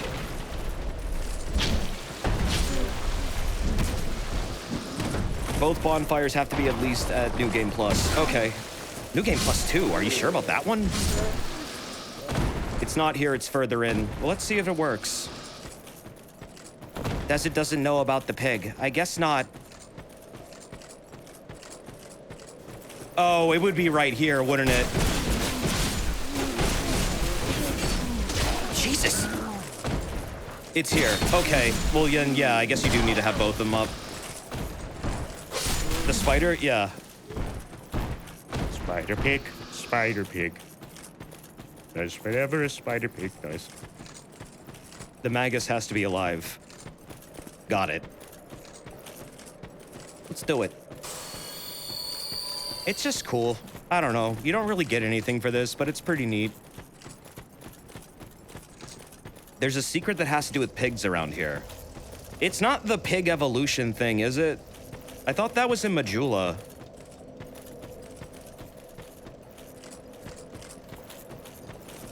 Which is a very funny secret, but no. Okay, I don't know what it is then.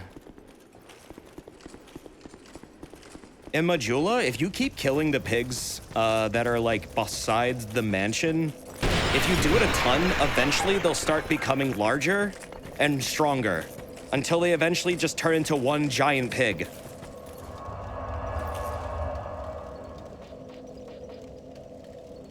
The most insane secret DS2 has, if you manage to lead a pig all the way down to the spider room at the bottom, you get a thing. Oh, I have heard about that! Oh God, yeah, What the fuck do you get for that again? You have to bring him to the fucking, the boss room. I can't do that now though, because I respawned the boss. It's for the pickaxe. Is it actually for a fucking pickaxe? That's why they have so much health. That's funny as shit. Yeah, I've heard about that one before. I forgot what you got for it though, but you can guide a pig all the way down to the boss room. I guess once you've cleared the route out. It's for a meme weapon that's half decent. Yeah, I mean, pickaxes aren't bad. They're pretty good in every game. Even in Elden Ring, the pickaxe is fucking great. Like, low-key, it's a seriously good weapon. Fuck shit up. Does good piercing damage, too. It's not the boss room, it's the spider room across the spike pit. Oh, okay. Oh, right, the shrine. Yeah, the one outside the boss room. Oh, God. I like the pickaxe, but that's also because I like hammer-type weapons.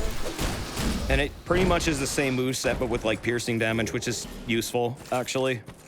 Like, super useful. It works with the old Leo ring for counter damage. Nice. The pickaxe, the red phantom with the pickaxe and the porcine shield is your only hint. Nice. Not much of a hint, is it?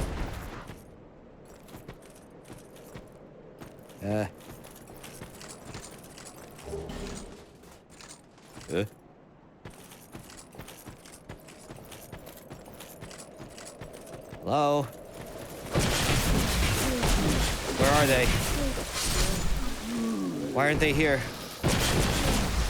It might only be a New Game Plus, but this is New Game Plus, is it not? Wait, does this only work if you're actually a New Game Plus? It's not for aesthetics? Oh, man, I thought you could aesthetic this. Well, shit. Oh, thank you, Drunk Vulture. That's very nice of you. Damn.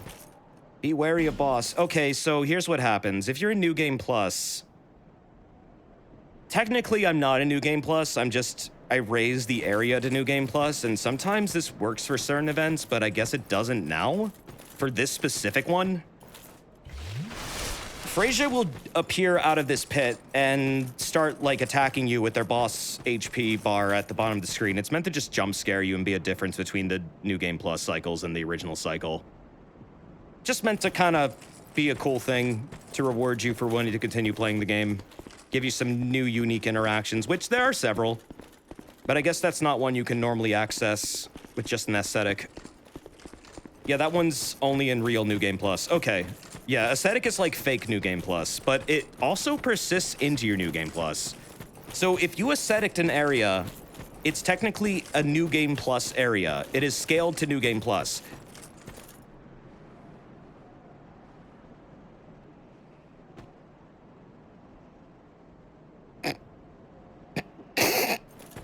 Ow.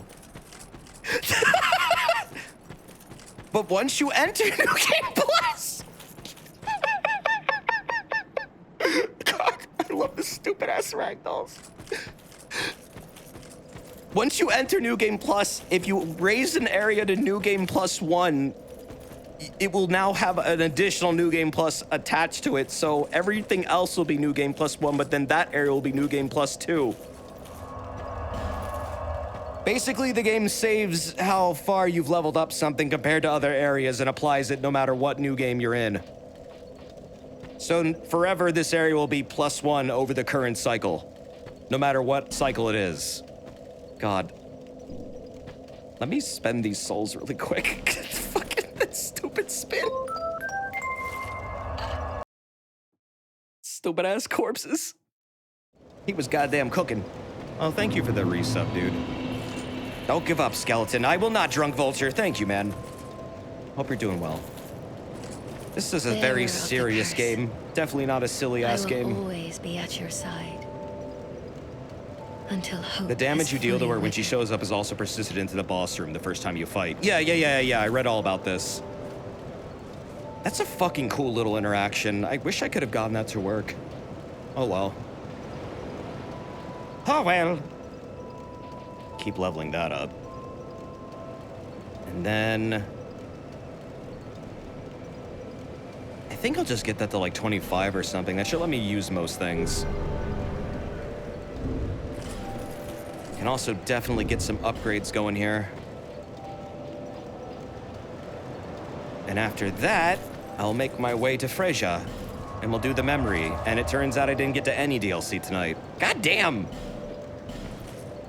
My plans are never coming to fruition. Too many things to do. Only one me.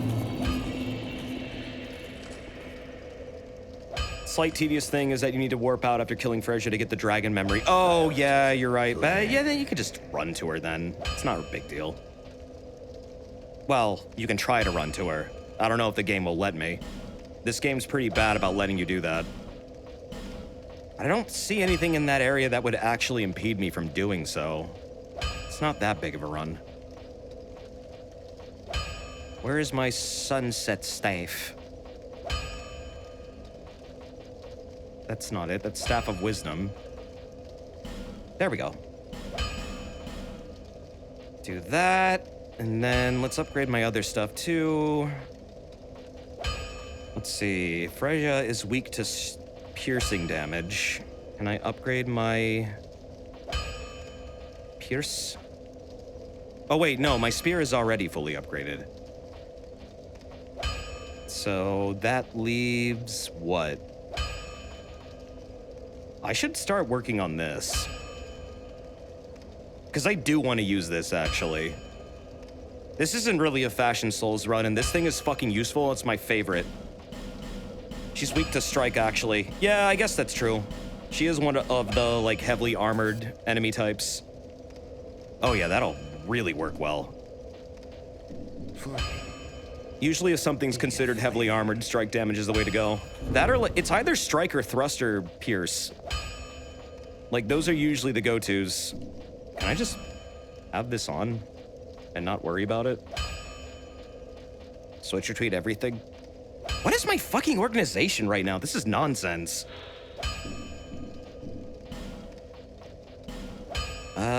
Sword. Default. There you go. Jesus. So I can't find shit. It might have been sorted by, like, weight or something. Nope, that goes up to 83. Okay.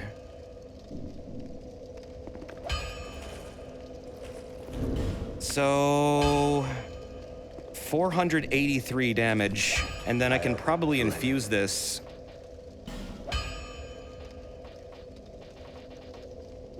Oh wait, no, I can't. I don't have the souls for it. Never mind. I don't have any to pop either. Fuck. Okay. Well, I'll just get moseying down there then. Don't need to infuse it at the moment. I'd probably just give it fire, though. I found fire with this club to work very well. Flame. Dear flame. Yeah, big bonk with fire.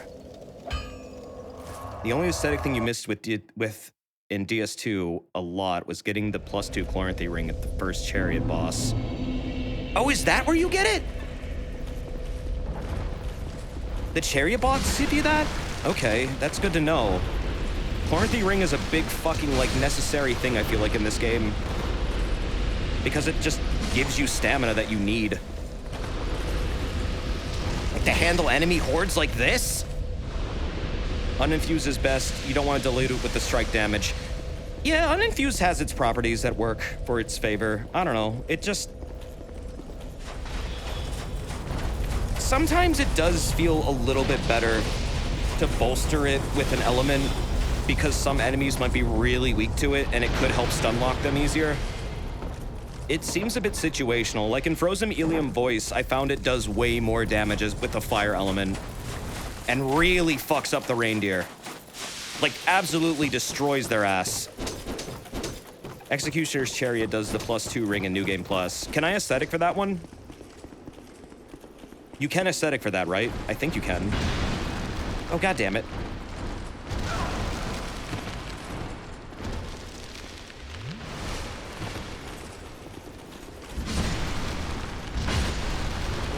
Holy shit, these things hit hard now.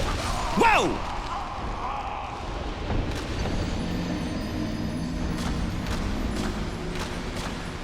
No, I know there's a door to the right there.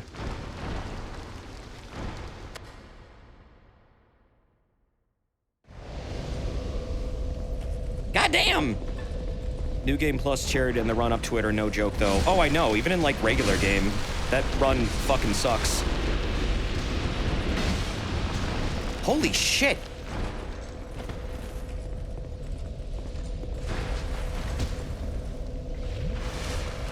Goddamn spider gank. The area.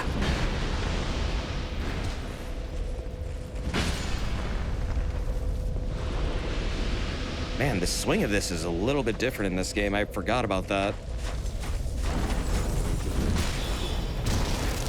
I really don't like how in DS2, when you are locked onto something and like R1ing or R2ing, your character is not fucking locked into facing them. This is the only game in the series that like is really, really egregious with that specific thing. That doesn't happen in other games. It's fucking bizarre. You have to attack in neutral if you want to just aim towards things. And I constantly am forgetting that in this game. Spiders fear the torch. That's true, they do.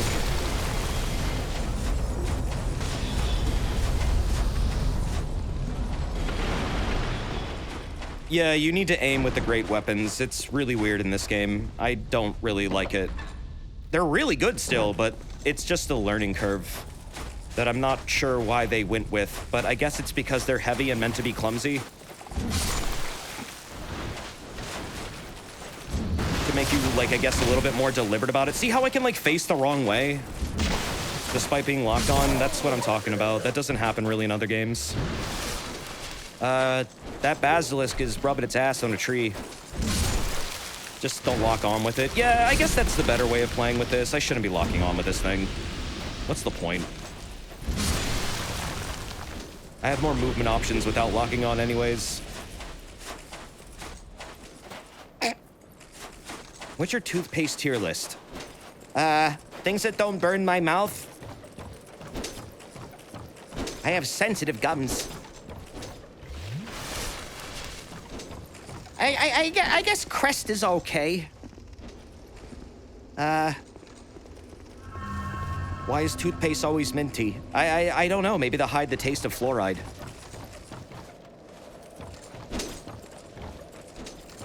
Because it's fresh. Damn!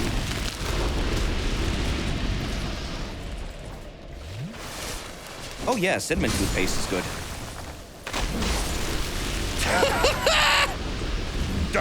Oh, what? You can't stand really foamy toothpastes. What, you don't like pretending you have rabies? Ah, man, that's a childhood pastime. Oh, I guess I never opened that. Wait, since I bonfire ascetic, do you think I could go and see if, Crichton and Pate are fighting again? Because I didn't actually do their quest right. I let them kill each other without intervening. And that actually fucks up the quests, and I forgot about that. I don't know if I have to actually, like, New Game Plus. You did the wrong bonfire. No, I know. I'm just saying, like, can you do that? Is that a bonfire aesthetic thing you can fix? Because sometimes it does, like, fix things like that. You need an actual news cycle for it. Okay, I figured.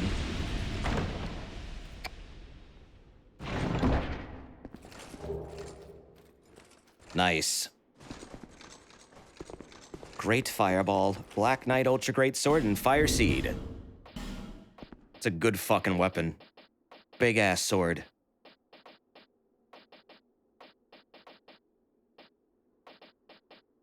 Man, I wish this was organized a lot more like Elden Ring does it. Elden Ring makes it very clear, like, what the weapon categories are. This is just like a bunch of shit just kind of piled on top of each other. Metal chests, NPC quests, and certain other things do not respawn with aesthetics, basically. Okay, yeah, that I figured.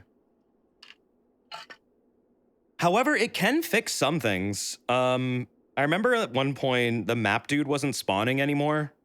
Like, something got fucked up with him, and using a bonfire aesthetic actually fixed his state. And then he would, like, he wasn't appearing in the fucking mansion. But then I used a bonfire aesthetic, and suddenly he was there. Like, it fixed him. And apparently that's a well-known fix to that. So, I mean, I don't know. It seems like it's situational. Or maybe that's like just like a legit glitch and that unstucks it. I don't know how it works. All right. I mean, I'm not going to use this right now, but it's pretty snazzy.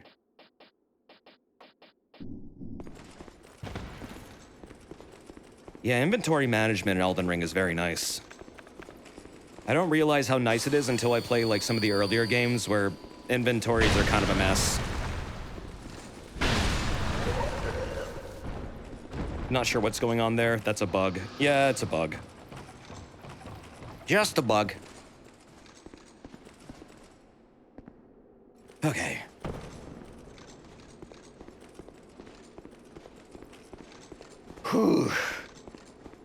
No, that was a spider. Spiders are bugs. I fail to see the problem. Duh.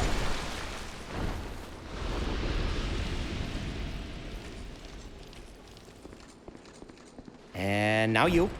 Duh. And you. Duh.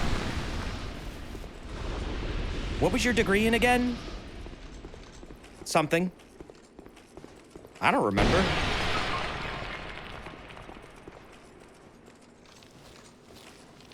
Are you debating with me if spiders are not arthropods? Oh, okay. Wait, what do you mean, oh, okay? You're saying it very condescendingly. I don't like this. All arthropods is bugs, in my opinion. I like, yeah, they kind of are, actually. Bugs is a very loose term.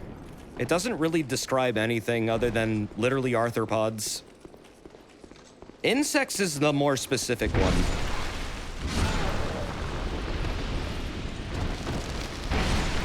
Like, yeah, people get the one with insects wrong a lot. Like, all bugs are no, all insects are bugs, but not all bugs are insects. How do you feel about Twitter now? It's a dog shit website that is unfortunately a part of society and is probably for the worse that everyone feels that they need to use it. And it really hasn't gotten any better, and in fact just progressively gets worse every fucking year. And I'm not surprised that it got worse again, but whatever. I don't know what else to say. I'm not a big fan of it, yet I use it because everyone else is using it. Bro, the second Twitter's gone, I'm gone. Like, the second people move on, I'm out.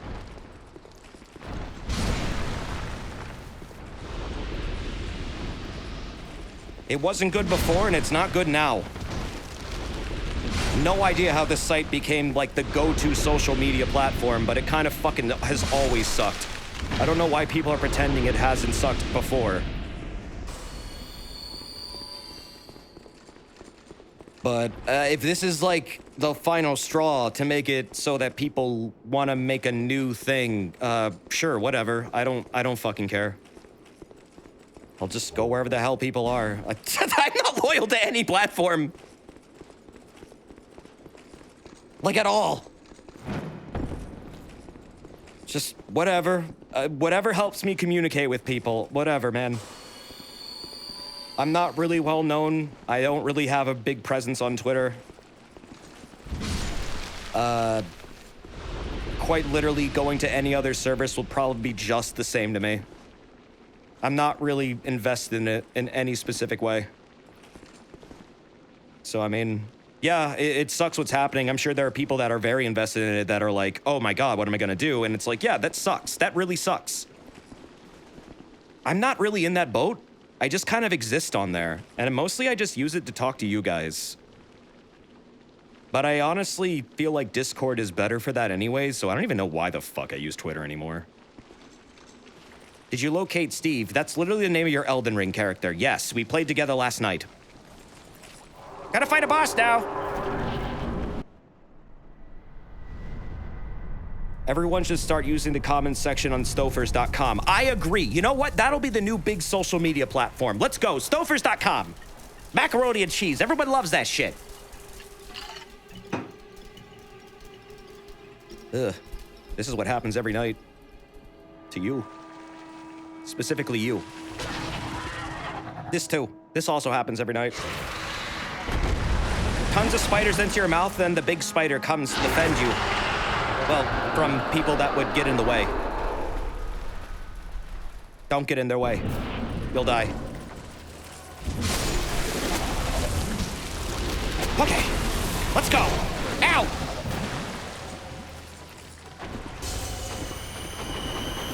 Not so sure I'll be able to solo them properly on New Game Plus, but we'll see. By the way, they have a mouth on their ass.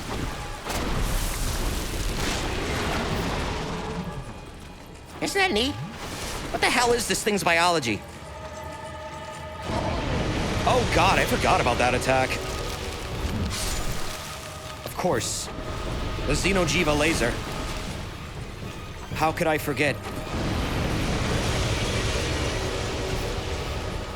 Okay, let's go. What? Excuse you? Die! What? I know your body is armored, but what the hell? Am I just not in the right fucking spot? Damn.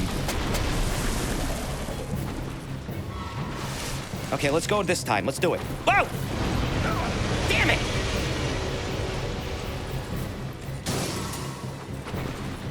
Okay, let's go. Bullshit! No, I know what to do. I know I have to hit the head. I swear to fucking God, those attacks hit the fucking head. I've beaten this boss several times. That felt like bullshit. I definitely hit the head several times and it just said nope. But whatever. This is why I like using the spear instead of the fucking hammers. They actually hit the damn head.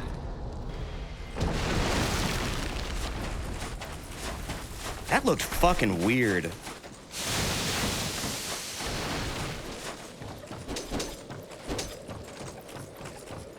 Why wasn't it registering the fucking damage? It's a bit hard to do it from the sides. I mean, it looked like I was, like, squared up right there. Okay, just... All right, fuck you, come on! Damn it!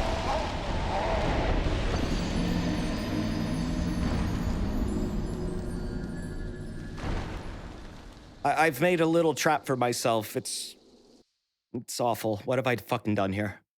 This was going to be so simple, and I've made it more complicated by using a bonfire aesthetic. I just wanted to show something cool. What have I done?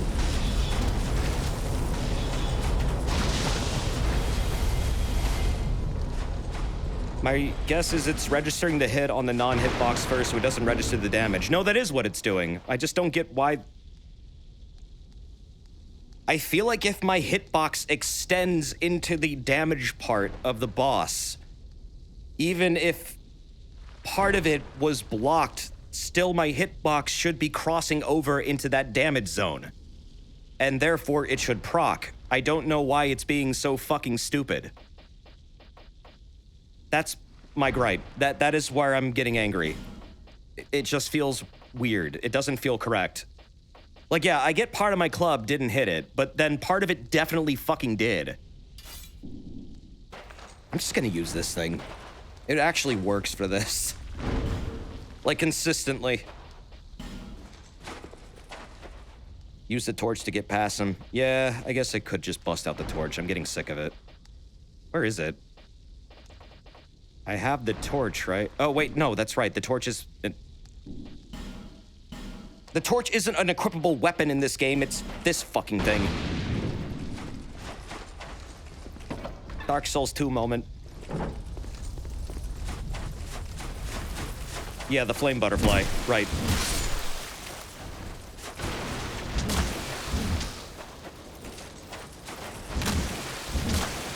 Yeah, there are things in this game I feel like that are easier to do than like actually explain. You just kind of get to know the game, and then when you try and explain it to someone in a logical way, you start to realize how dumb it is. You're like, wait a minute, this actually kind of fucking sucks. But once you understand it, you understand it.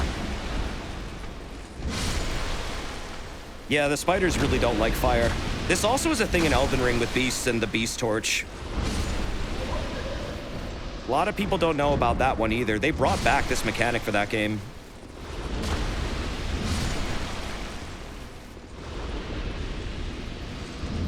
Oh god, this is making this way better.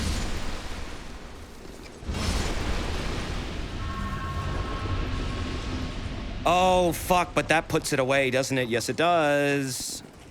Oh no, it doesn't. Yeah, I usually like fighting things the hard way too, but right now I just want to get this over with. I didn't realize New Game Plus levels of enemies would be this fucking annoying. This is not a fully optimized build either, so it's kind of like I'm getting exactly what I deserve here. Oh well. We make mistakes and we commit to them. And that is why my life is so terrible. But hey, at least it's interesting.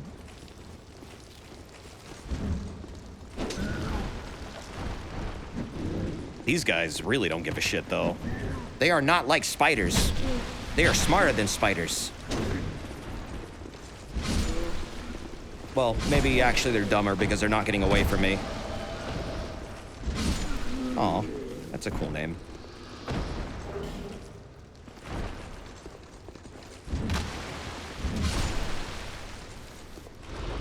Let's see. I'm gonna get fucking jumped before I get to this boss. Or can I actually go to the boss now? I mean, I hate denying a fight, but I kind of just want to get this over with. Cool name, though. Glad you're spreading some positivity. See, not all of Dark Souls 2 is bad. Not all of it's toxic. Yeah, you can. All right. Well, sorry, little trans flag. I gotta get going here. Otherwise, I would fight you, but I'm on a mission.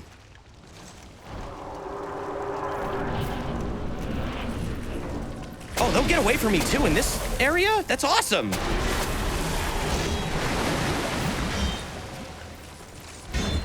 Oh, yeah, I guess it is really protected from the side. Ooh.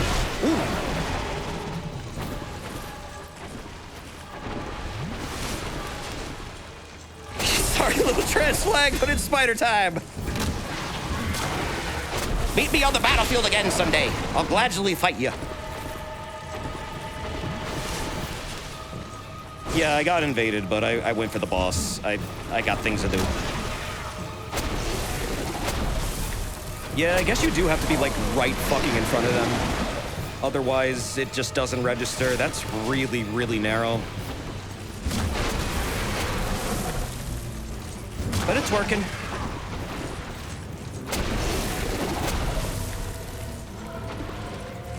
Yeah, I mean, the club would be great to use here. I don't really want to switch weapons right now, though. But I probably should. In fact, I'm going to, because it's not doing enough.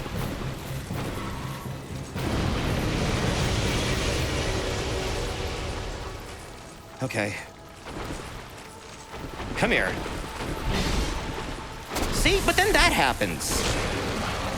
And it's like, that totally should have hit. 415, not bad.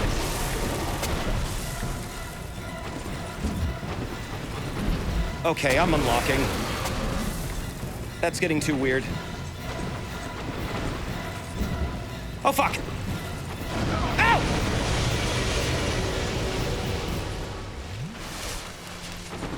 No, I love getting invaded again. Like, seriously, it's the part of the game I feel like that makes it unique and other games just don't fucking do.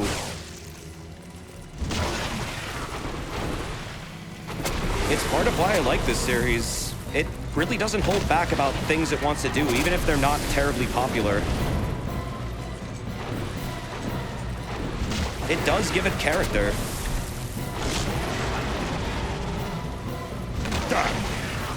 Okay, now that's working well. The trick was I was locking on when I shouldn't be. Just rotate faces. Here, now I'll hide this one. It's not hard. Gotta smack your ass in a major way. Ooh. What are you doing in my basement? Get out of here! Get out of here!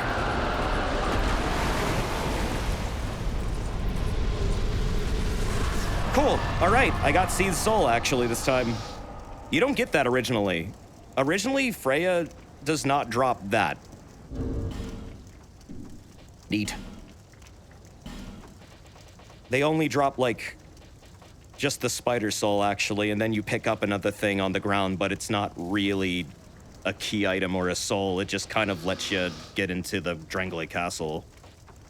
But this confirms that there's some reincarnation bullshit going on. Where is it? Oh, there it is. Right, it's even unique. Soul of the Ineffable. You cannot seethe. Old Pale Drake's soul. Soul of the Ineffable. This once magnificent soul continues to exert influence over the land, even after the eons have reduced it to these remnants. Use it to acquire numerous souls. The idea here is every major boss in this game was actually a reincarnation of a Lord Soul Holder. I know we've gone over this a little bit, but like, I don't know, it's kind of fascinating. Like the old Iron King was Gwyn. Freja apparently had Seethe Soul, which may have been related to this thing. Possibly, but that's definitely not Seethe because it has scales, so I don't know what the fuck it is other than they just had it.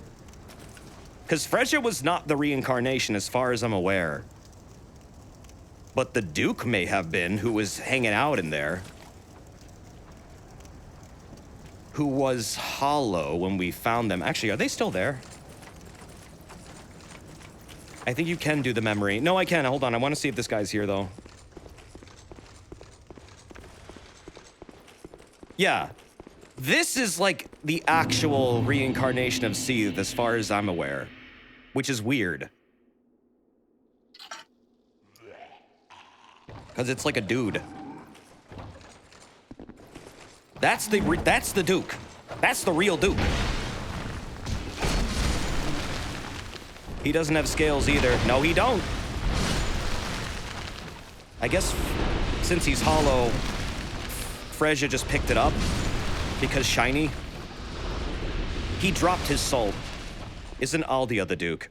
Well, this is the Duke of Seldora. Aldia is wacky scientist bro of Vendrick, who Vendrick was like, God damn, bro, you need to calm the fuck down, and then locked him in his keep. Where then he did even more science and turned himself into a tree wizard. I'm a tree wizard.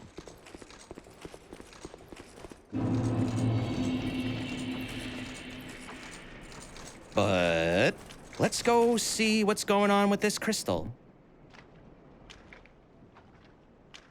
Tree wizards are just druids. They're also the character from Aqua Teen that just rambles to himself and says, like, things about how his butt... Never mind.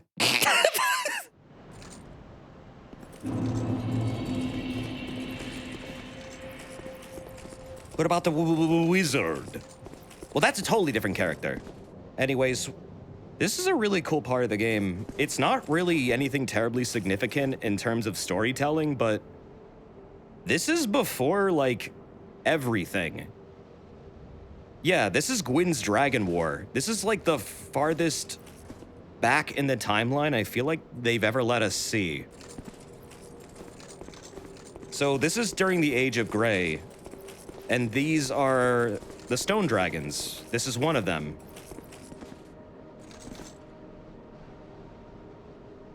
And you're in its memory right now.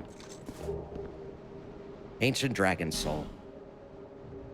Oh shit, wait, no, there's other stuff here. Damn it, let me go back! Wait, no, going back! Get in there. I forgot it kicks you out if you interact with it twice. Desert ad started like a minute ago. Fuck! Come on! Give me a notification or something, Twitch. Jesus Christ! How fucking annoying is that? No, they've been going for a solid minute. I'm looking at it now.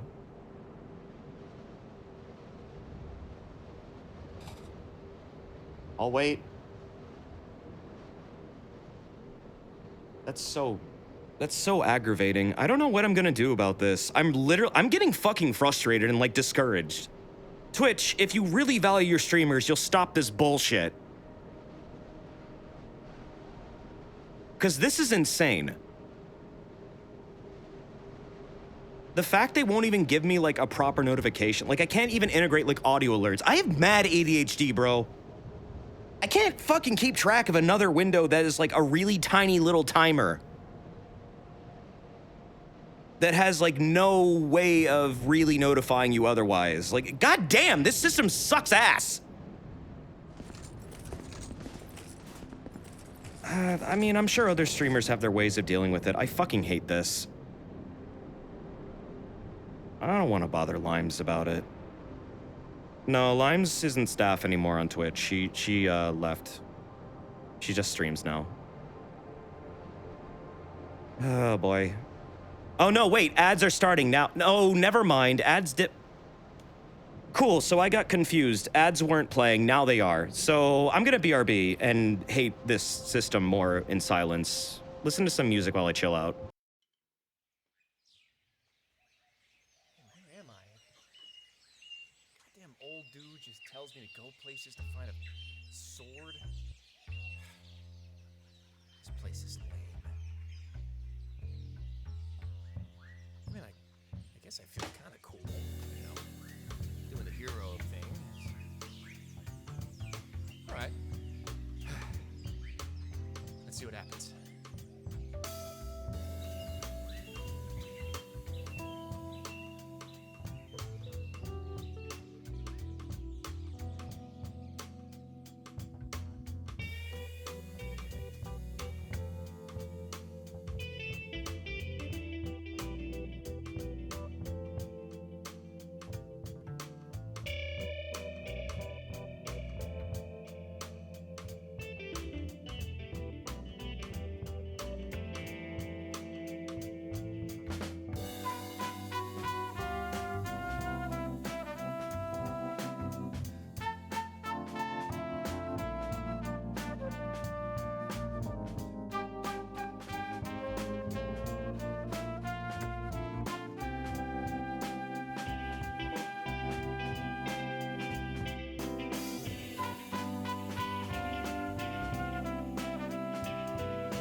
The cataclysm, symbols of virtue. Got a big ass knife in the ground, gonna hurt you.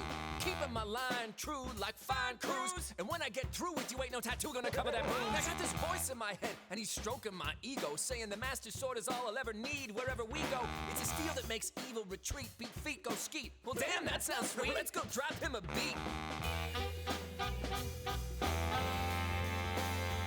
Let's go drop him a beat.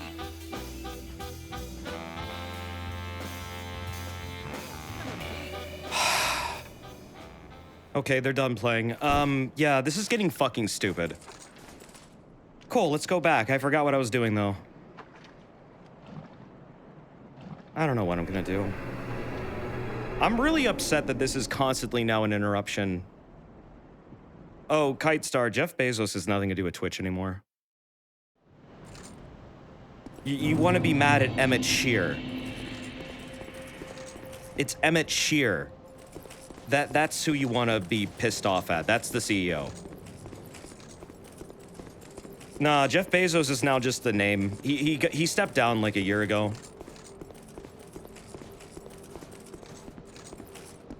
Emmett Shear is the CEO of Twitch, and he's the guy kind of driving a lot of this, from what I understand. Claims it will benefit us at some point, but I've been sold a lot of fucking lies over the last couple years involving features that are soon to come that never arrive. A vague-ass statement like that really doesn't fill me with confidence. I also really don't appreciate how Twitch is not fucking talking to anyone. Like, not even their partners. Like, come the fuck on. At least try and communicate. If I get a single email about this shit, like that I'm complaining about something I have more than enough justification to complain about, I'm gonna make some fucking decisions here. Because I don't need this bullshit. But I feel bad if I just ignore the ads. If I start just ignoring the ad breaks and just playing shit through them, I feel like that just says fuck you to like half of my viewer base. And they're just gonna miss shit. Oh wait, there is nothing else here. Just a cool area to explore. Man, I'm all thrown off now.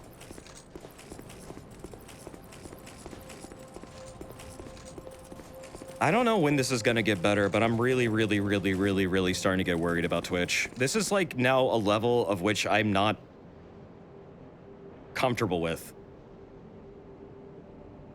I'm really becoming uncomfortable.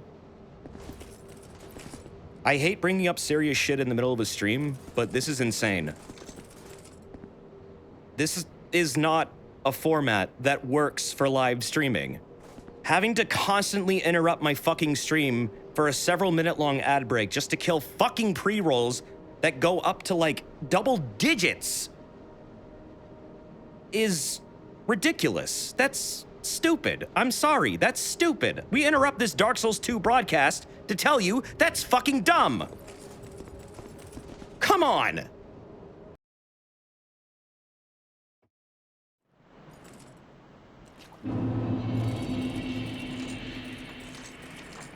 Yeah, it goes up to double digits. I'm not even making this up. People have told me they've come to my channel and gotten double-digit numbers of ads as a pre-roll. The incentive for this stupid ad management system is that it kills the pre-roll for people, so that doesn't happen. But then you have to do this every fucking hour for, like, a stupid amount of time. Not even to get the full, like... You don't even get a full hour back from it. Like, you just get 30 minutes. So... It's every hour, but only 30 minutes of said hour are going to be ad-free for people just joining, which is insane. Why the fuck is it not the full hour? I would be way less pissed if it was the full fucking hour. But no, we get shafted because fuck you, I guess. Fuck me. Thanks, Twitch. I feel really fucking appreciated right now. I'm sure lots of your creators do. That's totally not why they're leaving for fucking YouTube. And also telling your viewers to use ad block, which I know you've been emailing them about and complaining that they're doing that. Well, guess what? People are pissed. Maybe try and understand the people that use your fucking website. Like, seriously, this is getting dumb. Oh, and now they also want more revenue from us, so that's cool. I'm really feeling appreciated and valued as a partnered person on this website. I really feel heard too when they shut down like user voice discussions without any discussion revolving around recent site changes. I watched my friend's user voice get immediately shoved into a discard pile the second he wrote it, and then get a bot reply, basically in essay format saying, "No, shut up." Like, damn, you really just don't want people to... You don't want to fucking make a middle ground at all lately, do you, Twitch? Swear to God, I'm gonna get a fucking email about this. I'm just not gonna care. I'm just not gonna care. Bearer of the curse, I will always be at your side. Until hope has They've yelled at me before. I don't give a shit. Let them. if I need to, like, if I want to continue doing this and I have to open a Patreon or something in order to keep it going, I'll just do that. I don't think Twitch realizes that they're not the necessary part of this equation. But, boy, are they making it easier to consider other options. Fucking Christ! How dumb can you be?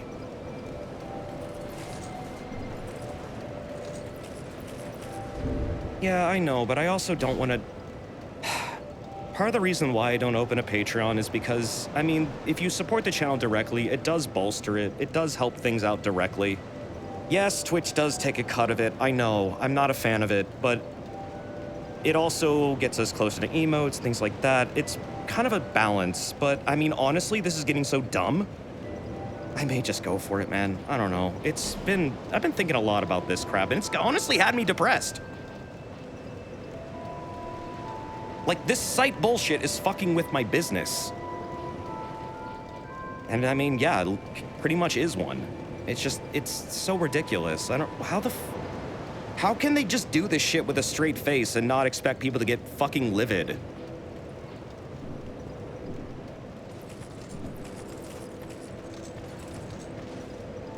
Yeah, I think so too, Kite Star. I'm glad people understand. I'm getting so frustrated by this. Every fucking time that stupid ad break plays, I think I get more angry. I'm about to turn it off, but like then people get met with ad walls and I get that. It's like I can't win. I just can't fucking win. Man, I didn't want this to get into the stream, but it's like, it's so apparent. It's an elephant in the room.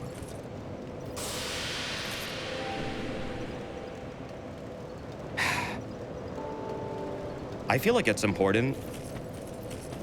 I feel like I'm biting the hand that feeds right now, which I am. But it's also like, they won't listen to people and be reasonable. What the hell am I supposed to do? Soon. Go on, show me what you've got. I don't know what they want. Do they want the feedback or do they not want the feedback? If you don't want the feedback, why do you have a user voice for them?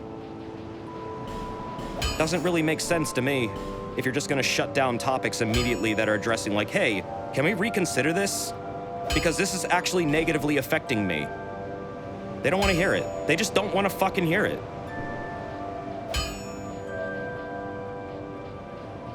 Seriously, look at Sphinx's Twitter. Look what they did with the stupid posts. Like, seriously, it's dumb. That's like insulting. Just asinine.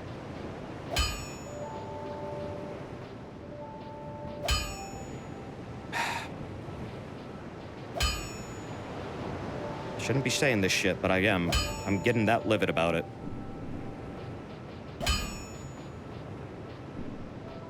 I'll be around if you make it back.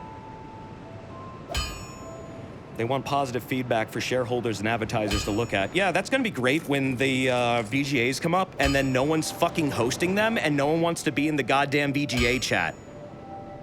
Yeah, that'll look really good to advertisers.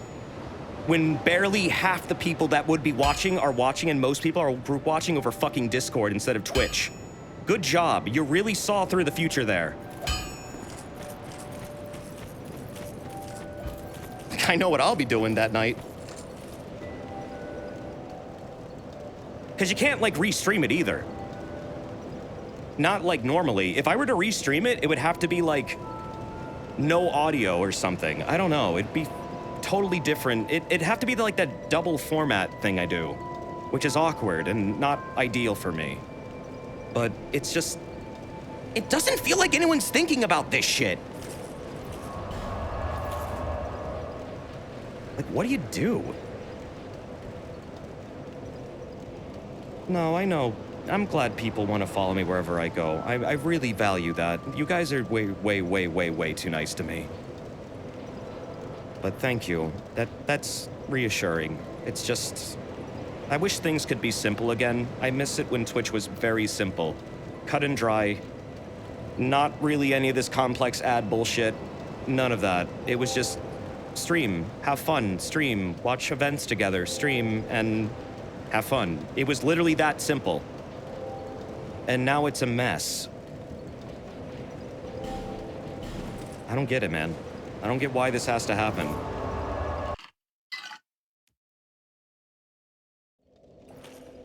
Should we stop being nice then? I mean, sometimes you guys stop being nice. But I know it's just in jest. I hope. I pray. I'm gonna go shove a key into a dude's face.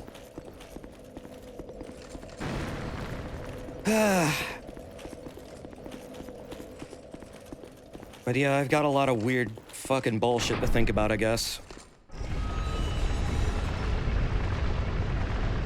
I don't have the solutions to this problem, really. I'm trying to manage them as best I can. The only way I can think about managing them is to do ad breaks when the ads start playing to make it fair.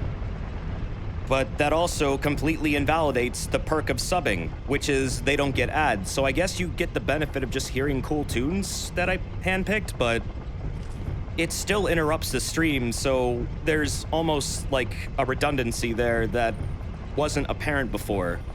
They've basically devalued subscribing because now I have to take regular fucking ad breaks. So that's really cool of you, Twitch. You just nullified a perk, and yet it still exists. I don't think you understand what you're doing. Well, I mean, my BRB screen is the way it is because of very kind people that made very nice animations for me for nothing in return, and genuinely, like, Best 3000, Clanes, Noleon, you like, everyone, like, Mick, everyone who's made one of those, seriously, you're amazing. And I really, really value and appreciate it because it's been a very important part of the stream. Having something nice to look at when you're BRBing is a good thing to have, and I really appreciate that people went out of their way to do that. Because I didn't even ask for it. So, thank you. Yeah, I was considering looking into AV1 encoding Supershade, but I don't have a GPU right now that can do that, but my CPU that I'm getting might be able to. However, no service currently supports it for live streams, but in the future it might. But we'll see. I'm gonna shove a key into this man's hole now. Okay, there you go. Goodbye. Yeah, by the way, now I can't use that weapon anymore. It's just gone. Kind of a weird thing. Nice job! There was your Kingdom Hearts for the game. It's gone now. What's the story with the keyhole, dude? He was so fucking horny that he literally chained himself to a wall and then left a key somewhere that would unlock him from the chains in a tower. And, I guess also when you shove the key into his face hole, he dies. I don't really quite get it, but basically he was super horny and this was the only way to calm him down, but also now he's dead. Also, for some reason, he was part of the door that was encasing a Milfinito. I don't really know why that happened either. This part of the game is fucking strange. But anyways, they're all saved now. What? Oh, right, she's singing. She's happy.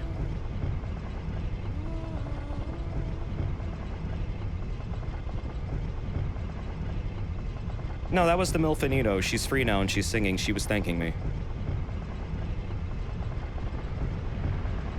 You can make your own hosted platform, run it off some, like, eBay or secondhand server hardware and host it on an internet plan with unlimited data. Yeah, you know, that's so beyond me, man.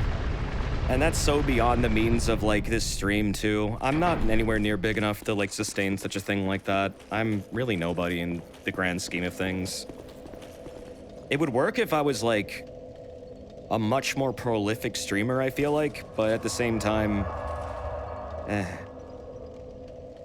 Didn't Finn used to have a private stream server long ago? No, it wasn't private. It was like Ustream and, like, Livestream. It was just a website that embedded it, that was all. It wasn't like he had a specific, host or anything that he would stream directly to. It was just a fancy website that, Direbor made. And then Nisha also maintains. Or she was maintaining it. I don't know. I don't know what's really going on with that site anymore. Not as involved as I was back then. Is Rabbit still running? I haven't checked on Rabbit in a long time. Rabbit kind of got, like, destroyed for a while, and then, like, it came back, and I don't know what's going on with it anymore. But... well, shit. I guess it's been 4 hours, over 4 hours, really. And, I'm not really terribly sure what else I really want to do tonight. I'm getting kind of tired, and I just got pretty angry, so I probably should call it. However, I guess what's about to happen, we just basically got a lot done. I think we can jump into the DLCs next time now that we have all the keys. Oh yeah, Dark Lurker is a thing too. That's like the last thing we really need to do. So, I could do Dark Lurker next time, or I could just jump into the DLCs. It's either or. They're all pretty hard. I think... yeah, Dark Lurker after DLCs might be a little too easy. Why don't we focus on Dark Lurker next time? We can do the whole Abyss thing, and then... after that, we can just rush into DLCs and do all the stuff and the things. Maybe I could even take on Nashandra. You know what?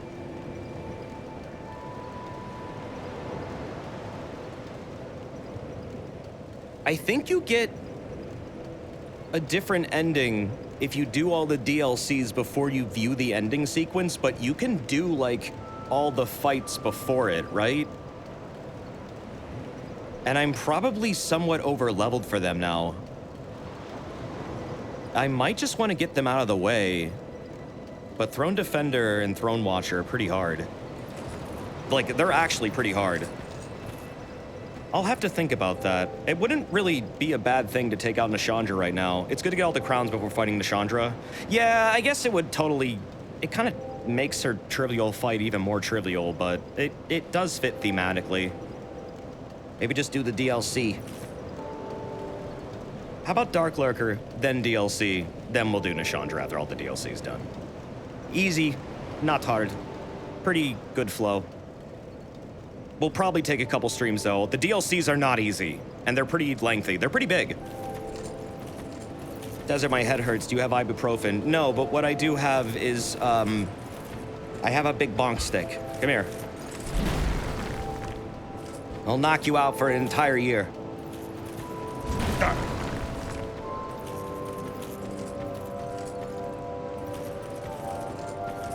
But, yeah, I'm gonna wrap this up now. Again, sorry for all the frustrations I was having with the new ad bullshit. I'm pretty fucking angry about it. I know I vented a lot and got pretty livid. I thank people for understanding and letting me vent. I swear to God, if I get an email about it, I'm gonna be pissed. But whatever. Can't undo it now. But I do feel like my criticisms are incredibly valid, and as a partnered streamer for this website that I want to support very badly, and it hurts to see it go this way, I feel like it's important to voice my thoughts about it, which I'm not happy. I don't know why it feels like they don't want me to reveal I'm not happy with it, but it's really fucking hard to hide now, Twitch. Like, seriously. I'm not making it up either. They've like yelled at me about things before when I would like get a little too uppity or like criticize things. It's just like, damn, man. Oh well. I understand they want their representatives to be like presenting a positive image of the site, but how fucking hard is it right now? It's really hard. Oh well. Hey, hopefully this becomes a lot less annoying over time. I don't know, maybe we'll get into the groove of it. But again, sorry for the abrasiveness of the recent streams. Yes, it's been depressing me. Yeah, it's probably a big factor of why I've been taking a few days off. I was not feeling in a good mental headspace, honestly. It was a factor. I'm going to try and stream a lot more this week because I did wind up missing you guys a lot, and I mean, I always do. And I just thank you all for wanting to hang out and be around and shoot the shit with me and just kind of let me be myself for a while. I like being transparent with people. It feels good I can be that with you guys. I don't know. We've got a very tight-knit community. What a concept. Yeah. Oh, maybe people wouldn't shit on you so much if you didn't give them reason to do so, Twitch. Yeah, that is a concept, isn't it? I know. Oh, well.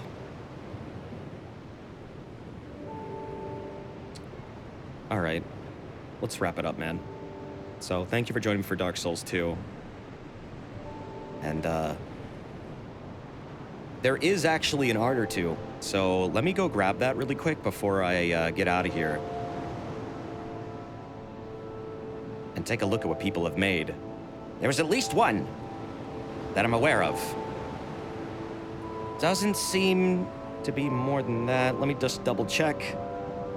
If you have art for this stream, you can always send it to @DesertP_art on Twitter.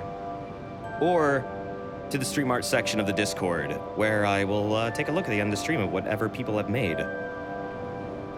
Sometimes there's art, sometimes there's a little, sometimes there's a lot.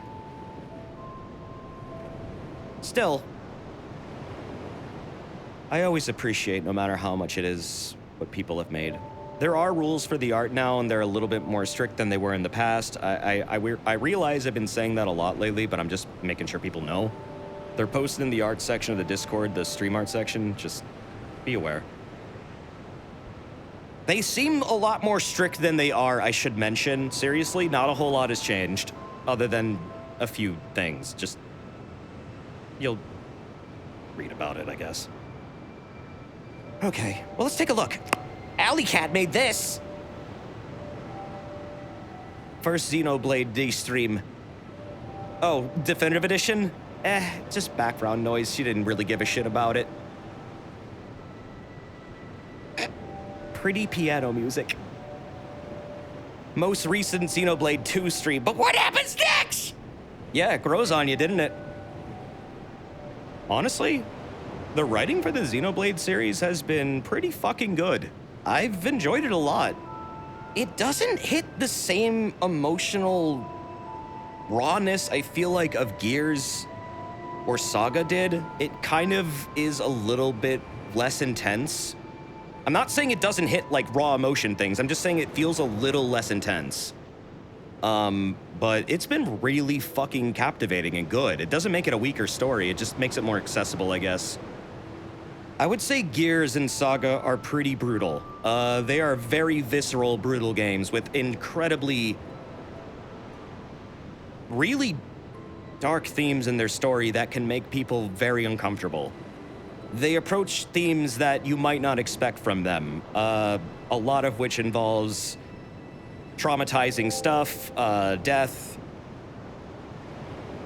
lots of existential concepts, and, like, abuse, things like that. It gets really fucking raw and real, those games. And, I mean, Blade tends to kind of lightly go into those topics, but nowhere near as deeply. And I get that. I mean, they're primarily, at the end of the day, Nintendo games, and they probably feel a little weird letting Tetsuya Takahashi go that deep in those games. Still, they get interesting places all the same, and they still have very good messages at the end. Yeah, I mean, Blade 2 starts to get into some of the more taboo-ish topics. I did notice that. You wouldn't expect it from that game, though, but it did. I kind of wish it had gone a little deeper into it, but at the same time, I get why it didn't. Still, fucking captivating. I totally get that. I feel like I want to know what happens next, too. I mean, I do. And we'll find out very soon. Games are good. We also got from Big Burkhart some Resident Evil Village stuff. Tell him to eat shit, Ethan. Fuck you, Chris. Tell him yourself. Eat shit, asshole. Fall off your horse. Goddamn Heisenberg. You're doing the JoJo meme with Heisenberg, Chris, and Ethan? Tell him to eat shit, Johnny. Tell him yourself. I didn't see the setup coming. I didn't look at the second panel. Goddamn steel ball run. Yep, that's a classic one. That's a good fucking... I like how you didn't draw Ethan's face. You specifically left it out in both frames. That's really good, dude. I appreciate your art, Burkhart. You are a funny mans. Thank you, man. Resident Evil Village is goddamn great, dude. Seriously, if you've never played it, give it a shot. It's a very, very fun game. It's a lot more action-y than it is horror, I will say. It encourages the run and gun. You're just fighting spooky things, but you're blowing their faces off. So, I mean, like, that's fucking badass and awesome. Conquer your fears by taking a shotgun to it. And Jack Cheese J made this.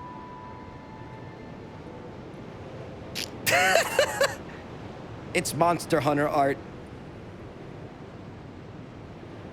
I miss my Kahoot. I need to get back into Monster Hunter. I was considering booting that up again. Just for, I don't know, just multiplayer hijinks or something. I know there's probably going to be Elden Ring shit happening soon, though, and then, honestly, it's really hard to go back and forth between Soulsborns and Monster Hunter games, which is kind of why I put the brakes on Monster Hunter for a bit. But it could be nice to just revisit every now and then, you know?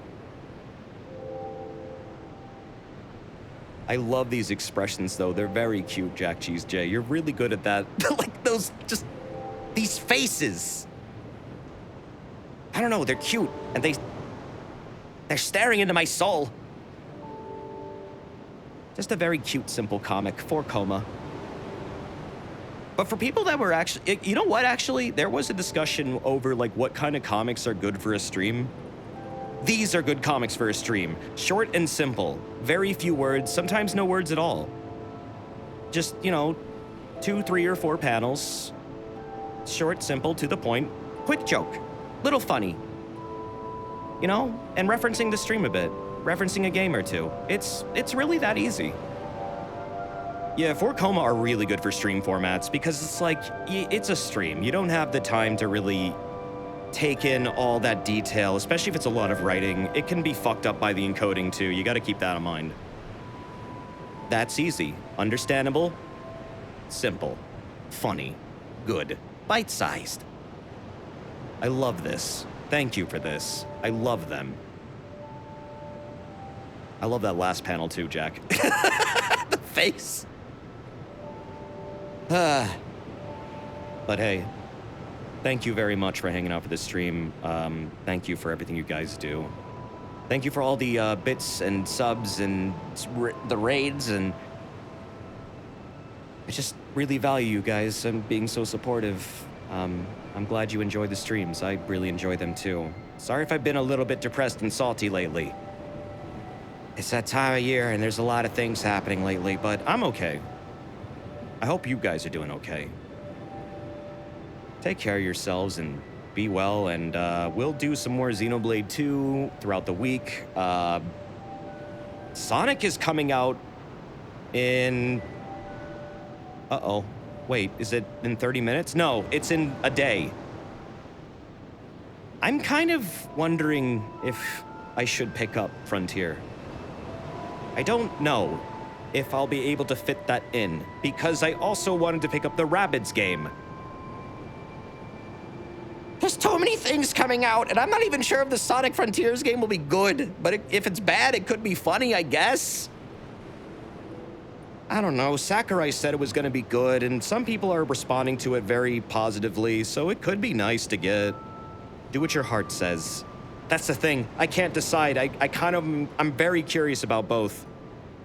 Yeah, Ragnarok's coming out too, but I haven't even played the original. I mean, well, the new rebooted God of War, I should say. Sphinx gave it to me for my birthday, and I'd like to stream that before I get into Ragnarok, and I know it's a really cool game to stream, and it's really, really cinematic and fun. That could be something to do too, throughout like November at some point, I don't know. There's just so many games I want to get to, and only one me. It's hard, man, and honestly, I've been focusing on like 1 or 2 games lately because I guess I'm just trying to keep things I'm trying to prevent burnout, I guess is the blunt way of saying this. I don't want to spin too many plates. I find I get way too burnt out that way. Focusing on one or two main things and then a couple of random odd interests, that's pretty good, I feel like. I might want to do more Golden Light. I might even want to do, like, I don't know, fucking Apex Legends or something. People have been talking about that lately. I think there might even be a bounty for one. I don't know, I've got a lot of interest. I'm like jumping around a ton. And then Pokemon's coming out too, right? Yeah, it's a hell of a year. So we've got a lot going on here. I've even started playing Hunt again. Fuck, do I need to get Apex? It's free, it's just on Steam. You just download it, Kurai. I mean, if you want, yeah. I've never really gotten into it before, but I've been trying to like play it recently because it seems like people are talking about it again, and I know I have a lot of friends that are into it. It could be fun as an every now and then thing. You would have to learn. Hey man, I do too. I've never really played it much. I've probably only been in like 2 matches in that game total. And I mean, it's pretty good. I don't dislike it so far. But yeah, I don't know. We'll see. But yeah, okay. I'm rambling and taking too long to get through this segment. Listen, take care of yourselves and be well. Thank you for being an understanding and really kind just community towards me. I value it a ton, and you guys are great. Be well. I'd like to be around tomorrow if I am able to be, but we'll see. I'll see you when I see you. Take care. Well,